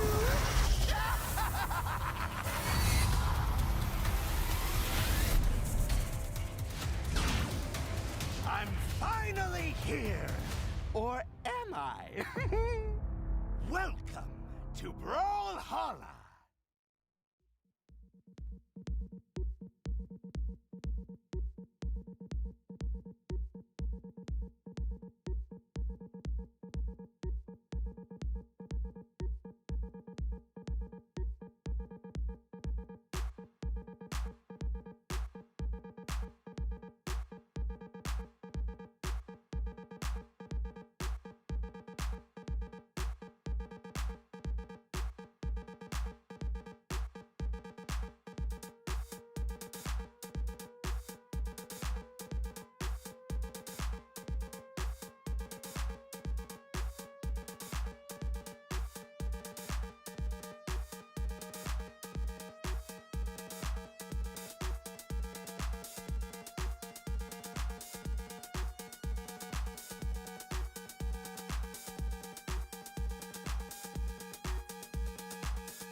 What is up, everyone? In the meantime of the break, during the break, Yes, we learned how to count.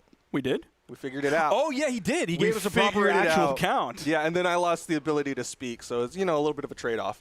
It's like you got to forget something to remember something. That's true. Your head is so full of knowledge. Yeah. The average human brain cannot squish any more knowledge in there. Mm-hmm. Yeah. It's like when your gas tank is full and you got to take a little bit of, you got to siphon a little bit Yeah, out. And you now gotta- if you you want to gotta put new, Suck a little of the old gas out. yeah, if you want to put one of you those put like some of the fuel new- additives yeah. in there to Mhm. make the gas better. Yeah. Costs another 50 cents per gallon. Yep. But it makes your engine run better. We're getting into the next one. Top 6 of things. We got Seabass and Truck Stop Burrito going up against Jinx and Wubs. Now, I said this to y'all earlier, but for the longest time, I thought Seabass was a Louisiana player because it was like way back in the day, and it was like, oh, who's the best player in like all of these places? And someone was like, Seabass is the best player from LA, and it was like capital L, capital A. And I, being someone from Louisiana who wanted to clutch onto something good from my state, as there's not very many things, go Saints.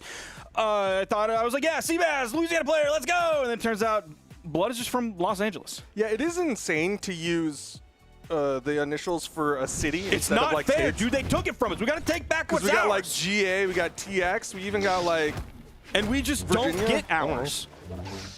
And we'll see who is going to get the victory here in this game. We're in the Elimination Quarter-Finals. The winner of this will move on into a guaranteed top 4 spot. We have a lot of spears on screen here, and we're finally getting some Olgrim representation in North America. We don't get a lot of it. It's really a lot of an EU thing, but Truck Stop is one of them for North America. yeah, he's really been kind of the only Olgrim we've seen today, but Wubs trying to get rid of it as he goes in with the Ensig. Instead, it's going to be the Kaya to take down Wubs. Yeah, Wubs coming in with this Wushang pick, of course, then Jinx on the other side, as we saw earlier, coming in with the Onyx pick, the normal North American pick. Ooh, okay, Truck Stop with that side air. Jinx is very damaged. That down sig is going to take him out. Man, Seabass is making those signature pickups look really easy. Ooh, Wubs with a wild side sig there. I think he was expecting Seabass to come in. Surprised Seabass got away from that nair from Jinx as well. Oh, Seabass being very careful. He picked up that first hit and then instantly backed up. He didn't want to press anything any further because obviously there was an additional blue team member compared to the one of him while Truck Stop was spawning back in. Seabass sent over to the left side. Both blue team members rotated over to maybe try and finish up that KO. The sidelight backdash into another sidelight. His sidelights are looking great so far. Okay, falling there, dude. Seabass still living on this first stock. Meanwhile, Jinx maybe changing up targets, wants to take down Truck Stop as he's put out some good damage. That Neutralite's not going to do it, but the nair, and Truck Stop's down to his final stock. Now is where Seabass living so long is almost a detriment at this point, just because they're going to be like on such separate pages. So when Truck Stop starts to get red and he starts playing defensively because it's on his final stock, there's the downer to take out Seabass's first. They're still absolutely in the lead here, because at least for Truck Stop, he has been going basically even in terms of damage taken compared to Jinx. Yeah, the fact that he's keeping pace with Jinx makes this very fine for them. Wubs is going to fall, so yeah, like you said, red team so far pretty much in the lead. Ooh, Jinx not only finding completely unanswered damage here, but even kind of baited Truck Stop to coming in and hitting a neutral air on his teammate. So in that 1v2 for just a moment, Jinx absolutely came out on top there. And now Truck Stop absolutely in the red. He's got to be careful. Left side, Wubs chasing after Seabass. There's enough wall there, but Seabass N6's the teammate, tried to charge it so that Truck Stop could get out of the way. Blue team just controlling that center stage, putting themselves as far away from the blast zones as possible. The ground pound, not quite enough. See if Seabass can clean this one up. The ground pound will do it there. Oh no, he touched. What, he touched? Had just enough of a foot to get to the wall there. Seabass, again, surviving for an incredibly long time, but Jinx not going to survive that ground pound. The on-stage ground pound this time. There was no wall for him to touch. Man, I really thought he got bounced off the wall rather than touching it. I guess he got it right before he got hit. GC in sig from Truck Stop, hoping to take Wubs off the top. The dodge helps Wubs get over to the wall. The pressure from the double edge guard here in the red team takes game one. Truck Stop on his final stock was taking a bunch of damage. It seemed like he was going to be the first one knocked out of the game. Then all of a sudden, once he really got towards those latter stages of red, he leveled up. We saw the GC in sig. We saw some great follow-ups off of Seabass as well. We saw Seabass come in, relieve some of that pressure. We saw some great teamwork. Yeah, really well done from this red team. Wubs and Jinx gonna have to make an adjustment here as we get into game number 2. Gonna change up the map at least as we go over to the Fortress of Lions. What do you think about that rock formation in the back? Do you think it's natural? No. Or was it carved? I think it's magic. Okay, what? Explain. Because magic exists in this world. That's fair. And like, I can't imagine somebody like Mount Rushmoreing it, like hanging from a thing doing it. So just wave some hands, magic some lions. Okay, that recovery ends up picking up 1. After the side air, picked up 2. Hit another recovery as well. He's throwing those out, finding a lot of connections there. A lot of great accuracy so far. Neutral light, Truck Stop with a good punish. Down light, chase dodge away. Saw that Truck Stop was going to come in, so Truck Stop actually ended up getting that second hit. Side sig hits both. Oh, the double weapon toss. Unfortunately, they were in the same line and not quite on the mark. Otherwise, it would have been like a dodge through the first one and probably get hit by the second one. But Truck Stop still living here over on the wall, continues to touch and reset his jumps. The desync comes in. I really thought Truck Stop missing the side air and just being stuck there in the air. I thought he was done, but Seabass was there. Seabass getting 2 stocks off of that. Huge. I'm really surprised Wubs didn't throw something up there as Seabass hit that down sig, just try to get a weapon toss to keep Jinx in there. But either way, now comes a team combo into the side sig. Seabass takes a lot of damage, but avoids the weapon toss. Smart move there. The dodge was burned, so Seabass was coming in without those potential iframes in the future. Truck Stop goes down there, hits him with the recovery that pushes him up, gets him out of the way of that blue team coming in, hoping to go low and camp on that wall, just completely getting him out of that zone. Yeah, recognize, you know what, there was one less tool in Seabass's kit, so he had to become that tool for him. Seabass, unfortunate, not able to get to the wall that time. Truck Stop avoiding the opportunity for a team combo from the blue team. Down air from Jinx. Nothing really major after, just kind of some jumping and fast falling to see exactly where Truck Stop is going to be, whether he's going to throw out a dodge after that. A little bit of team damage, nothing huge though, nothing major, not completely splitting up the red team, but that's going to be a KO. Taking Truck Stop off the top, it's 4 stocks to 2. Seabass wall falling slip pretty low potentials. there. Okay, he gets back to the main platform. D-Light down air. Seabass tried to go for the wake up down sig, but the blue team disengaged. Truck Stop on the right side, unarmed versus Gauntlets, taking a lot of damage as Wubs changes up the target onto Seabass for a moment.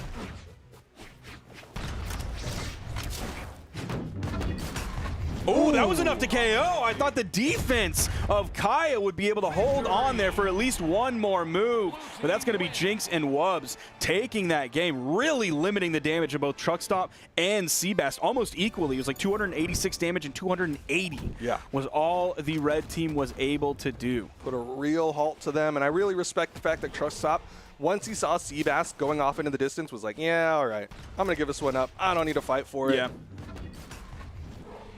See, I think it's a magical beast that then perished there, and that is what got like Medusa'd. Yeah, or just maybe in its perish becomes like a rock. Okay. And in the decay of its carbon-based body turned into non-organic material. Or maybe a paper mache.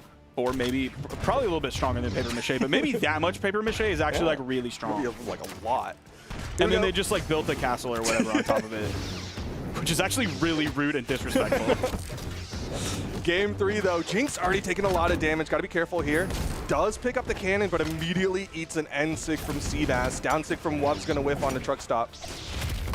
Nice. Oh, the second swipe picking up Truck Stop there as well, in addition to Seabass. I like that Wubs is going aggressive here, recognizing, you know what, Jinx is already going to have to play safe here, but he eats the N-sig. Both blue team members getting close to that KO percent. Neutral light, but Seabass opts to go for Wubs instead of the KO. Side air from Truck Stop there completely splits up the blue team, sending Jinx to the right. Nice. But ultimately, that was better for their plan because of the neutral air from Jinx. Okay, see if they get the full team wipe on blue. Truck Stop just kind of sitting on the ground. Neutral signature instantly punished by Wubs. Got the ground pound on top. Lots of people in the red. Jinx gonna take one with that down sig. Wubs behind Truck Stop. Ground pound's real low there. But you can see he wants to keep this stock as active as possible. Yeah, he was just like in there, like swimwear, in between both members of the blue team, just throwing out axe moves, not like one right after the other, but like one, wait for a second, the other one. And because of that, I think the blue team just like felt too zoned out because they couldn't get like the tempo of where his moves were coming. Dude, they got the KO onto Truck Stop and immediately had the setup opportunity onto Seabass. Unfortunate that Wubs just couldn't get that downlight for the potential team combo. Could have really swung the momentum in their favor. Okay, nice Truck interruption Stop, there. Yeah. Staying grounded for it. Easy punish. Truck Stop again. Exact same thing again. Man, D-Light is such a good move for that. I know, he really should be using neutral light because, as you've said, it's a Swiss Army knife, right? Yes, it is, except in this case, it does a little bit too much damage. So, hey, you know what? You're right. Maybe they should nerf it, and then he can use it there. Yeah, no, you're right. You're right. Good idea. Interesting one. As Jinx does fall on the top of the map, already taking a lot of damage here. Jinx comes back in, hits the neutral air. Unfortunate, can't just respawn Sig for the easy KO to clean things up. Instead, the Sig's going to take out his teammate. Well, teammate survives. Jinxie still stuck without a weapon. Seabass kind of doing that thing he was doing earlier where he's going to go sit on the corner and then like move off the stage, or maybe comes back on and then moves back off the stage to be safe. Wubs going under the stage. Truckstop is ready. Man, that GC neutral signature came out and Truckstop, oh, I'm sure he licked his lips like a greedy cartoon character and was ready to ground pound like a hungry dog. You know what? Even though that didn't really pan out for Wubs, it did distract Truckstop long enough for Jinx to get the KO onto Seabass. So all things considered, everything is even right now. Could go either direction. This game 3 is so vital. The interrupt, Seabass immediately dodging down out of it. Nice turnaround as well with that neutral light after he hit his teammate with a sideline in case any member of the blue team wanted to come in behind him and hurt him for it. Neutral light comes out. Oh, both red team members got stacked up there, but Jinx was just downlighting on the right side. Side sig's gonna whiff. Oh. Seabass on the left side could get the KO. Yeah, that was a great side sig from Seabass after the whiff to neutral light from Jinx. He had great timing and great spacing on as well. Oh, great on that spot dodge as well to get through the neutral signature from Wubs, who's in sweat beads. Seabass is the healthiest, and Seabass will get the neutral air.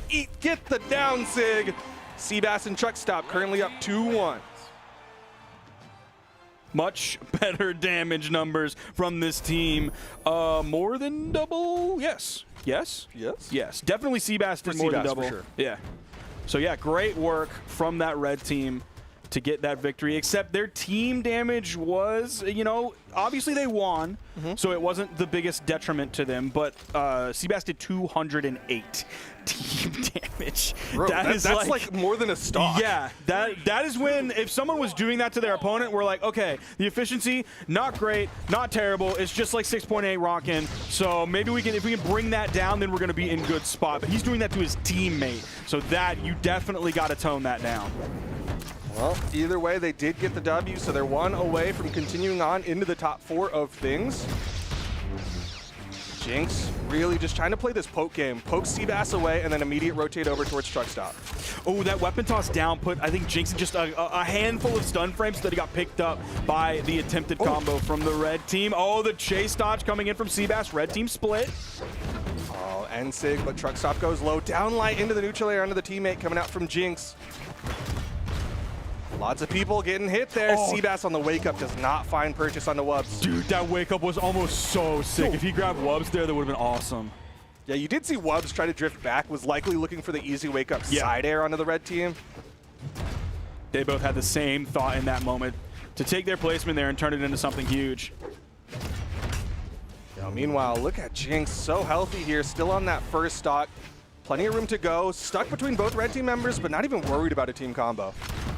Yeah, you could see he was making moves like he wanted to get out of there, like jumping over the left red team member to then get behind him and get out of that sandwich. But then he also kind of went back in, so I think he felt comfortable. Oh my gosh!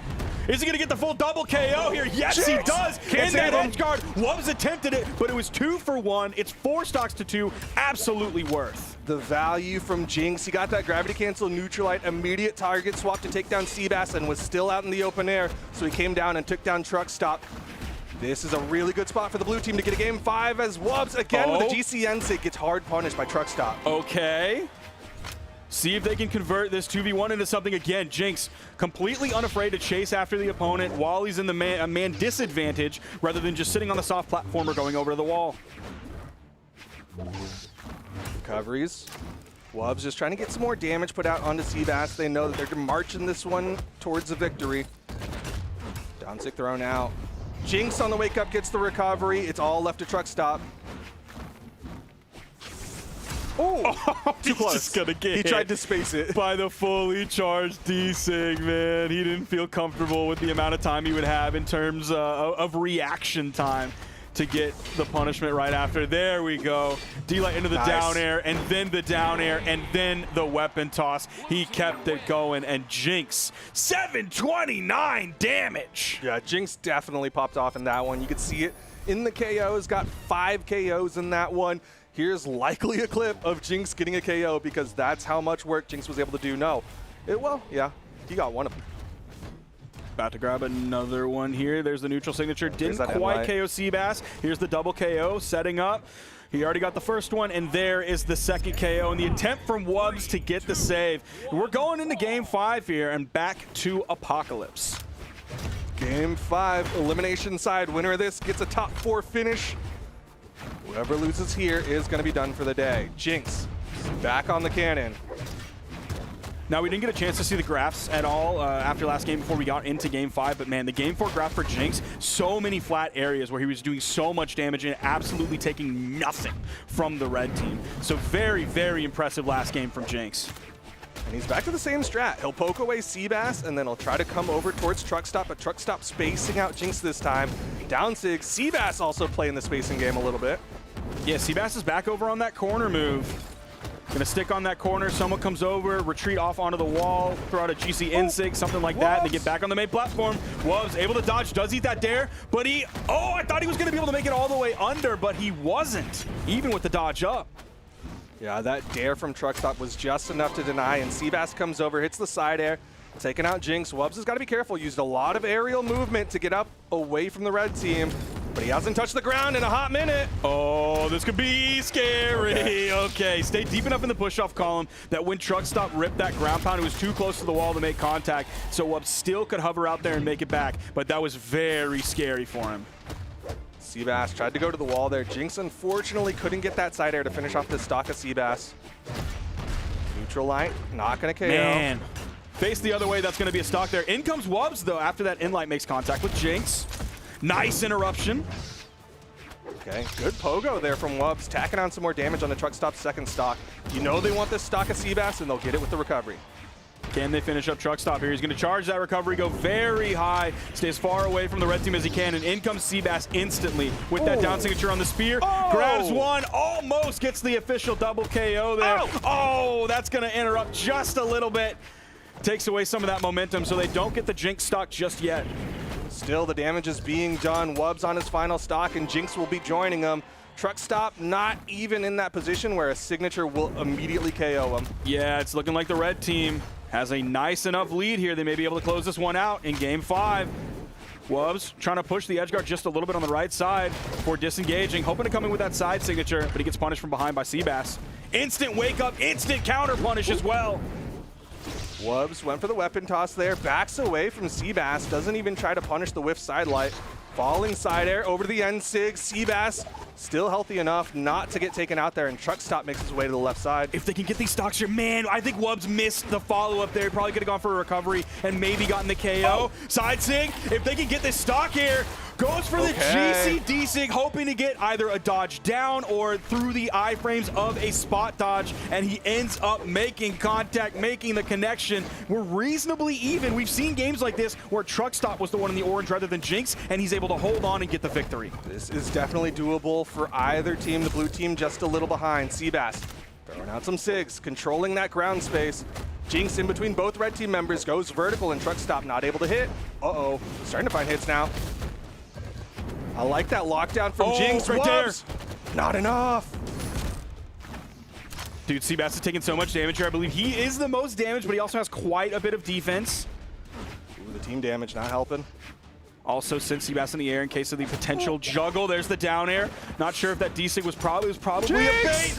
Jinx is out. It's Wubs in the 1v2. It's a winnable 1v2, but still a 1v2, and it's no longer winnable. Game 5 goes to Seabass and Truckstop Burrito, and they end up taking that game. Those final moments, the setups into the N6 to guarantee the KOs.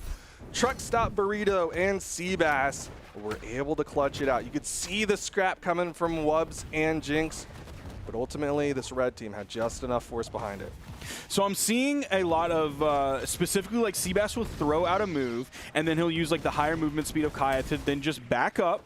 And since he has a higher movement speed than his opponent's coming at him, so he can essentially outpace them by just a little bit. It's not like he's speeding all over the place and they're a slow person walking, but he's able to just back up. Their move hits right in front of him, and then he's able to punish. Then he backs up again. They throw out that move. It's too far away. He's able to punish instantly. So he's not having to burn dodges here. He's not even really like backdashing. He's just straight up like running away some of the time. Hitbox is here. He's here. All of a sudden it's punish time while they're in recovery frames. Yeah. He did that so many times. I noticed that Wubs was doing a lot of like whiff thing and then go for NSIG, which works on a lot of different people, but it just really felt like Truck Stop Burrito and Seabass were like ready for it. Yeah. They were punishing it so often. Either way, they will continue on. We've still got one more game to go to determine who's going to get into the top 4. Will it be Java Fakey or Megi Radish? And yeah, a lot of people expected, you know, myself included, I'm assuming you as well, given how high you put them in your predictions, expected Java and Fakey to be in that winner's final spot. Well, you and I both expected them to kind of be where Experience and Zen are sitting right now. But of course, as we know, Experience and Zen, this was one of those weekends where they decided that, oh yeah, we realized that we're really, really good at this game. So Java and Fakey, despite being like the top 2v2 team, at least based on the ratings up until this weekend in North America, find themselves down here against Megi and Radish. This is rough for Java and Fakey just because they're down here a little bit earlier than I think people would expect. But also, this is definitely rough for Megi and Radish because this is the top seed of the tournament that they're going to be running into. And they're having to run into it here in the Elimination Quarter-Finals outside of top 4. You asked me those placements while we were sitting there on the pre-show. They've had a lot of placements outside of top 8, so they've at least broken that curse lately, and they've made it deep. It's not even like they just got 7th. No disrespect to our 7th placer, shout out Flower Bunny. But the fact that they've made it this far is solid, but Java and Fakey, of course, going to be really tough, as they have been for so long. Yeah, absolutely. Java Fakey are definitely going to be a challenge. They were looking really stinking good earlier, too. Like, they were blowing away the people that they were running into. But then they kind of hit the brick wall, and they had to make that lower bracket run. Who sent Megi and Radish down? Was it Java Fakey? It was Experience and Zen, 3-1. Okay. Yeah, I remember that set that we saw. That was a top 8 qualifier match after Experience and Zen 3-0'd Costlix and Hardy MJ. Meanwhile, Megi and Radish also went into that set off of a 3-0 as well over Soul and Anime. Fortunately, they were not able to take it home against Experience and Zen there. They got one game, but that's all they got on Experience and Zen before that was over. But these teams in front of us, I am very curious what they have for us because, again, we haven't seen Megi and Radish in top 8 in 2s in a minute. Yeah, when they first teamed up, I said this on the pre-show, when they first teamed up, they were looking really good. But since then, again, they haven't really been hitting those highs that I think people expected from them. We'll see how well they do as we get into game number 1, and they're going up against Java and Fakey. Java was pushing instantly. He was right in blue team's face. He's still right in blue team's face, even though he was at weapon disadvantage. Now he's picked up that sword. Downlight, side airs, both a red team member and a blue team member. Looks like the red team trying to control the ground there. Radish has been floating around for a minute. And what's the combo? Down sig. The iframes of that spot dodge from Radish were done by the time that down sig came out. Megi taken out very early. My eyes were on Radish. Yeah, that was just a great combo coming out from Java and Fakey. You saw the setup, and then Java went for the axe recovery. I think it was Megi who came over to try to interrupt, but just didn't quite get the hit in time.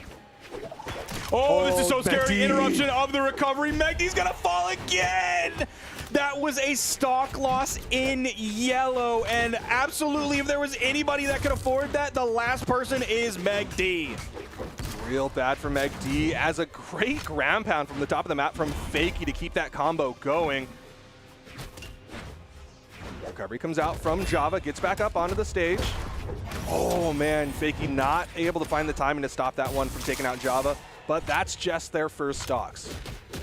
And like, yeah, Megi seemed like he was going to be the outlier here with all the damage that he took, but like Radish might be right behind him as well, and he didn't lose a stock in yellow. Is it going to happen to Megi on the, are we going to see it again? Fakey, he's setting up for the potential. Java was like above him, but that neutral air from Fakey ended up sending high. The overlap, grabbing the teammate, putting a little bit of team damage out there, but absolutely worth because he also picked up Megi, who's now in the red on final stock. Neutral signature barely missing. There's the side light. Radish got a nice interrupt there. Maybe he can take out Java's stock here? Ooh, okay, Radish with the mix-up, side lights one way and then immediately goes for the other. And then that time he did something different. He did the first one, then he did a backdash and then a side light in the same direction. Combo? Oh, went for a ground pound there. Side air, brother. or even like a longer signature. Yeah, like GC side sig, I thought maybe. But either way, Fakey gonna fall. Megi doing a really good job surviving despite getting knocked to his first stock, or final stock very early. Though I think once red team, okay, they may not even need a weapon, but I was gonna say once red team like gets a weapon and like solidifies both of them in this fight after the newly spawning in, I'm worried about Megi. You see him moving over, like Radish has to go to work. He needs to lace up those boots and get to work. You can see Radish really trying to set up. Java eats the ground pound, but the Nair gets him back up. He got the wall touch. Radish chasing deep, but Java's going to turn it around, and Fakey at the top takes down Megi. I respect the attempt from Radish. He had to go for something big there. And in terms of the damage done, wow, it was really, really even across the board, at least like within the teams. 369 and 370 from the blue team, so they're only one apart. Meanwhile, on the other side of things, they were like that mid-400s. Yeah, there's that ground pound. Maybe GC down sig, maybe something else. I don't know. They still ultimately got it, so it's not like that making the hit is the game-changing moment. Man, that ground pound almost made connection. Also, the ground pound earlier that almost hit, but that neutral air from Java had the perfect timing on it to get priority. That was so close to being blue team's game there, like several different moments, but Java and Fakey were able to just wrestle it from him. Had just a little bit of a better pacing. Yep. Because the damage, like the damage between them, it was like in the 400s versus the 300s. It wasn't like a drastic difference. It's just that they found those correct hits at the right time, like the stuffing out of the recovery, or like Java getting that turnaround down air at the bottom of the map. Like just those little moments ended up adding up a lot better for the red team. So while we're waiting for the fourth gamer to make it into the lobby here, let's look at Java and Fakey's route through the bracket. Once they got into the top 32, they took out Berserker and Money Hollow. They got a game off of Java and Fakey. Impressive. Then 3-0 over Walshy and Pugsy as a top 8 qualifier to make it in. Then that was the tough set against Balloon Boy and Hideaway that they went 1-3. What was the order of the victories there? Okay, it was game 1 going to Java and Fakey, and then 3 in a row from Balloon Boy and Hideaway. So like right out of the gate was where they were strongest against this team, but then of course, like as you know with the top players, downloads happen, and once you got that download, once it's stored locally on your computer and not in the cloud where you sometimes may not be able to access it later, they had it. Yep, they had it locally stored, safe and secure on the SSD.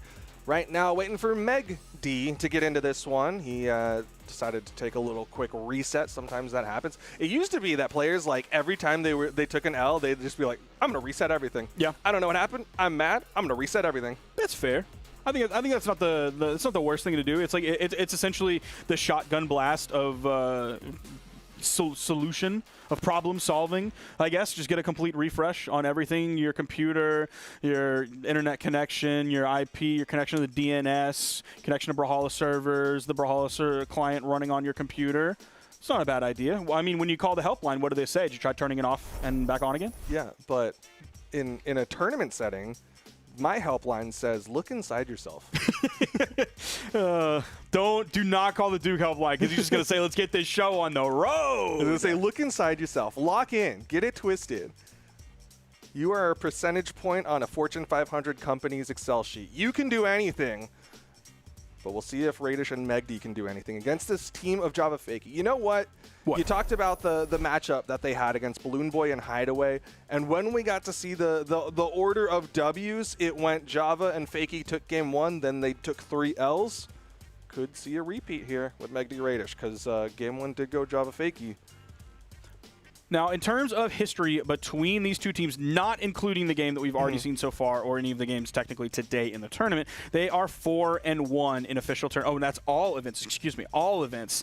It's 4-1 in favor of Java and Fakey. So that's an 80% win rate there. That's huge for this team of Java and Fakey. In terms of games, it's a little bit more even. It's 13-8, which gives a 62% win rate over to Java and Fakey. So heavily favored going into this, but it's been a minute. The last time they met in a tournament was the Autumn Championship 2023, but both of those sets went to Java and Fakey. The last time that Megi and Radish beat Java and Fakey was at DreamHack San Diego 2023, so more than a year ago, and that one was a 3-1 in favor of Megi and Radish. Well, it's been a little bit since they've gotten to run into each other, but now they're doing it here in the top 6 of things. Winner of this gets the top 4 spot. We got Megi and Radish both in and locked in.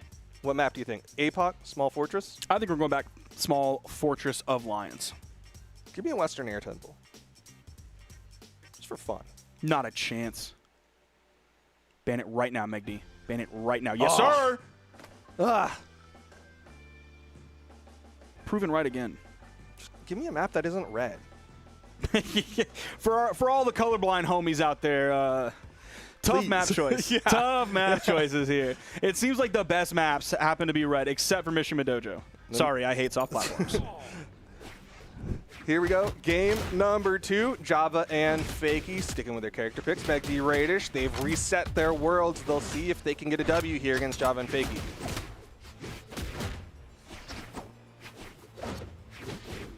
All right. Lots of movement coming out from this blue team. They're really picking and choosing when they want to go in. I'm watching Megi. He threw out one recovery, and he's just been dash jumping. What is Megi doing? Was he just waiting for the weapon spot so we could swap over to the gauntlets? Because like he was just jumping around like almost bot style. It's interesting because oh, he got knocked out of it. Oh yeah, that's tough. That would have been the KO there, 100%. Had the opportunity. Radish not able to get the recovery. Java going real high, recognizing this blue team locked in a little bit better now. Oh, Radish not choosing to attempt the edge guard onto Java. Went to go over and put pressure on a fake. He hit him with the recovery. Almost got the KO off the top. Then goes back over to Java and does get the KO off the top. Fakey over on the wall. Gets back on. There's the sidelight. Instantly punished by Megi moving in. Saw that chain dodge coming out from Fakey. Jump, chase dodges over, and Megi just completely cuts off the path with the recovery. Man, blue team looking healthy. Look at Radish, barely in the orange. Megi also very, very healthy. So even though like we talked about how he was like jumping around, not doing a lot, like it wasn't like Radish was getting bodied over there and Megdi's over just like checking his phone, seeing what's going on X the Everything platform. So both players have been obviously in this game. Neither has left the other out to dry. Megi almost got the follow up there with the unarmed neutral air. Now moves over, grabs the spear. Potential edge guard set up, the dare. Okay, the pogo will work out. I like that attempt from Megi. Thought Fakey was going to come in grounded, so he threw out that side stick to cover. That's going to be it for Megi's start. Yeah. Can they convert this into more recovery? Going to whiff for Fakey.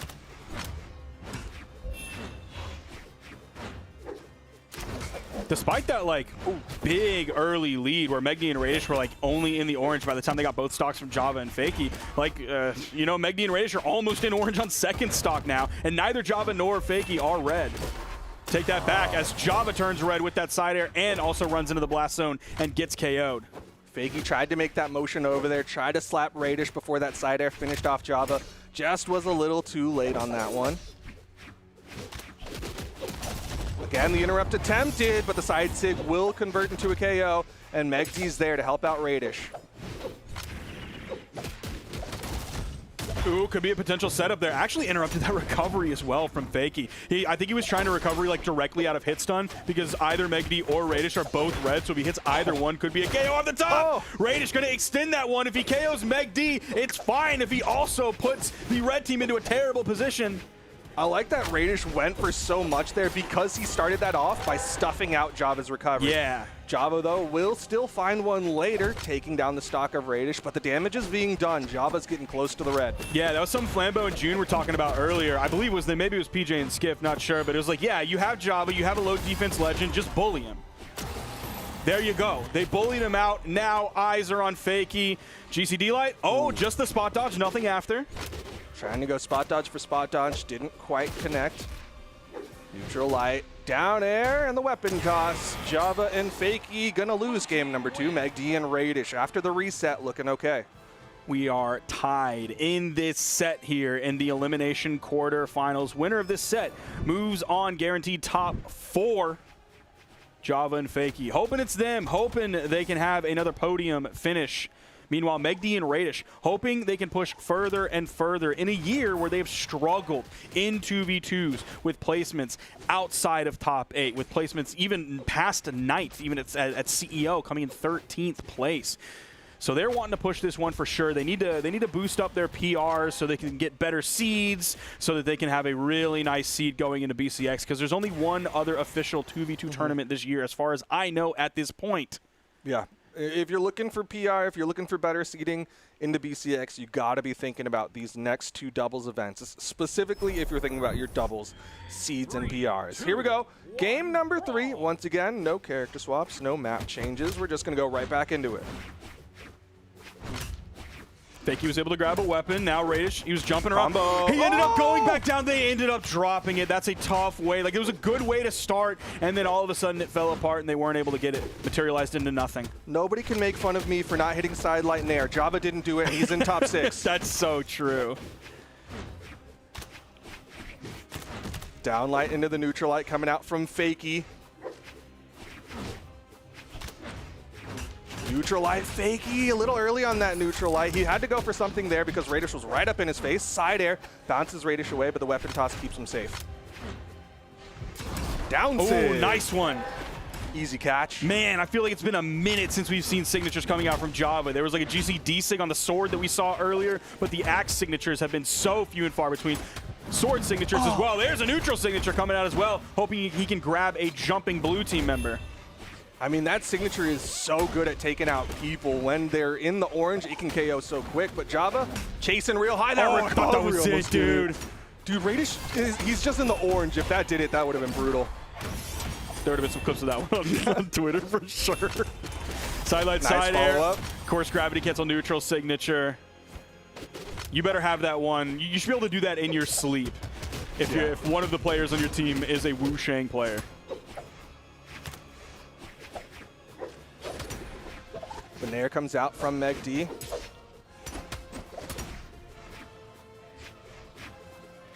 All right, looks like they're trying to reposition there. You saw how Megi was just bullying Fakey. It shouldn't take much to take out Radish, so if he starts, okay. GCDC just completely shutting that down. Yeah, that one from all the way on the wrong side of the stage. That's why I was worried about like any starter that Radish got. If it didn't grab both members of the blue team, there was a good chance he was going to get hit and get taken out. Oh, here comes the combo. Nice and again, yeah. Like you said, got to do it in your sleep. Megi has been hitting those N-Sigs as follow-ups off of Radish.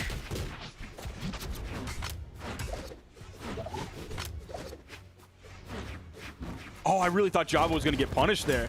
Like, he's in the red. He did that recovery over the wall, so he was just kind of stuck in the air. There was a blue team member near him, but not near enough to get hit by the recovery. Megi's going to end up falling. Java, the only one on second stock, hoping to take Radish off the top. Here comes Fakey, but in the meantime, Java loses his stock off that top blast zone. That was a big gamble that could have paid off real well if Fakey was able to get that final hit and finish off Radish. They still got some good damage. Nice little side air opportunity for the 1v2 onto Megi, but can't find the opening hit. Winner of this game is going to have the lead moving into game 4. Radish more damage than everybody else on the field. He's playing back. You can see it in his positioning. No weapon spawn. He does get the orb, but again, playing back, and the red team capitalizing. You can see they're shoving Megi as far away from Radish as they can. And Radish is scared to come in and do anything, because if he whiffs an attack, he might get caught. You saw Fakey ready to turn around with that neutral signature. There comes Java. D-Light side air. D-Light recovery, not punished. Oh, there's the combo. Fakey's a little late on the down sig. Punish opportunity. Dude, Java you're just doesn't gonna do anything. You're going to let him have 4 hits on your teammate? He just watches the cutscene happen, and Megi's got weapon control, has the gauntlets. Dude, that's your brother in arms. You were Walter White sitting in the truck screaming, Hank! No, Hank! I wish I knew that reference. Watch one of the best shows of all time. I've told you this since it aired. I've seen Attack on Titan. You don't even think that's the best show. Dude, this is tense, though. Deep red on Megi, and the recovery will do it. Java gonna clutch it out in game number 3. He watched Fakey get taken out, but he still made up for it. 749 damage there from Java. He carried that game for sure. Well, of course he carried. He had to not help Fakey ever. He better have carried that game. Man, those in-sig follow-ups from Megi on the Spear of Wu Shang, really like every Wu Shang player knows how to do that. Oh, that was tough. If they lost that game because Java like essentially just like sat there and had to watch his teammate get hit by 4 hits and then KO, that would have been so tough. That would have been really bad for the morale of the red team. I feel like Java just wasn't 100% sure how to interrupt. It could be, yeah. Because, like, in that position, I'm immediately screaming, like, just do a down light, kind of like what we saw Truck Stop Burrito doing earlier. But you saw him, like, think for a moment, and then he went for the jump nair, and by then he was, like, already out of position. And it's like, okay, maybe he was just thinking a little too long on that. Yeah, essentially you're stuck in the analysis paralysis where you're like, I would like to do the best move here. So let me go through the suite of things that I could do to find the most optimal move. We're getting towards the end of the game, so I'm looking for that KO move. Oh, okay, he's already. Okay. Yeah. It's already over. I kept thinking too much. That's why you never think. He was. Yeah. Turn off your brain, especially if you're an axe player. That's like. I'll tell you right now. Turn off your brain. Don't think, just do. Do they say that in Top Gun Maverick? Top Gun Maverick. Believe. Don't think. Yeah, they say don't think, just do. Okay. Yep. Don't think, just do. Who says it? Goose? Rooster? No. Ace? The Hardstuck? The man. Wallow Man? Actually, kind of a beast call sign. Hardstuck's kind of a beast call sign. Here we go. Game number 4. 1 game advantage on the side of Java and Fakey. Megi and Radish are going to have to try to win this one if they want that game 5 and potential top 4 finish. We talked about Java carrying, but also kind of Megi carried for the blue team as well, putting out 590 damage compared to 317, unfortunately, from Radish.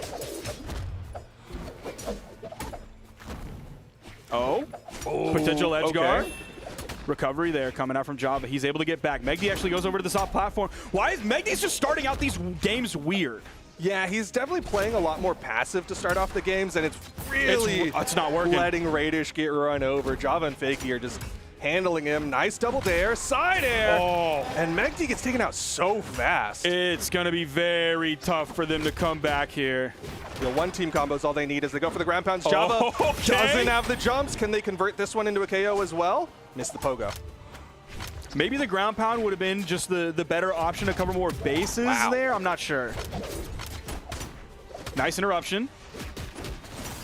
Ensig. Oh, Radish was trying to position for it, but actually launched a little high for Radish. So they got the stock off of Java, and it was like, okay, all of a sudden we're going to equalize this game. And then Fakey, like Fakey's still living. He's pretty close to KO damage depending on like what move you hit. Like that doesn't send him off screen just yet. But Java, now all of a sudden, the second stock, Java has started to fall apart, and Megi and Radish have leveled up. Yeah, I would be nervous if I was Java. Goes in for the side air once didn't again. Get in time. Fakey a little late, and the side air will finish off Fakey. Java's going to wait here for a little moment. Gets caught, and that's the Ensig. And it's virtually the exact same thing, virtually the exact same timing, whether Megi has the spear in his hands or whether he has the gauntlets in his hands. Basically the same hitbox on that, just a little bit different in terms of range. Oh, okay, this time over to Megi with the side sig. Radish able to follow up, adding more damage. Fakey with the down air, but still, that's some good damage they put out on Fakey. Yeah, I think technically they're even here if you average out the damage across the teams, but Java is maybe about 40 damage deep on this final stock compared to Radish being untouched so far. There's the side air onto Fakey. Neutral air into the recovery, another neutral air chasing high. Fakey right after him, but just a little bit too far behind. Ooh, recovery, but not enough damage on Radish to get launched anywhere. Sidelight, side air, Fakey gonna get taken out. Megi in the red though, things are looking close. Ensig. Dude, how did Megi and Radish all of a sudden turn this around? The second stock for them really went crazy. For sure. They've been doing a great job of just bullying Java and then putting damage on a Fakey like when they can get it, not totally focusing on him, but like when they can take it, they'll take it.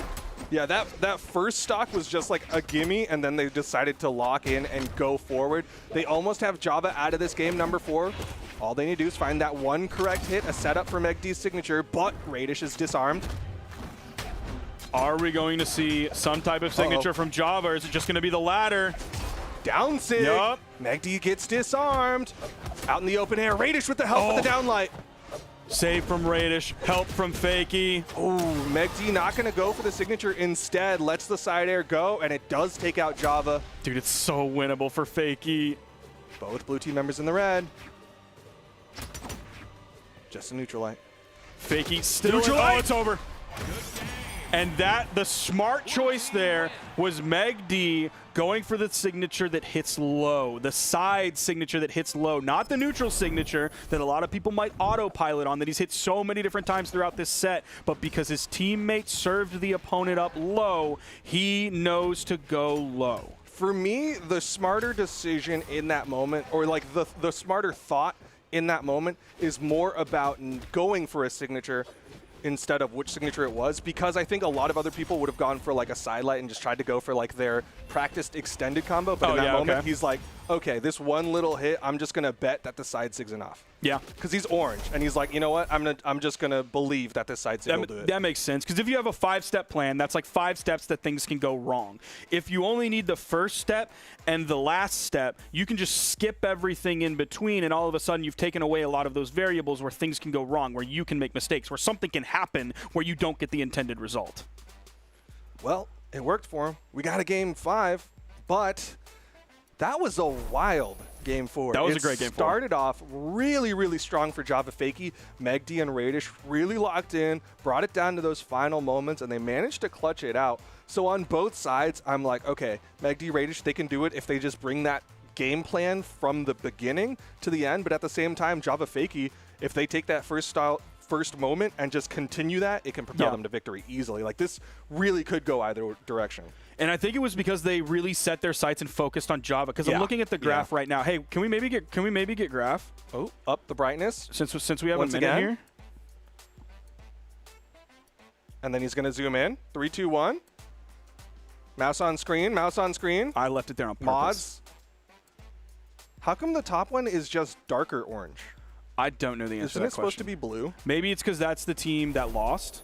So they darken it out. Cool. Perfect. So look at those first 2 stocks of Java. It's basically almost in line with the first 2 stocks of Megi and Radish, stocks that were taken out incredibly early. Then you look at the second stock of Java, and it's basically in line with Fakey's first stock, and he lost it before the second stocks were lost of Megi and Radish. So they took 2 of his stocks away before half of the game was over and before his teammate lost his first stock. Thank you so much for that, production. We love that.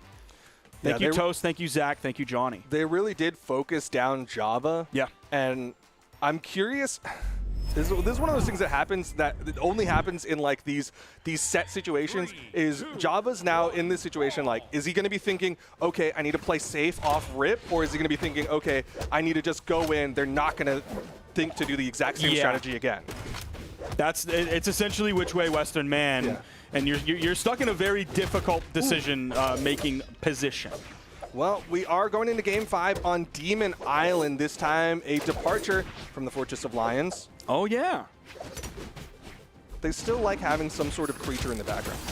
Ooh, okay, Megi with the N-Sig. Very, very beast-based and creature-based teams. Neutral light, Fakey with the follow-up side air. Just getting those extra hits in. Megi with the side sig hits both Radish and Java. Oh, side sig. Oh, Fakey tried to save there with that nair.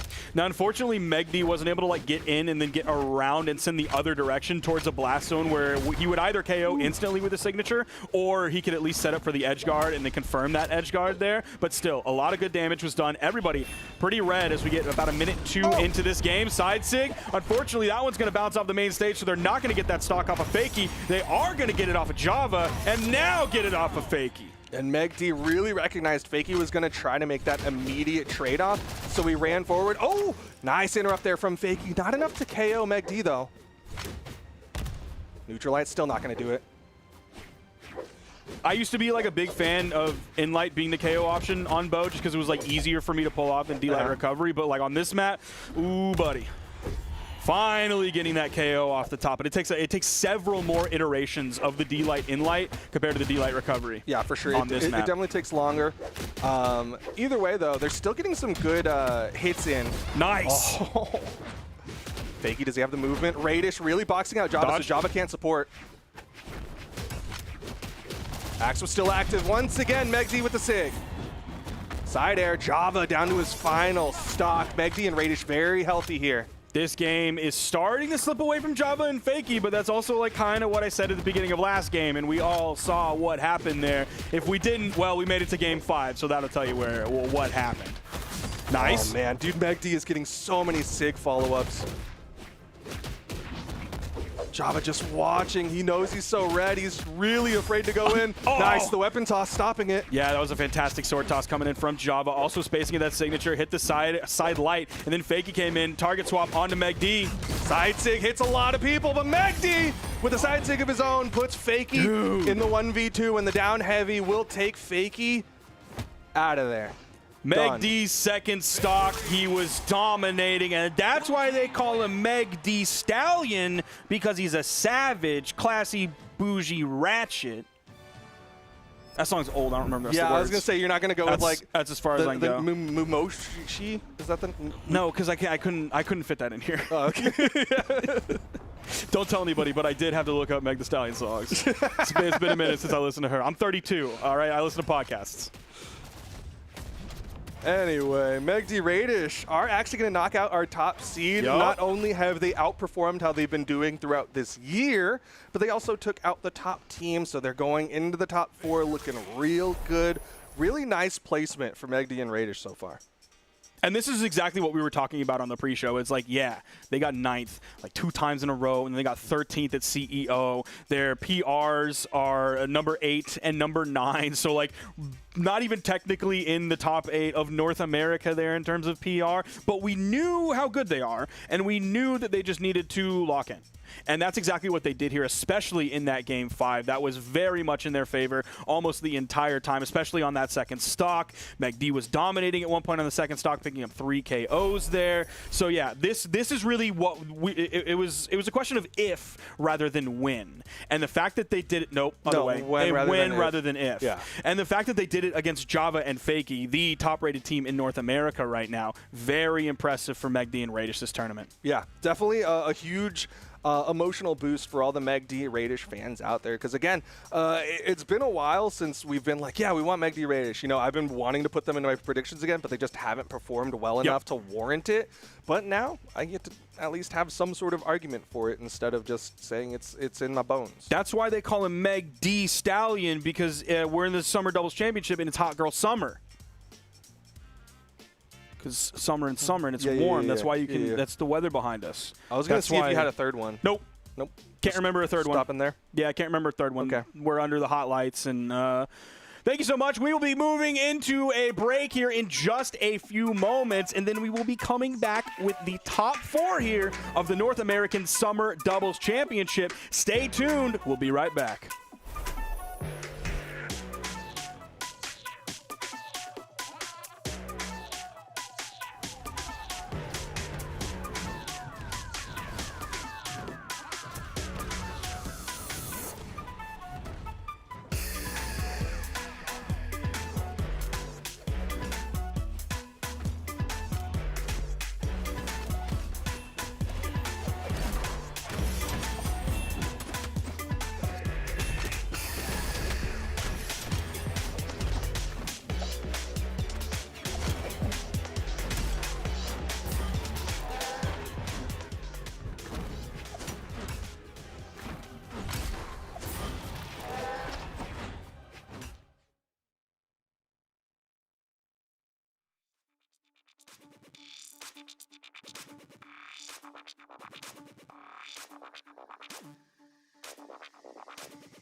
I'ma keep it real with you.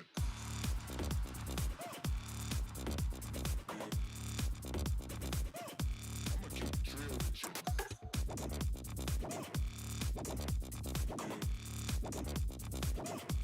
I'ma keep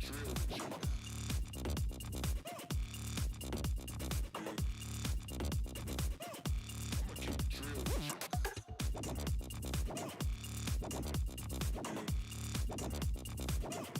I'ma keep it real with you.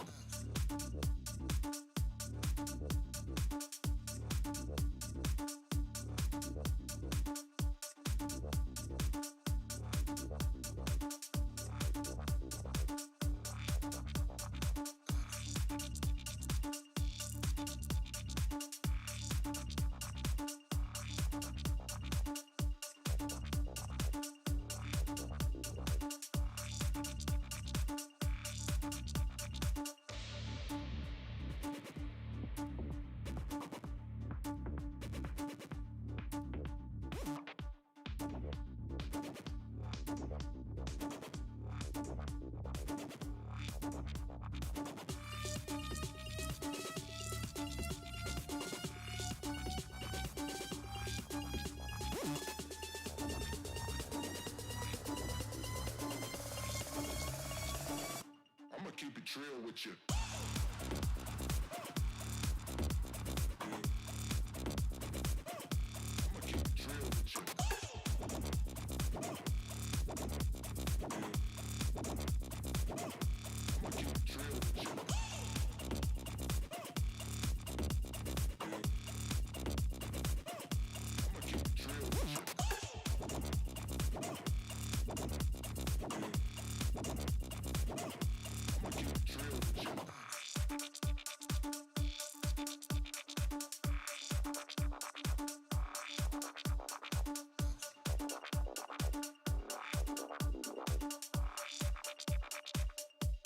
Keep it real with you.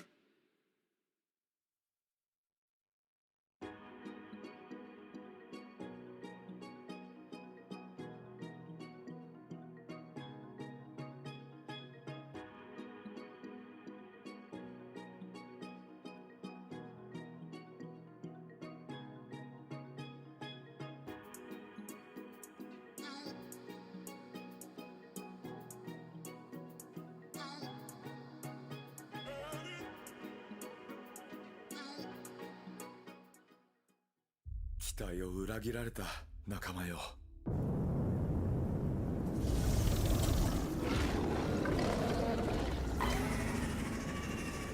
誓うよ。死ぬまでこの世界を守ってみせる。失われた魂を見つけてやる。魂を貸してくれ。カルダ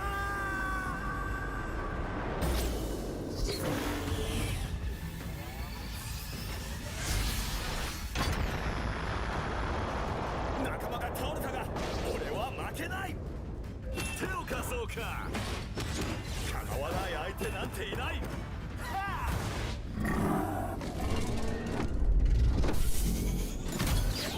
仲間よ、力を貸してくれ。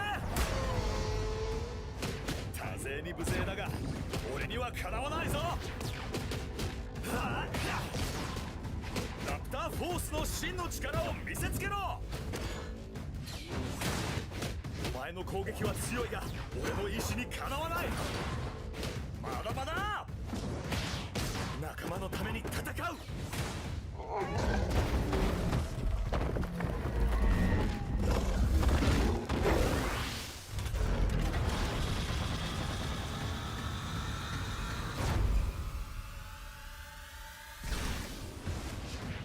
残ってるのは俺だけだ。最後の防衛。ブラルハラへようこそ。 Welcome back, everybody. It's time for Top 4 North America Doubles. My name is Skiff. With me is PJ. PJ, how are we doing? I'm feeling great, man. How you feeling? I'm glad that you're able to match my energy. It looks like that nap really came in clutch for you. Dude, I know. I had a little bit of a nap. Not related to Megi and Raiders playing, by the way. I'm so happy they made it into top 4. He passed out a while ago. Yeah, I was. Like he had like lunch, and then like I saw you lay down on the couch. So I'm like, that's it. He's gone. Yeah. But no, I'm here. We're here for top 4 of Summer Doubles Championship North America. I'm very excited to be bringing you this top 4. My first ever top 4 for North America. We got Balloon Boy Hideaway versus Experience and Zen in Winners Finals, and Elimination Side Semifinals. We got Seabass Truck Stop versus Megi and Radish. It's going to be a very good one. I'm very excited to see how this is all going to play out. But starting off specifically is Balloon Boy Hideaway versus Experience and Zen, and I am ready to see how this will play out. Yeah, it's going to be a good matchup between the two. Experience Zen have played Balloon Boy and Hideaway in the past, but actually Balloon Boy and Hideaway have won both of the previous sets before. So although Experience Zen being very, very strong players, Balloon Boy Hideaway seems to have their number. Yeah, it's going to be interesting to see exactly how it all plays out. Now, honestly, it could, be a situation where, like, they finally figured something out, right? We'll definitely see how it all plays out here, right? And you can't go into every set expecting the same result, yeah, exactly. Especially against the same opponent, because at some point somebody's going to have to adapt, somebody's going to have to do something, right? Now, it could just be the same thing we've seen plenty of times before, and we'll just see how it plays out. But we're starting off on the Fortress of Lions, because where else would we be? I just talked to somebody that does lore for Brawlhalla. Apparently the rock formation is natural. Actually, he did not confirm that. He said sure to me. He said sure because, like, he just wanted you to stop stop talking to him. All right, man. Well, you know what? Baron, help me out here. Shout out to Baron, by the way, the lore master. But nonetheless, we're here. We got Onyx versus Wushang, which has been quite a common occurrence as a team comp here in North America. Although Axe is very strong, we love our gauntlets in North America. And so far, the blue team having a little bit more success in this combination. Yeah, I just realized that they're both playing the same team. Yep, exactly the same. You know, Onyx is sick, though. Onyx is my favorite character. I love her. She's great. But yeah, it's definitely going to be interesting to see how this all plays out. Now we're going to see our first stock disappear here at the hands of Heizo. And, or no, Hideaway, excuse me. And we'll see how this goes forward from here. Right now, red team in a little bit of a tough spot. But, you know, I mean, they still got plenty of time to kind of, you know, figure their things out and kind of bring it all together. Yeah, I feel like we kind of tend to forget how tanky Wushang can be, and holding on to those stocks for Zen is definitely the name of the game. Experience, though, the one stock tanking so far, having the cannon in hand, and still playing aggressive, which is a really good mix-up, especially when you are the person that's holding that first stock still. A lot of times you won't think, oh, they're not gonna come up at me, and Experience just dashes across the stage and gets the end light out. So already Experience showing off, like, I will snowball this lead, but Balloon Boy getting that side stick to close out that stock and looking for this juggle on Zen, who's sandwiched but still finds the recovery on Balloon Boy and finds that stock. Yep, I'll say pretty even across the board, except Hideaway almost losing that stock. As you can see, Experience was looking for a way to shark it out and get it out of there. Anyway, does find a way to close it out now. 4 stocks to 3. We've got blue team with a slight lead here. Zen would have to be a little bit careful. It doesn't look like he's too worried about, you know, his positioning and stuff. So we'll see how it plays out. But right now, all right, there we go. Oh, Hideaway. Balloon Boy just was not able to confirm into that. That would have been a huge conversion. Yeah, Experience is then playing very well right now with this stock lead and just kind of allowing red team to, you know, attempt to get those big combos going. And as soon as they mess up, ready to jump on those whiffs. Balloon Boy getting caught in the left side. The blue team opting to, instead of edge guarding, going for the 2v1 on Hideaway. The pickup continues as Zen gets the downlight into recovery for some more damage. Really, really fast game plan from the blue team. Just always, it feels like no matter what spot you're in, you're always at risk of getting hit or team combo for some big damage. Balloon Boy gets hit with the downlight. Nice awareness from Experience to not go for the end light, and that end sig from Zen will close out this stock, forcing Balloon Boy on his last stock as well. The blue team, slight stock advantage. You're looking to lose those stocks soon, but right now it's looking pretty good as they extend this lead. Yep, and there we go. Going to be able to close that one out too. 1 stock across the board. Hideaway is in a little bit of trouble here in that red. However, I mean, it is Onyx. You do have a little bit of life left in this stock, hopefully, and does have weapons in hand, both of them actually. Actually, everybody has something right now. It's basically almost gauntlets. We could get all gauntlets at some point. Did you just realize that? I just realized that. 4 gauntlets on the screen. No, North America wouldn't have it any other way, especially not in Fortress Alliance. Yeah. Okay. There we go. Hideaway whipping there, and is going to get punished for it, losing that stock.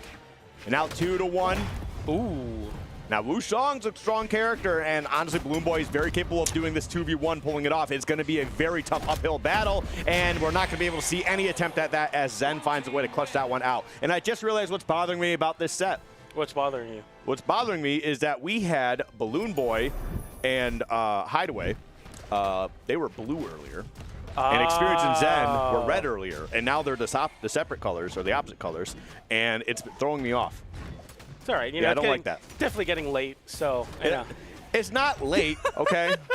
It's not late. What time is it? It is 8 o'clock? I don't know. Yeah, that's not late. I'm usually up to like 4 a.m. That's not late. Should be for me. Well, then your day's starting. Well, nonetheless, we're here. Game 1 going to Zen and Experience. The colors are swapped if you were watching their previous sets, but we'll try to keep you up to date on who's who. Okay. These two, yep, dancing around here. Nice. Okay, you know what? You know, you do get some damage on the enemy there, but like you're kind of like, hey man, you're gonna have to hold this for a little bit. Yeah, sorry about that. So you know, I'm with it. I'm with it. But it was funny because it's like the Angs work together. They were on a team for a little bit. Nice conversion there from Balloon Boy to close out the stock. The red team coming out with essentially the same lead that the blue team had in game number 1. Very close set so far. As I was saying, although Experience Zen are seeded above, they still have lost the previous 2 sets to Balloon Boy and Hideaway in similar fashions to this. Oh, almost getting the turnaround on that, the reversal, but we are going to see Experience with the recovery and the gauntlets to actually just kind of hit Balloon Boy up, which is fine. Nice. I guess you'll take that, right? Yeah. It's not the worst case scenario. You do end up cleaning up the stock regardless, and this is very even, like stocks and damage-wise. I mean, Hideaway has a little bit extra sauce on him, but whatever. Yes, So Experience getting forced into the corner there and gets picked up by Hideaway, who burns the sweat beads out. But yeah, the red team getting juggled quite hard as the blue team have quite a big advantage state on Balloon Boy and Hideaway, but they finally find their footing and try to get something going. But Experience and Zen are playing very evasive. Once they drop the advantage state, dashing into the corner and then whiff punishing, as the red team just try to get anything, and they're playing so controlled right now, getting the connection to the Sig, but it gets interrupted. Balloon Boy picks up on Experience with that Nair, and the recovery hits Zen, but somehow Experience falling without being able to touch the wall. The Pogos come in, going for the big ground pound, but a double connection on that recovery on the cannon for Hideaway gives Hideaway one more chance at life here. Okay. Here we go. Okay, Hideaway was in a little bit of a tough spot. Had to go really high and then threw the weapon down to kind of give himself a little bit of space. And unfortunately for him, his partner will lose their second stock here, but 3 stocks across the board for both teams. Things aren't looking particularly bad for either team here. However, one big play. Oh, wow. Okay, they both made big plays, and nobody really took a lead. All right. Yeah, I was going to say, if one of those KOs ended up in a 2v1, but it didn't. Balloon Boy, though, barely able to make it back. Hideaway with a side light to give Balloon Boy some resources back. But yeah, it has been very difficult for any of the cannon players to get strings going. With the spear in hands of both of the supporting casts, it's very difficult. But as I say that, Hideaway with a big edge guard, missing the ground pound, getting interrupted by that weapon toss, that saved Experience's life. Wow, that was a lot of damage to be thrown out there. Honestly, I think if that was Zen in that position with that much damage, I think that would have been a 2v1 scenario. But Onyx having that little bit of extra weight, definitely looking pretty good right now. Experience without a weapon, Zen throwing a weapon away in favor of those gauntlets. Experience dodging down, Zen not hitting his own teammate, but Balloon Boy will hit Experience there, and Zen in what would be a almost impossible 2v1. If you can find this KO on Balloon Boy, though, it'd make it a lot easier for yourself. Looking for that recovery, you see that scouting that out. Hideaway just ready to get that Nair on the whiff punish, though. Yeah. Oh, there it is. Clean it up. That's one apiece now for both teams. Should be interesting. Both teams, all 4 players are actually playing very, very well right now. Yeah. I don't feel like anybody is playing bad, right? It's just kind of a matter of somebody's got to play a little bit worse, right? Yeah, exactly. And the thing is when I say worse, it's still really, really good. Yeah. So somebody's got to lose. That's how this game works. And if not, we go to sudden death and do our thing there.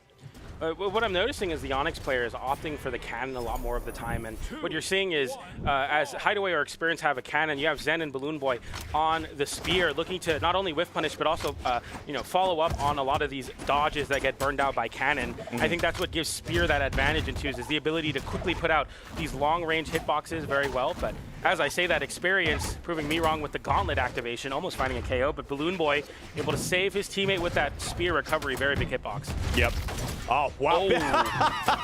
Yeah, you technically stopped the combo, but you kind of also kept it going a little bit. Yeah. I do like what you did, but yeah, unfortunately, you just kind of one of those, I have to hit you, my friend, in order to stop your pain. Yeah. It would have been a lot worse if you let Onyx combo to a Sig there. So good, a very heads-up play from Zen, and continuing to be very heads-up with these landing side airs to call out Balloon Boy trying to jump back to the stage. Hideaway getting a recovery there, and some chaos in center stage. Somehow the blue team coming out on top of it. Nice side air to find that KO. Yeah, this is actually really crazy right now. Blue team's doing a pretty solid job. Well, actually, it was, 3 stocks. They're all up in that deep red there, too. I mean, obviously, Hideaway's got 2 stocks now, but yeah, not doing too bad. Blue team, all right, does have a solid lead here at 2 stocks apiece. However, these stocks could be disappearing very quickly. There goes 1. Can I get a 2? All right, didn't confirm anything. All right, just barely. I'm probably a little bit on misspace, but.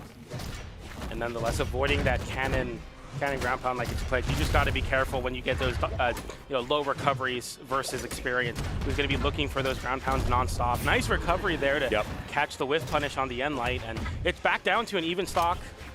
Even stocks to appease Experience with the fist bump there. No one fist bumped Experience. I wonder why. Maybe because they're playing for their spot in Grand Finals.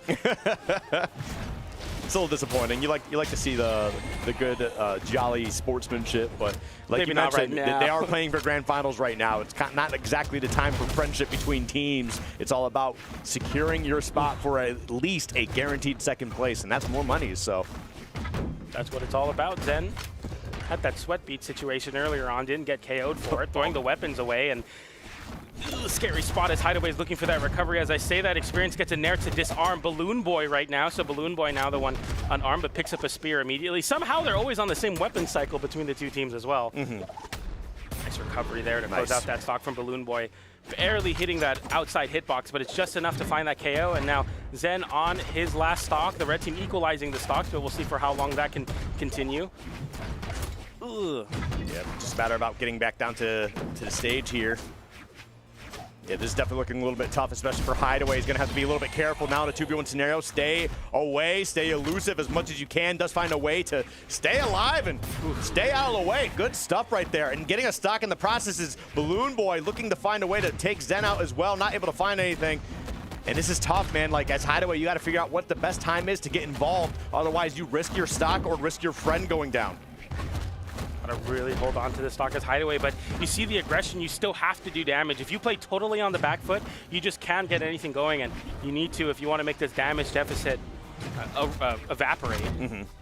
Nice side air there, Hideaway in a terrible spot on this recovery, and Zen capitalizes with the ground pound after the dodge. GC and Sick to close out that game, and the blue team going up 2-1 in the set. Very, very good stuff from Zen, who basically closed out the game on his own, got the ground pound low, and immediately went high to cover that very, stalling recovery attempt there. Yep. And now we have a 2-1 lead here for Experience and Zen. We're really going to need our red team here to lock in Balloon Boy and Hideaway. I'm sure they got something up their sleeve. Again, everybody's been playing very good. It's been very even throughout. Like, we haven't seen any crazy leads. Like, I don't think we've seen a 3-stock lead. We definitely have not seen a 4-stock lead. But here we go, game 4. Let's see how it plays out. Zen and Experience needs one more to lock their spot in the grand finals to see if they can get it done here. See, they got the double gauntlets to start off, the other team getting the opposite. And we'll see if the range differential will be a big thing for the red team, and so far it looks like it is. That was a lot of damage to get this started here. That was actually really well done by red team. I like the fact that it seems like they're locking in. They're really in sync right now. Yep. And that's definitely something you want to see, especially from a team that's down one game and facing going to the elimination side of bracket here. Balloon Boy picking up one. Wow. Can they kick out Zen? They do not find a way to close out that stock quite yet, but Hideaway with another strong hit here. That's going to be some sweat beads, and they will go up 2 stocks. Beautiful. Very, very clean conversions after that team combo to get some big damage. And Hideaway still going as Experience has the sweat beads and no way to get back. Balloon Boy sealing the fate. Hideaway going off with the down air as well. And Zen losing the stock as well. It's just chaos on the left side of Small Fortress of Lines. We got to get away from there as the blue team, because the red team will run away with this game. It's been 1 minute and 4 stocks have been taken from the blue team, and it is still going as Hideaway looks for that bit extension, but can Experience make it back? The ground pound comes in from Balloon Boy. Experience touches the wall, so we have a semblance of control for the blue team, but it got real scary there for a second. That was nutty how I was just talking about, like, we haven't seen any crazy leads yet, but here we are, all of a sudden, red team turning it up, and that's what you like to see. The big thing I really love to see here, right, was red team recognizing how big of a lead they had. They realized those stocks are valuable resources to utilize, and they went off stage. They got ignorant. They got aggressive. They got a couple stocks out of it, and they established an incredibly strong lead out of there. Beautifully played from start to finish. They technically 5-stocked. I'm going to be honest here. I know they lost the stock to Yen, but that's a 5-stock. I'm giving it to them. And the blue team, neither player breaking 200 damage. I mean, that just shows you, and I'm sure a majority of that was hitting recoveries as the red team was edge guarding the blue team. So did that game even really happen? I mean, it just happened so quickly. Yes, it did, because it's 2-2. It's game 5.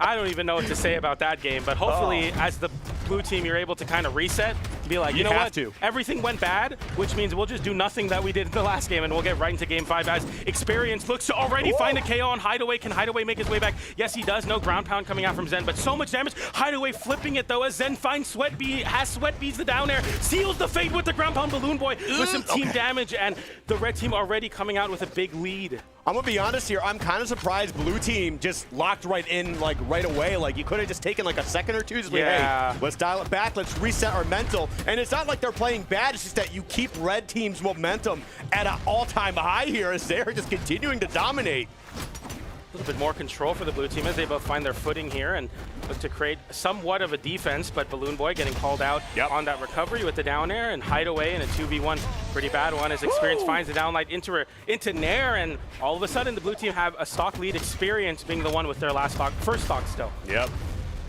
There we go, almost taking out Experience here. Experience the sole player with 3 stocks. Everybody else had 2. But blue team, despite a bit of a rough start, has answered back very, very well. Yes. running around Hideaway, just getting those dash jump down airs out as a good disruption tool. Make sure that the blue team can't find any big combos, which kind of sealed their fate in the last game. Nice downlight there from Experience. But you see Zen playing very defensively here, as Experience has that extra stock to play with, can be a little bit more aggressive. Zen knows that, you don't want to take too much damage here. Ugh. Somehow living the down air. Experience still alive on his first stock. Okay. Oh, there it is. That's a huge stock. You needed to get that one out of the way. Experience has been doing an exceptional job of staying alive here. I don't know if Zen could make it back here. Yes, he does. No, he doesn't. Hideaway finds the ground pound, but Experience flips the situation. Hideaway getting caught with the ground pound. Balloon Boy saving, but Experience knowing, and the ground pound came in. And like you were calling, sometimes you just got to cut your losses because it could always be worse than one stock. You can both lose your stock. And now the blue team, 2 stocks separates them from winning this game. Experience with that second stock as well. Listen, Experience is showcasing right now what it takes to be one of the best players in the world and turn it up when your team needs it most. They have been a beautiful stock tank, holding on to that third stock forever. They have double KO twice in this game. They do lose a stock there. Everything's all even, but I want to see if Experience still has something left to make sure his team gets to grands, and we might be able to see that play out right now. Well, we are going to see it play out. That's definitely for sure. Oh, scary spot as Experience takes quite a bit of damage, and so does Zen, but that side air hits Hideaway as well, and Experience looking to find the edge guard. Didn't find the nair, but got the down air on Balloon Boy. Both players stuck on the wall. They finally make their way back to stage, but it was a scary edge guarding spot. Experience hitting Zen there. That could have been bad, and looking for the jump read, didn't find it. That would have been like absolutely devastating for Red Team. They have to be so careful right now, especially Hideaway. There goes Hideaway. 2v1 scenario with Balloon Boy. We've seen him make these comebacks once already before. Zen is also familiar. Something with the Aang players. They know how to make great comebacks in 2v1 scenarios. Got that Avatar state built really? in. Yeah. The comeback mechanic of comeback this is mechanics. so tough. Oh, another recovery finds its mark on Balloon Boy, who still has not found a weapon. Experience getting the downlight, no conversion. Balloon Boy with the unarmed recovery won't KO Zen and has some gauntlets in hand, sweat beads, but a soft platform to assist him in an attempt. But this would be a monumental comeback if you can do this one. But I mean, I don't really see how you find a KO. Every hit will be answered with a recovery or maybe just a sig off the wall. And Zen and Experience lock in their ticket to Grand Finals. Guaranteed second place. They talked a lot about Experience and Zen, how they haven't been performing as well, but they finally do perform here as they're a guaranteed second in Grand Finals. Man, the transition from Game 4 of getting absolutely stomped, getting into Game 5 here, and I really got to hand it to Experience. It's no slight at Zen, because Zen played very well, but Experience, again, stock tanking for so long, holding on to that third stock, getting 2 double KOs, and closing out the red team stocks in very, very crucial moments, like right here. 1, and then, as you can see, Balloon Boy trying to save his friend, not able to do it as Hideaway goes down, and Balloon Boy will follow him suit. Oh, man, that was just beautifully played by Experiencer. That was such a crucial moment in this Game 5. Yeah, and you see the end there as you're unable to make that comeback happen. But yeah, as you were talking about, you kept highlighting Experience's output in that game, and you see 573 damage dealt, 37% accuracy on 91 moves. So you see the Onyx players were both hitting a lot of buttons and really playing point for the 2 team. So you love to see that, of course, on the Onyx, the big initiators, and it worked out for them. Yeah, I mean, I got nothing else to say about that. That was just beautifully played. Yeah. It was just really good doubles Brawlhalla action. That's what I love to see. But we are going to be getting into our next match here. Should be very good. Yeah, our next match between Seabass and Truck Stop Burrito versus Megi and Radish. So Megi and Radish making their way all the way into the top 4. This is the first time they made top 8 at an official 2s event. They did get 7th at the Hot Pockets Brawlhalla 2s event, but 9th at Winter Doubles, 9th at Spring Doubles, 13th at CEO. So it's been quite a bit for Megi and Radish, but they finally step up to the plate and make the appearance that we kind of have been expecting. 30 top 32s from Megi, 23 from Radish. Very seasoned players indeed, and look at those earnings to match versus Seabass and Truck Stop, who haven't played before, if I'm not mistaken, but still have already made it into top 4. Yeah, it's, I mean, these are the best teams today, the best teams this weekend for North America. Yep. It's the world. It's the world. Okay. People are like, what do you mean? Whoa. No, I'm joking. I'm not. But I am. So this is going to be very interesting to see how this plays. Now, earlier I said, when Truck Stop Burrito and Seabass were fighting Zen and Experience, I said, Experience and Zen got this. I got a little close. Yeah. But they closed it out. And it's not me wanting to rain on their parade, but you're now going up against Radish and Megi. Yeah. Now, they're playing great. This is Megi and Radish. Yeah. They just finished off like a really, really hot set. Yeah. Like last block with Sparky and Duke on mic. So this is going to be a tough one for you guys. It's going to be a real rough one. Yeah. Good luck. We'll see what happens. See what happens. Megi and Radish on quite a tear. 3-0 Flower and Bunny in Elimination Side Round 1. Then Elimination Side Quarter-Finals. 3-2 over Java and Fakey. In order to keep their run alive, Radish made a 3-stock to 1 comeback. He had 1 stock versus a 2v1 3-stock.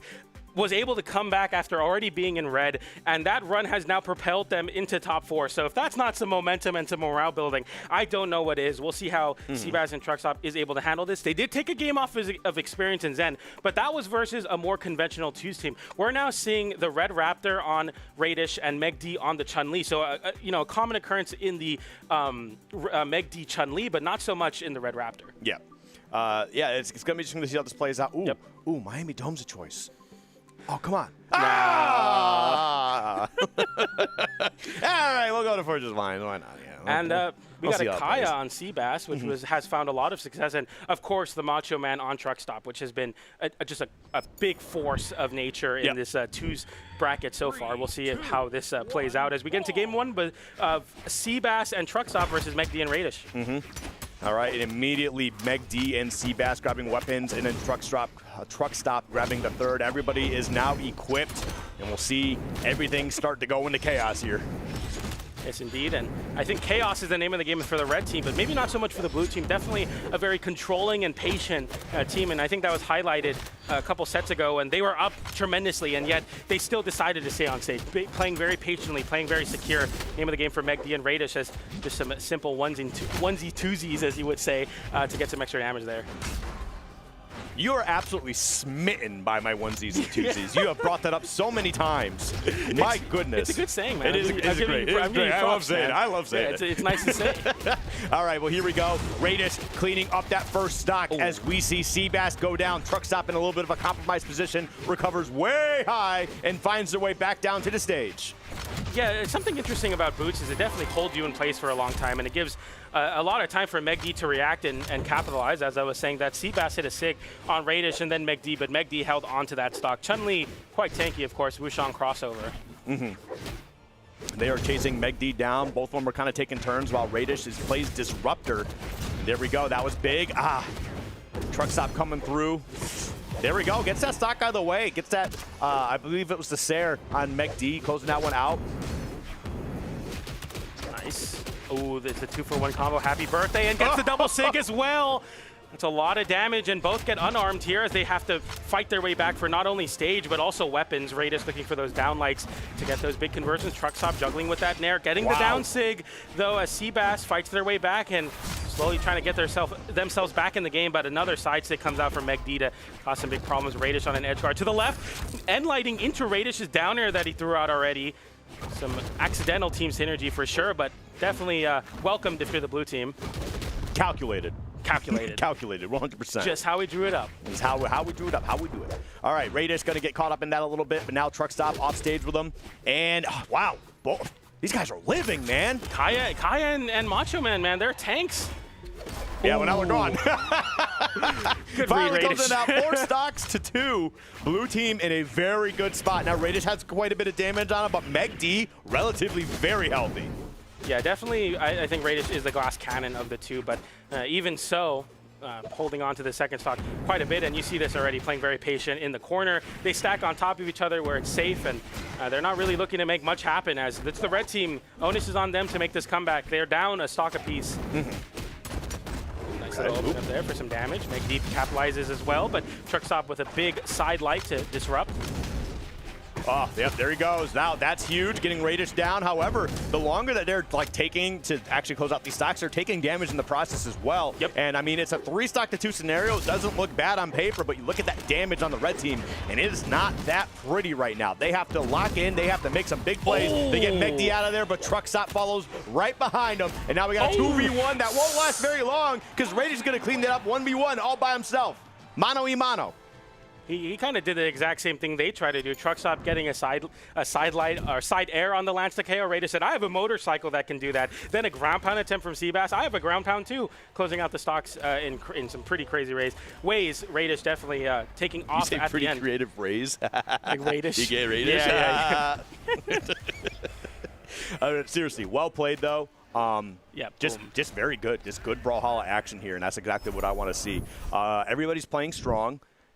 I don't really see any really big flaws, honestly. I think it's really just kind of coming down to like, hey, we got caught up in a combo. There's not much you can do about that because like they sent me offline. So it is what it is. 1-0. We are going to see a character switch as well, by the way. We're going to see the Taros come out in place of the Wusong. So is it the Wusong? Yeah. Yeah, it was Wusong, but switching completely off of the Aang, which I think is quite an interesting pick. This is such a far place in the bracket to make such a big swap, and that was a very important nair from Truckstop to disrupt that. But Radish once more finding a side stick connection. Megi getting put in the Lance Blender. Nice avoidance on the ground pound. On the other side, Radish finds a big juggle, almost gets the weapon toss into the recovery, but I mean, the blue team having quite a bit of damage lead, but you have to be very careful versus this Taros. Yeah. Hammer can definitely flip it very quickly. Yeah, I mean, this is definitely a lot more damage coming onto the board, so it's going to be very tricky. Yeah. However, I mean, everybody is familiar with Taros, right? Taros, very popular character. Everybody plays Taros, at least in some capacity. Boom. So you're kind of you already know what you're looking out for, right? Yeah. So blue team is going to have to play a bit more defensively here, but as you can see, the offense is still on point, and they have a great lead because of it.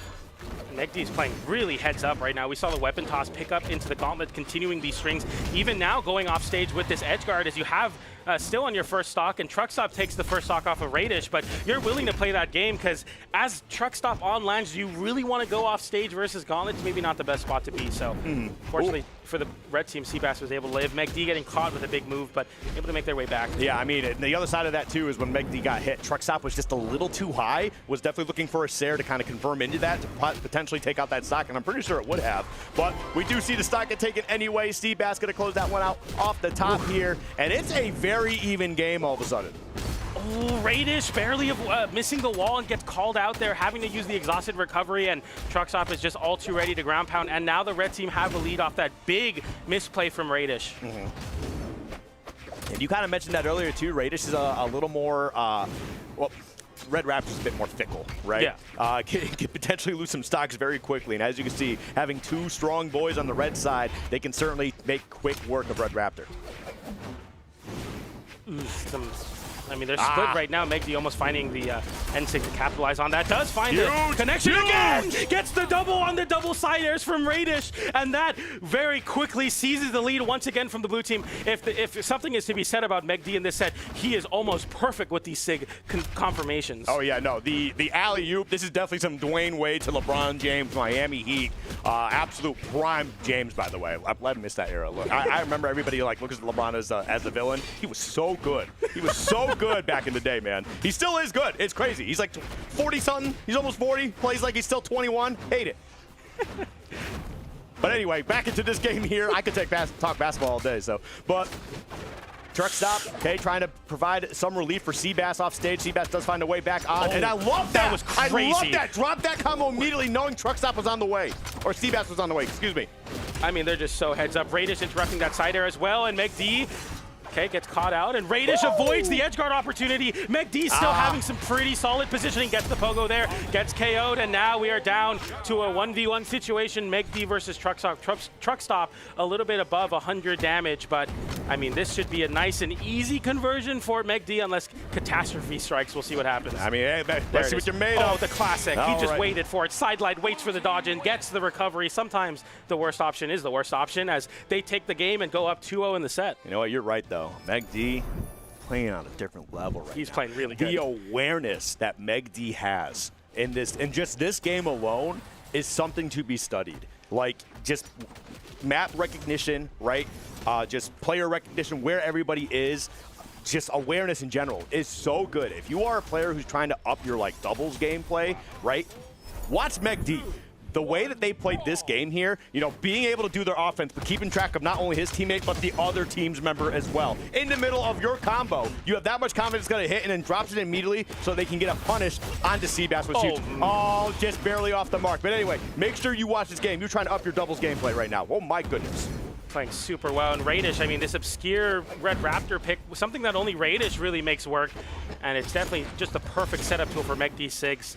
See how the red team adapts as they need to make a reverse 3-0 comeback happen, and it might start here as the end light converts, getting the down light as well, and charging up that recovery, and just a nice and simple dash jump, scoop with that down air, closes out that stock, and now the red team with a very early lead, less than a minute, and already taking a stock apiece.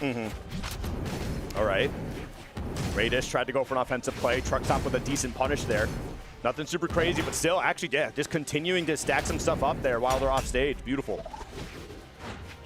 Both the blue team whiffing their recoveries there and getting a side air on Truck Stop, who, thanks to all that defense on Macho Man, is going to live for quite a while. Radish getting reversaled and getting sent low, but yeah, this red team defense definitely working out, but Radish, no active input, of course, because you want to find a KO. Nice. Megi finding these conversions into the Sigs, perfectly spaced, perfectly timed to even up the stock count. I know we keep talking about Megi's conversions because you do see that icon pop up when the stock is taken, but I really got to give a big shout out to Radish. Again, being that point guard, feeding your teammate, allowing them to get those stocks, get those moments. But I mean, again, it's all together for the team. Radish is just so excellent with setting Megi up for these. Unfortunately, their Radish setting up Megi into that Seabass recovery, but nonetheless, you're looking, okay, nice. Get GC side stick, finding a KO there. That's really big for the blue team as they look for that little team combo there. Radish going for the recovery. It didn't quite send high enough. It's too low damage for that. Yep. Oh, Megi in a really tough spot. Radish, what are you doing? Help me! Oh, and Megi gets caught out, and that's going to be Radish. This is the similar situation to what Radish had to clutch to make it into top 8, but maybe not possible versus a team like Seabass and Truck Stop. We'll see right now. Radish. Yeah, I mean, it's never over till it is.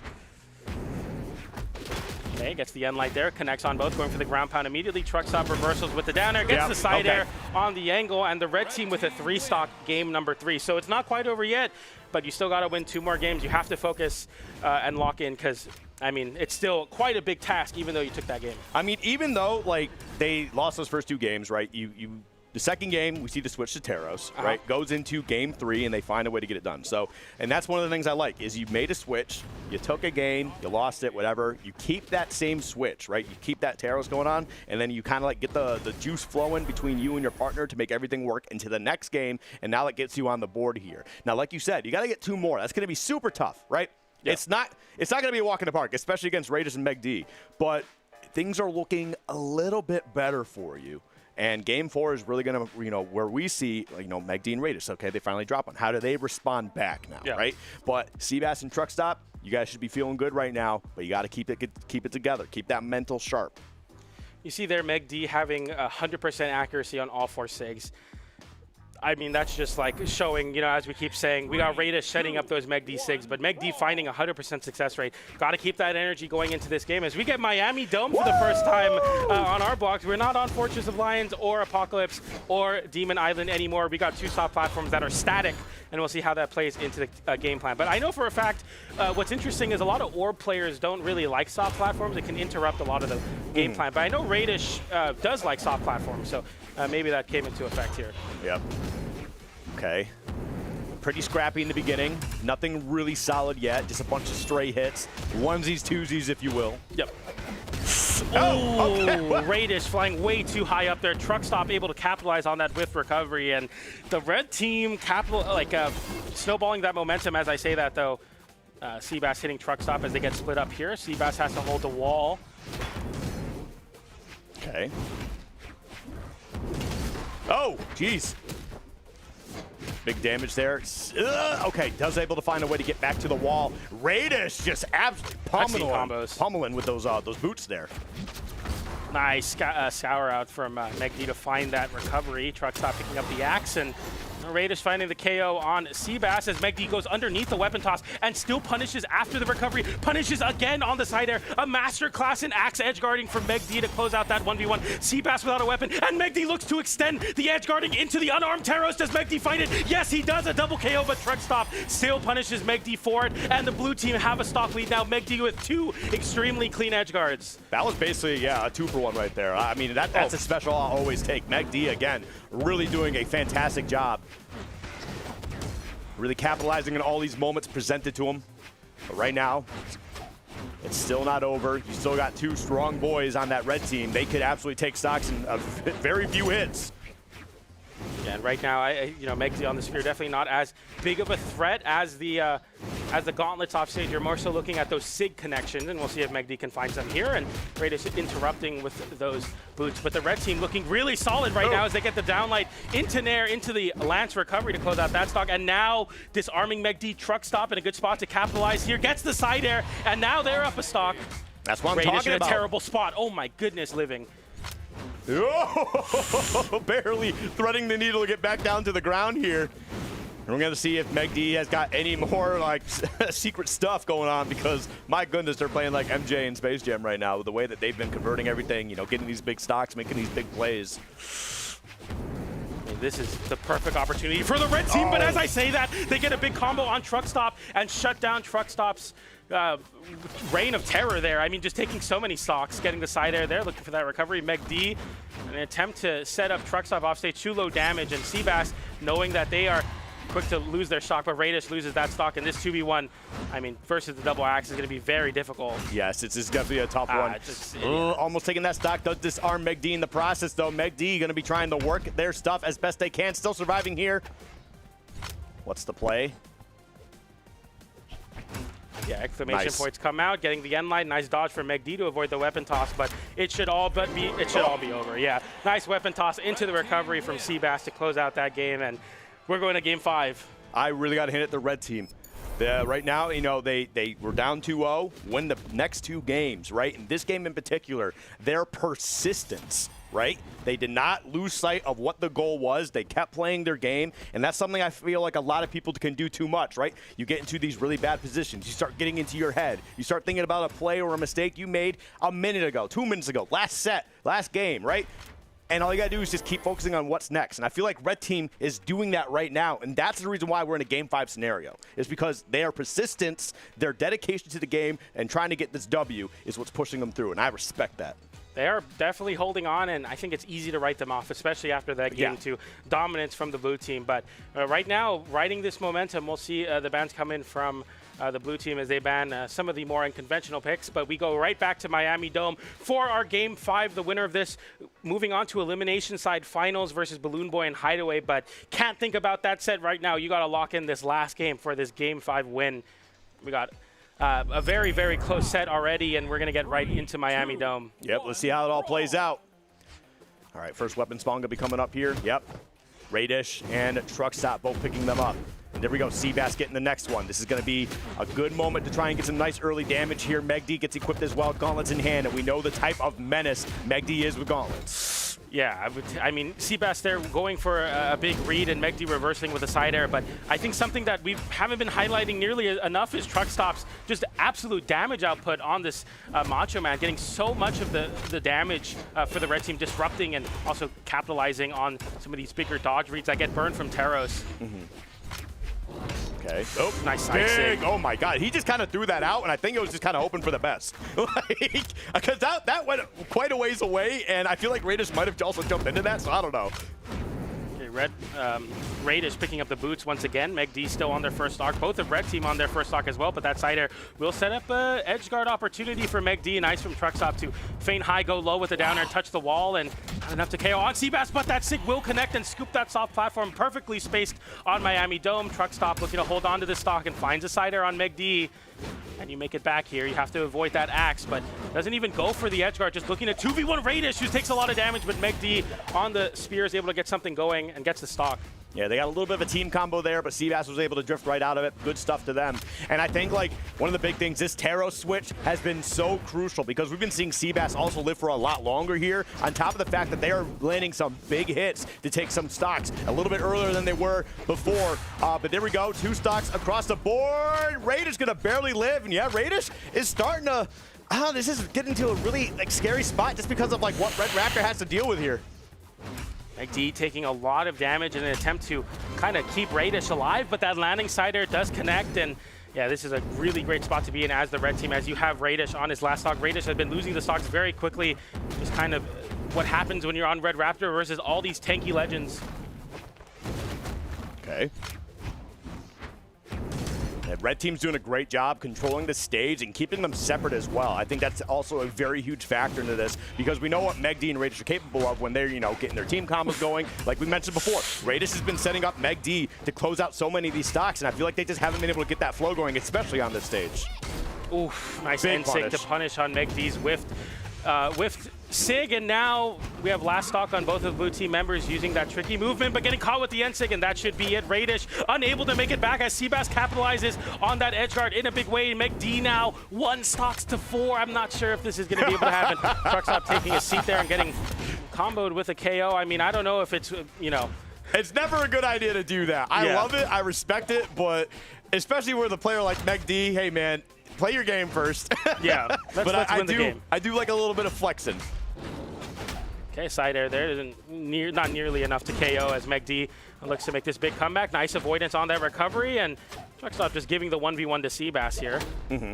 Okay, that recovery will find a KO. Truckstop with the axe in hand. Megi picking up the gauntlets. Now, okay, I was going to say Megi having a chance, but it doesn't matter because Truckstop finds the Sig connection as they complete the reverse 3-0 and move forward into Elimination Side Finals. Congrats to them because that looked impossible going into Game 3, but they got it together, and I mean, they just kind of imposed their will on the match. Good counter pick from Seabass too. Switching over the Taros, it definitely paid off. 100%, and it's not to say that Truckstop wasn't doing anything, but that switch to Taros was so crucial for all of this happening here. Really got to hand it to Seabass. Beautifully played the whole way through.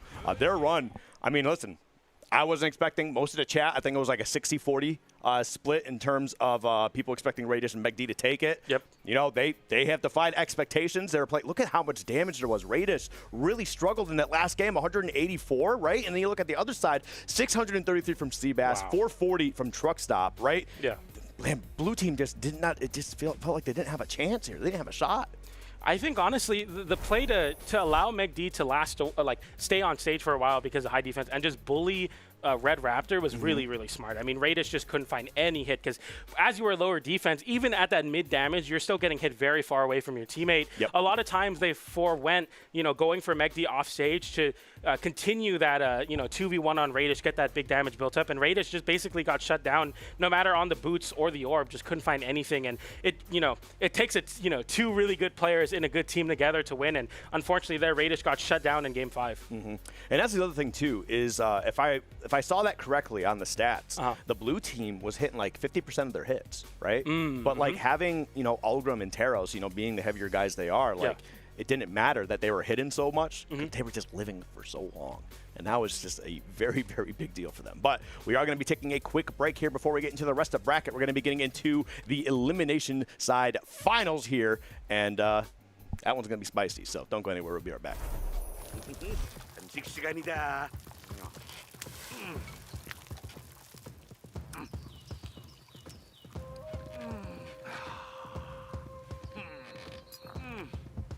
문어 좀 먹을래?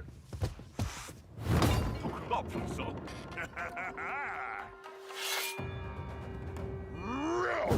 잘 먹을게.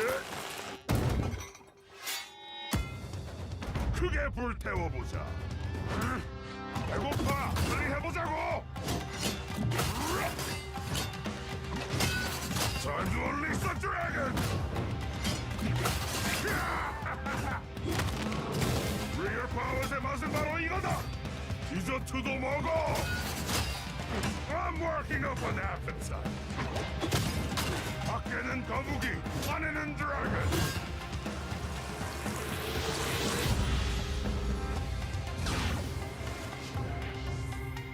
이기는 건 디저트만큼 달콤한 거야. 거의. Welcome to Brawlhalla.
Welcome back, everybody, to Summer Doubles Championship North America. I'm PJ, joined by Skiff. As we get into top 3 of the bracket, no matter what happened before, unburdened by what is to come. I don't know what the saying is, but nonetheless, we are here in top 3. Skiff, how are you feeling? You kind of threw me off. Like, you started something, you're like, I don't know what I'm talking about. Like, okay, cool, man. Well, how are you feeling? I'm feeling great. All right. I'm feeling great. We are actually, besides 2 games away from, well, 2 sets away from figuring out, well, potentially 3 sets. Yeah. Potential reset. Figuring out who is going to be our summer doubles champion for North America. Yeah. But we're also in the middle. We're going into day 9 of the Nagoya Basho in Japan right now. Sumo. Who's watching sumo? If you look at my sweater, it says that is Hakuho show, right? Yeah. But anyway, all right. We are definitely looking to the end of the bracket here as we get into some of the matches there. Thank you for the schedule. We got Balloon Boy Hideaway versus Seabass and Truck Stop in Elim Finals.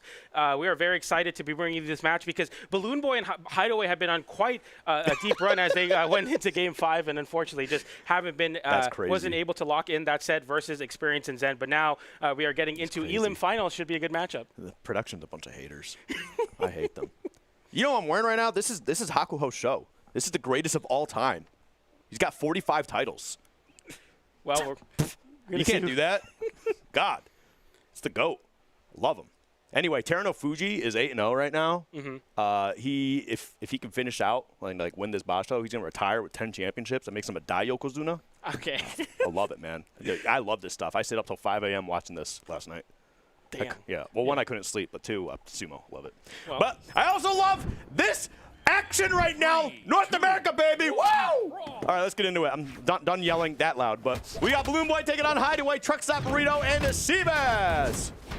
Yeah, we'll see how this one plays out as Truck Stop in the last set. A big part of the reason they were able to make that reverse 3-0 comeback on Megi and Radish. The amount of damage output from this Macho Man can be very important versus Hideaway and Balloon Boy, which is using the same team comp as Zen and Experience. So, you know, this is going to be good warm-up if they're able to make the trek into Grand Finals for Truck Stop and Seabass, but we'll see. All right. I mean, hey, I'm kind of surprised they left this open considering you could have just watched the last set and saw that Truck Stop Burrito and Seabass are absolute monsters on this stage as you lose the first 2 stocks. Yeah. Are you not watching the stream, guys? Are you not watching the stream? You could have just seen these guys just demolished here. It's crazy what they're able to come out on top. Like, I mean, Seabass, we saw the Taros, but we forget the Kaya just having so much damage output as well. Truck Stop finding that, or sorry, the KO, finding the KO on Seabass there. The blue team looks to equalize. Well, they got one out of the way. Truck Stop definitely playing a little bit elusive, played on that wall for a little bit until their teammate came back. But here we go, almost being taken out by your own teammate here. Wow, Seabass, beautiful play on the side. Hideaway is going to find her way back, getting that wall touch beautifully played. But Balloon Boy goes down, and that's another early stock here. Red team's looking fantastic. Okay, nice avoidance from Hideaway, who looks to extend that edge guard. Didn't find the KO, didn't get hit by the recovery either, as Hideaway is looking worse for wear, but, you know, Truck Stop still holding on to the stock. And as I say that, they find a stock on Seabass as well as Truck Stop, so they even up the stock count. But Hideaway, although you have all that defense on Onyx, still looking pretty rough here as you're getting into that deep red territory where basically anything on the side of Truck Stop will be able to find a KO. Yep. And listen, I've said that I don't think Truck Stop and Seabass, I didn't think they were going to win their last set. They didn't win the set before. I said I didn't think they were going to win, but I believe in them right now because they are playing phenomenal here. It's mostly because you got to stop letting them go to Miami Dome. I mean, that's kind of my big thing here because, like, again, just do your homework. And your homework is just watching last set 5 minutes ago. That's all you had to do. They look way too confident on this stage. Hideaway gets that end light there, but gets immediately punished by Seabass, who finds the KO on that Nair. And whoa, that's... Ooh, whoa, Truck Stop very low here. This should be... Okay, no. Yeah, I thought it was going to be an edge guard. I saw a couple big mistakes by both teams, and nobody took advantage of it. Truck Stop tried to, but then it put themselves in a really bad position as well. I think it was super crucial that he didn't fully charge the recovery, because if he went for the full charge, it's an easy ground pound for Balloon Boy, but actually getting like a half charge and then immediately jumping to the wall, these little moments like that really change the pace of the match, is what I'm trying to say. All right. That's your teammate, Seabass. Stop hitting him with that. Oh my goodness. All right, truck stop. Not going to take that stock here, but actually has been doing a very good job of being the aggressor for the team, and for good reason too. Seabass on that last stock and that deep red as well. Ooh, wow, they are just not going down. There we go. Gets them out of there. 2v1 scenario. I don't even say this is that bad. Okay, it's bad now. I was going to say, Balloon Boy, honestly, like, you could have got Seabass out of there. You could have got truck stop out of there and turned it into a 1v1, and then you just have to play super, super clean, but didn't even get a chance to get to that. Yeah, I mean, they just, you know, as you were pointing out, they were able to come out with such a big lead, and it just snowballed for the red team as Truck Stop not only doing so much damage on the Macho Man, but also living for so long. And not a way where, you know, sometimes players hold on to their stock for a really long time, but their teammate gets punished for it. Truck Stop still continues to play that very point and forward position, doing so much damage as well as taking a lot of attention away. So even though Seabass was on their last stock very quickly, Truck Stop was able to not only hold the stock, but actually make it worth something more than just some damage. And now we're finally on a stage that's not Miami Dome.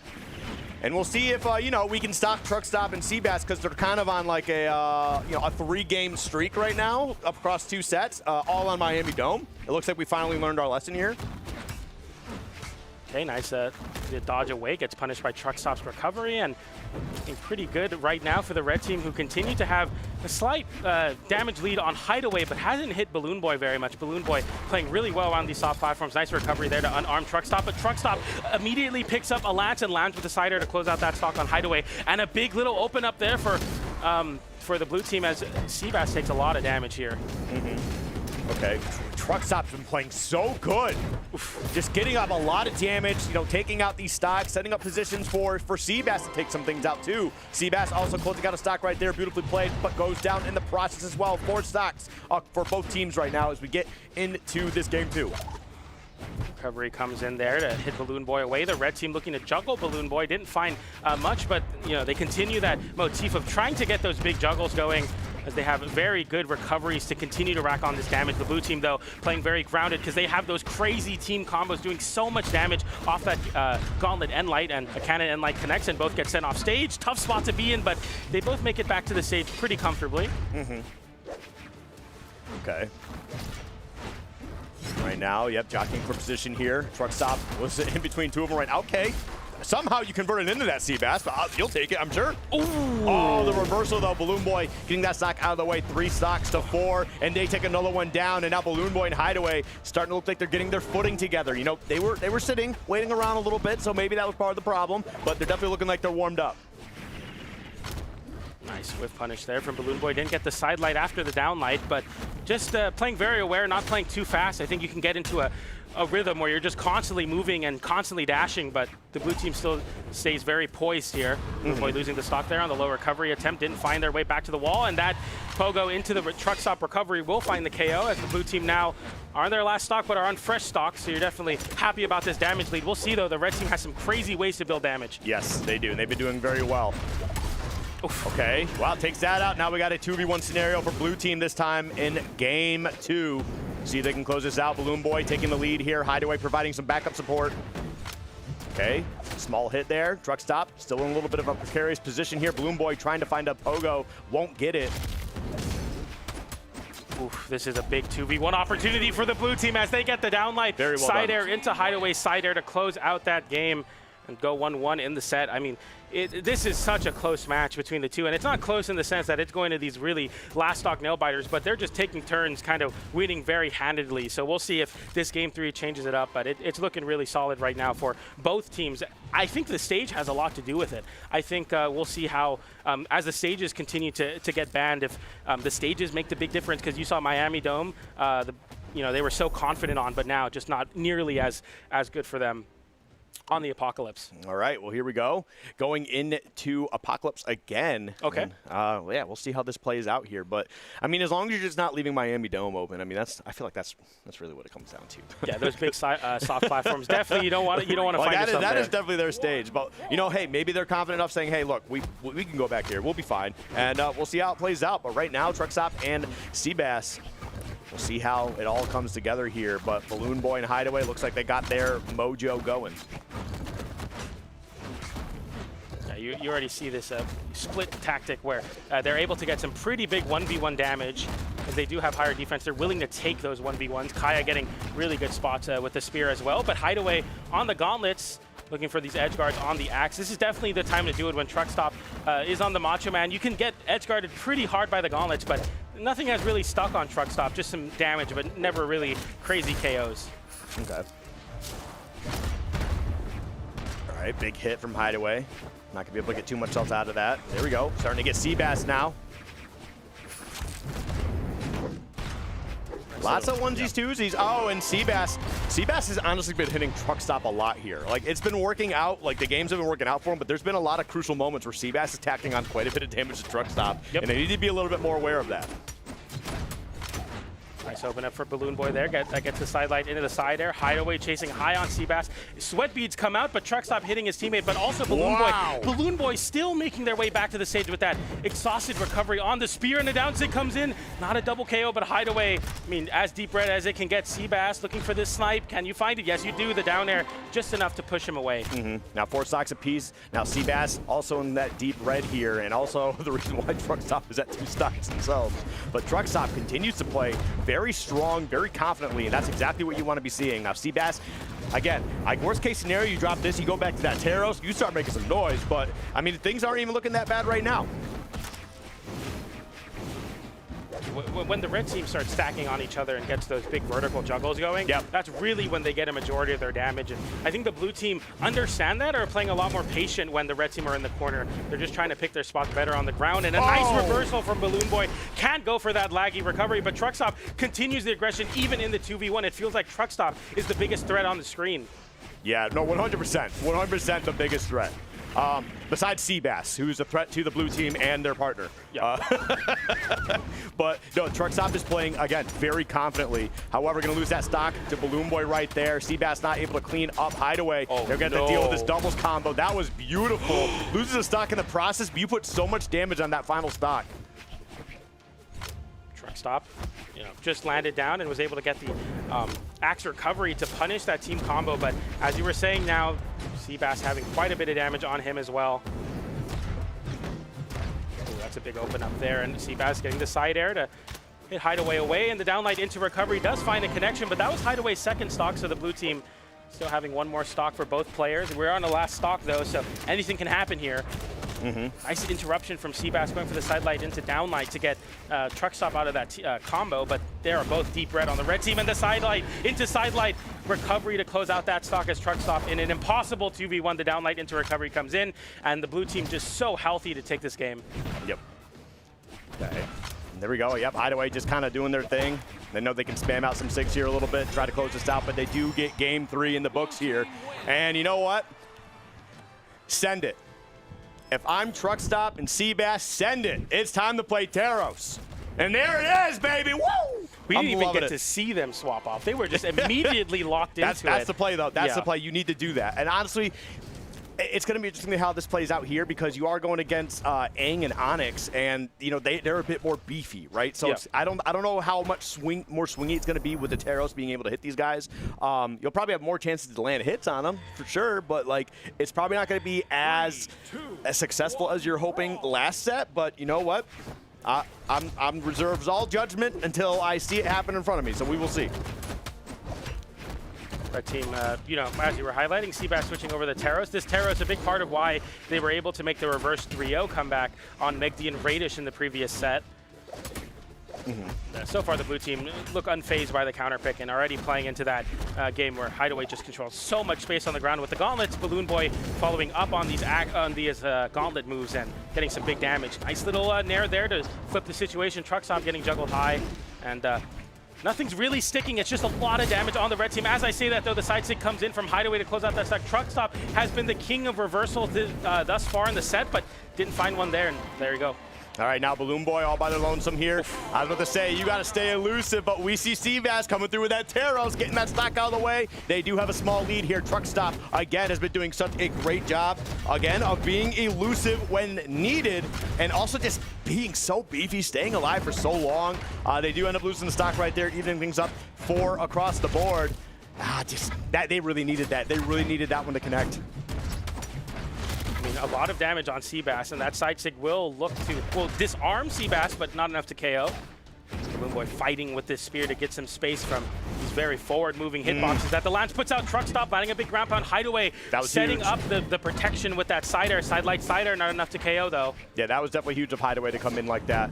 There they go. Going to be trying to capitalize on Truck Stop as they can. I can't believe he's still alive. Yeah, he's still alive, but they disarmed him. That is pretty huge.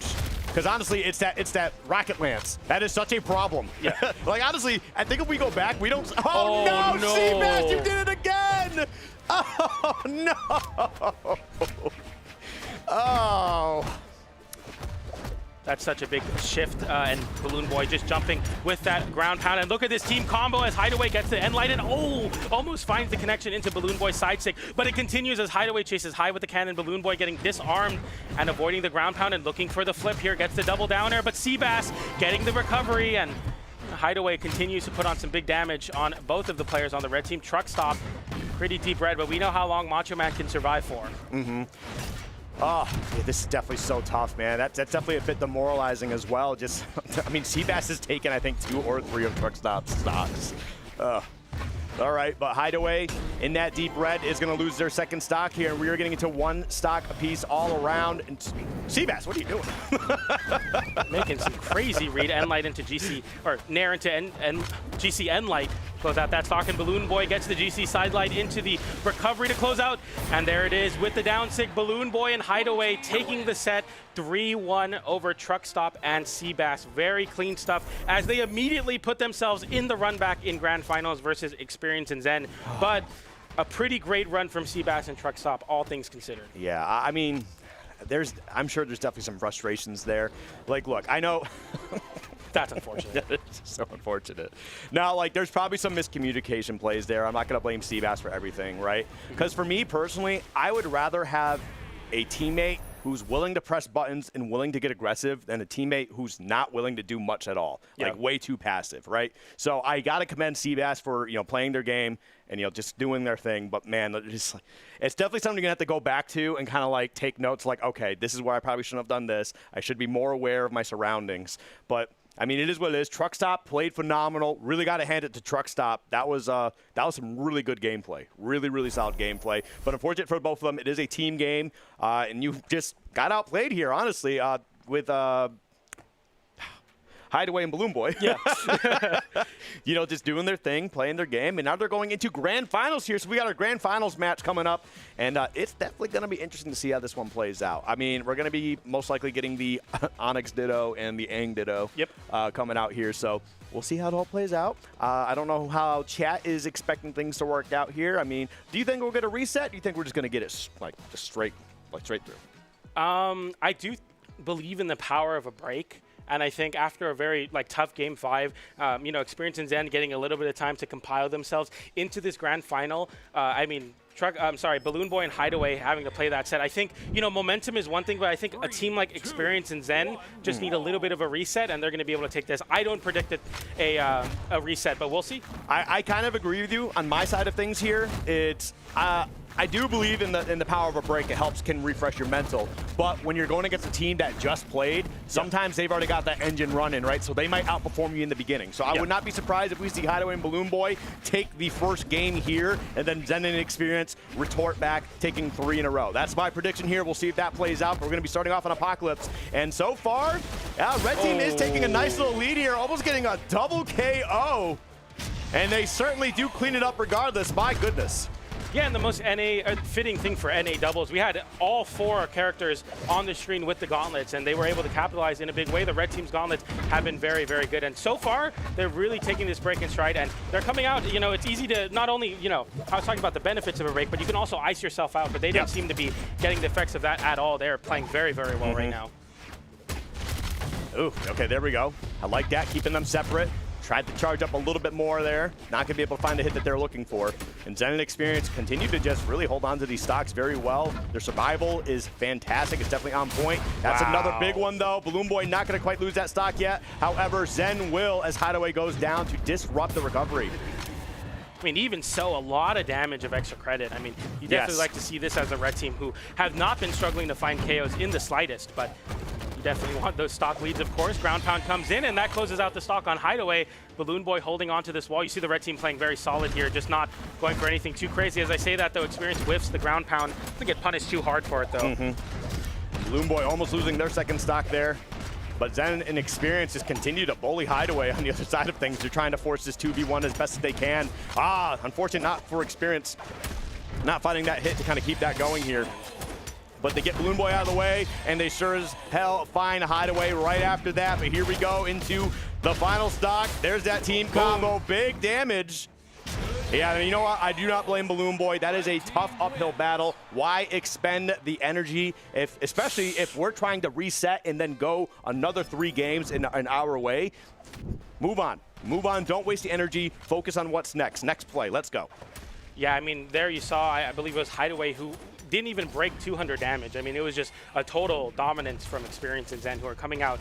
I mean, look at this team combo as well. And yeah, I think Balloon Boy, just as you were saying, preserving that energy. You have a lot of games to play here in your attempt. You have to win 6 games without giving 3 consecutively, so you have to be very careful. Look at Zen. Yeah, look at Zen. 558 damage, 61% accuracy on 46 move, 6 SIGs, 83% accuracy. That is some crazy stat line in Brawlhalla. It is very common for players to be at around that 40, 48%, you know, a little bit less than half, but 61% and then 83% on 6. So much damage, so much connection from the blue team, or sorry, the red team. As wrong stage. All right, little reset. We'll deal with that. I love that Street Fighter crossover. It's so sick. KO! I love it. Yeah, love it so much. Oh man, I can't wait to see what the next crossovers. But speaking of crossovers, if you guys didn't see yesterday, we got Vault Hunters on Vault the way. Hunters, so excited for that. I love that excited for franchise some Vault so much. Hunters. Let me tell you. Yeah, I'm not going to make any predictions, but I hope we get some blasters love. Shout out to Sparky, of course, with that Vault Hunter crossover coming out a little bit later. Oh, we get none. Huh? Oh, we get none. Yeah, that'd be crazy. Vault Hunters out blasters. that would be insane. That's crazy. That would be that's insane. like lightsabers with no sword. That'd be like, oh, that's a bold move. That, you know, that would be absolutely messed up. I'd be like, what are you guys doing right now? Nonetheless, we're getting right back into this game. Game number 2. We're going to Apocalypse. So no Demon Island, but instead Apocalypse, my favorite stage. So I'm excited to see how this one plays out. Yep. All right. All right, getting right into it too. Hideaway and Balloon Boy definitely getting some nice quick damage here, and that's a lot of comments on the screen as well. We are scrapping for sure. Ooh, I like that attempt there. Experience tried to get that hit into Zen, who was falling down. Unfortunately, Zen was just falling a little too fast. But oh, that's your teammate. It's crazy with, you know, even with sweat beats, how much more damage you're able to get if your teammate is willing to pop them up into you. You saw Experience with the gauntlets was just like in sweat beats for so long, but got so many hits. And I mean, look at this destruction from the red team right now as the blue team really struggling to find any footing. Look at the movement from Experience, who sends Balloon Boy down and then taps it in with that pogo. And Experience is playing absolutely out of his mind right now and didn't even need to hit the pogo. The recovery comes in. Not up to KO, but I mean, Hideaway already looking to lose that stock. I mean, Onyx is just a big, beefy girl, you know? She's got that defense on lock. But we do get one out of the board here. Experience, however, is going to be lasting a little bit longer. Is the Onyxes holding on to their stocks last. So, all right. And there we go, gets one out of the way, and now Blue down 1 stock here, and they're gonna be looking to try and take advantage of Balloon Boy as best as possible, but his defense is looking pretty solid here. And wow, does get one as well, evening things up. Not looking too bad. This is definitely looking like a much better game for them. Yeah, I mean, you definitely want to, you know, it's easy to get steamrolled, I mean, but you got to fight back, and I definitely like to see this equalization of the stocks, even though Balloon Boy definitely looking pretty high and deep in the red right now. Getting punished for going for that side light. It's almost like Balloon Boy can't get any meaningful hits in because then it's just so ready to whip punish, whether that be a side air, and even on connection getting those big hits. Nice air from Balloon Boy. I like that. Zen was just not like exactly ready for it. That sucks. Yeah. You hit both of them and only your teammate flies off.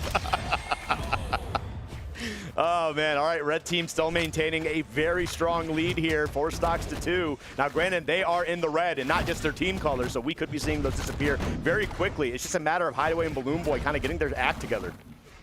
Just some pretty big damage. You see that from Zen recovering into Experience and Experience dodging at the timing, making it so that the blue team can't punish Experience landing, using your own teammate's hitbox. Very smart stuff from the red team. You really see them kind of come into their own, especially here in this grand finals. Experience holding onto this stock and holding onto this wall. Balloon Boy can't find the recovery to close out that stock, and they're just getting so much extra credit on this stock. And Okay, Hideaway looking for that KO on Zen. The Balloon Boy pick up with the ground pound. Zen able to make their way back from across the stage, but they do catch experience in the process. And Hideaway and Balloon Boy, the closest it's been so far. You want to capitalize on this one. Yep. All right. Oof, landing side air. Uh-oh. Was getting the assist from experience there. That could have been bad for Zen, but nothing too crazy for the red team. Okay, you have a lot of dashing around here. Red team, and you got a nice little lead here, but you got to find a way to close one of these guys out because they could easily turn this around, and it's looking like we're getting... No! That's such a big shift with Hideaway hitting his own teammate there.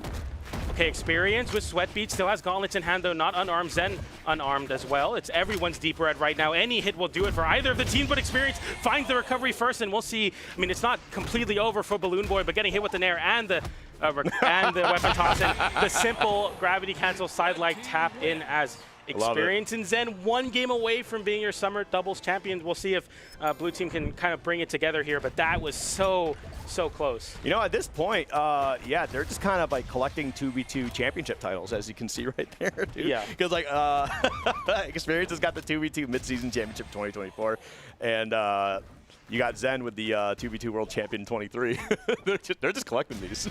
They are collecting they're medals. the Infinity Stones of 2v2 championship titles. Yeah, and it's good to see. You know, they only won Winter's doubles, and you know they talk about them as being some of the best, one of the best twos teams right now. And oh yeah, certainly underperforming at CEO, but you know, guaranteed second and 1 game away from taking the set and taking the title. We'll see if they're able to do it here. As Balloon Boy getting a switch here, I believe. Yep. Is that Kaya? I'm not too sure, but nonetheless, still a spear in hand is going to be very important. The spear, I think, was definitely working out. It was just kind of the side weapon that found some difficulty. Okay. And definitely looking like it's working out a little bit better for them. Now, they are a little bit behind in terms of damage, but it does seem like things are just flowing a little bit smoother.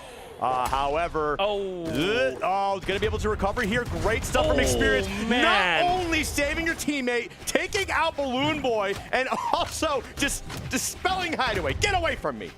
That was insane. I mean, how heads up do you have to be to not only capitalize on the mistake, but also save your teammate in the process? Yep. Thought Balloon Boy was for sure living there. Nice little edge guard from Zen as they cross through each other. Zen continuing the edge guard already. Hideaway in less than a minute on their last stock here, their tournament lives. Balloon Boy falling as well, as it is 6 stocks to 2. Hideaway in a terrible spot in this 2v1, and Experience and Zen are running away with this game. PJ, I'm going to be honest with you, it's over. I don't know, man. I mean, it's still over. possible. No, dude, the way that Experience and Zen are playing, they are playing so good. Yes, they just lost those stocks, but look, I'm not trying to be disrespectful. I just think they're playing so dang good. Experience is on fire right now. Are you kidding me? Playing so well on this cannon, and yeah, the blue team even getting some team damage there as they've just been fighting, you know, fighting to keep Experience away, even if that means hitting your own teammate in the process. Zen with the nair as well, and gets the pogo through all of the madness. Hideaway getting caught by Balloon Boy's ground pound as well, as Balloon Boy falls down and gets hit with the nair. Experience looking to close out the tournament with the nair into the down air. Balloon Boy with no resources. Experience and Zen are your summer doubles champions. Wrap it up, man. My goodness. That didn't look like a grand finals. That was not close. I mean, their previous set in winners finals was game 5. That game was ridiculous. You see 377 damage out on Experience, Zen 459, and neither Zen did more damage than them combined. Yeah, none of them broke through 200 damage. A dominant game 3 there. We saw a counter pick, it didn't matter. We've seen that a few times now where you got one team who, you know, one more win, they move on, and just something just turns on, and they just go absolutely insane. I think it might have been Experience and Zen earlier, too. Yep. It was like, you know what? Throw it to the wind. We're doing whatever we want. They're not going to stop us, right? Yeah. But just beautifully played from start to finish. I thought they were going to get a W in game 1. That was my prediction. Unfortunately for them, they just got 3-0'd. But you know what? It is what it is. It's definitely cool to see the return to form for Experience and Zen, who won winter doubles but was unable to win spring. They got 3rd and they got 9th at CEO, definitely underperforming, and now they return to their crown here at Summer Doubles Championship North America as the team to look out for. I mean, they played very, very well. They had some close calls in some game 5s, but even in those sets like that game 5, they still had those really dominant games. We saw shades of the current Experience and Zen, or the past Experience and Zen, and there I think we really did get to see it. Oh yeah, and I think there's a chance they might have really solidified themselves as, if not the best, one of the best doubles teams for sure. Their awareness for everything is just, it's so good. Experience, just like that one play off the side where not only did you save your teammate, you took a stock and then you kept the other opponent just like, hey, get off me. Like, I don't want anything to do with you. I'm playing my game. I'm doing my business. But you know what? It also makes me very happy because I love Onyx. Onyx is so cool. And seeing Onyx win. Yeah, and we saw, definitely an interesting meta for twos throughout all the regions this weekend. But I think this one, at least for North America, we can for sure say Gauntlet's very, very popular. Oh, yeah. And definitely shown in Experience and Zen, who are at the top of North America right now, winning with the Onyx and the Wushang. So some very impressive play from Experience and Zen for sure. Mm-hmm. Yeah. I don't know. Do we have anything else we need to talk about? Production? Oh, yes. BCX.live. BCX.live. BCX.live. If you have not signed up for BCX, you should do that right now by going to BCX.live. And if you sign up as a competitor, you will get a free swaggy T-shirt. Till the end of the month. Till the end of the month. Check with out your name on it. BCX.live for all the details there. We're going to be there. We want to see you there as well. I'm sure Experience and Zen are as well. And once again, big congratulations to Experience and Zen for closing out the tournament, being your summer doubles championship for North America. That's going to do it for us this weekend, but we had some amazing Brawlhalla. Thank you all for watching. We'll see you when we see you.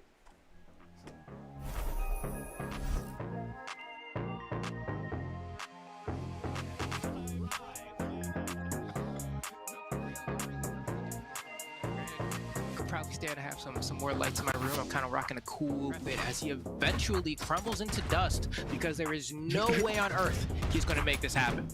Okay. Wow. Little combo. Nice. Hard to find that right now. Oh, there it is. There's the pass. Oh, but it gets interrupted. You see what they were cooking, but just like that. The red team, they are still up a stock, so that team damage not doing too much. Nice conversion. Side air into the side sig for Megi. And Experience. Wow. Barely able to make it. And reversals on Megi. Megi. Personalized shirt with your gamer tag on it, but it's only for competitors. You can check out more information at bcx.live. That is bcx.live. That is bcx.live. That is bcx.live. Sign up now! Now! Now! Sign up. Now. You gotta match my energy, dude. What? I wasn't around that soft platform. We'll move to the left, so hopefully in an attempt to extend, but it actually just helps the blue team who gets so much damage. The double recovery on Chasing. Oh, he just barely got over to get the hit onto that chasing after Bunny. Oh! Neutral signature grab. 1v1. Fourth, the passes from Radish and Megi. Missed the punish again. Oh my gosh. Got the stock on Bunny, but also picked up Flower. Might get it here. Yep, that's going to confirm the left red team member to then get behind him and get out of that sandwich. But then he also kind of went back in, so I think he felt comfortable. Oh my gosh. Is he going to get the full double KO here? Yes, he does. In that edge guard. Wubs attempted it. Very, very clean conversions after that team combo to get some big damage. And Hideaway still going as Experience has the sweat beats and no way to get back. Balloon Boy sealing the fade. Hideaway going off with the down air as well. And Zen losing the stock as well. It's just chaos on the left weapon toss. And still punishes after the recovery. Punishes again on the side air. A masterclass in axe edge guarding for Megi to close out that 1v1. Seabass without a weapon. And Megi looks to extend the edge guarding into the unarmed Taros. Does Megi fight it? Yes, he does. A double KO, but truck stop. Definitely looking like it's working out a little bit better for them. Now they are a little bit behind in terms of damage, but it does seem like things are just flowing a little bit smoother. However, gonna be able to recover here. Great stuff from Experience. Man, no! gets the pogo through all of the madness. Hideaway getting caught by Balloon Boy's ground pound as well as Balloon Boy falls down and gets hit with the Nair. Experience looking to close out the tournament with the Nair into the down air. Balloon Boy with no resources. Experience and Zen are your summer doubles champions. Wrap it up, man. My goodness.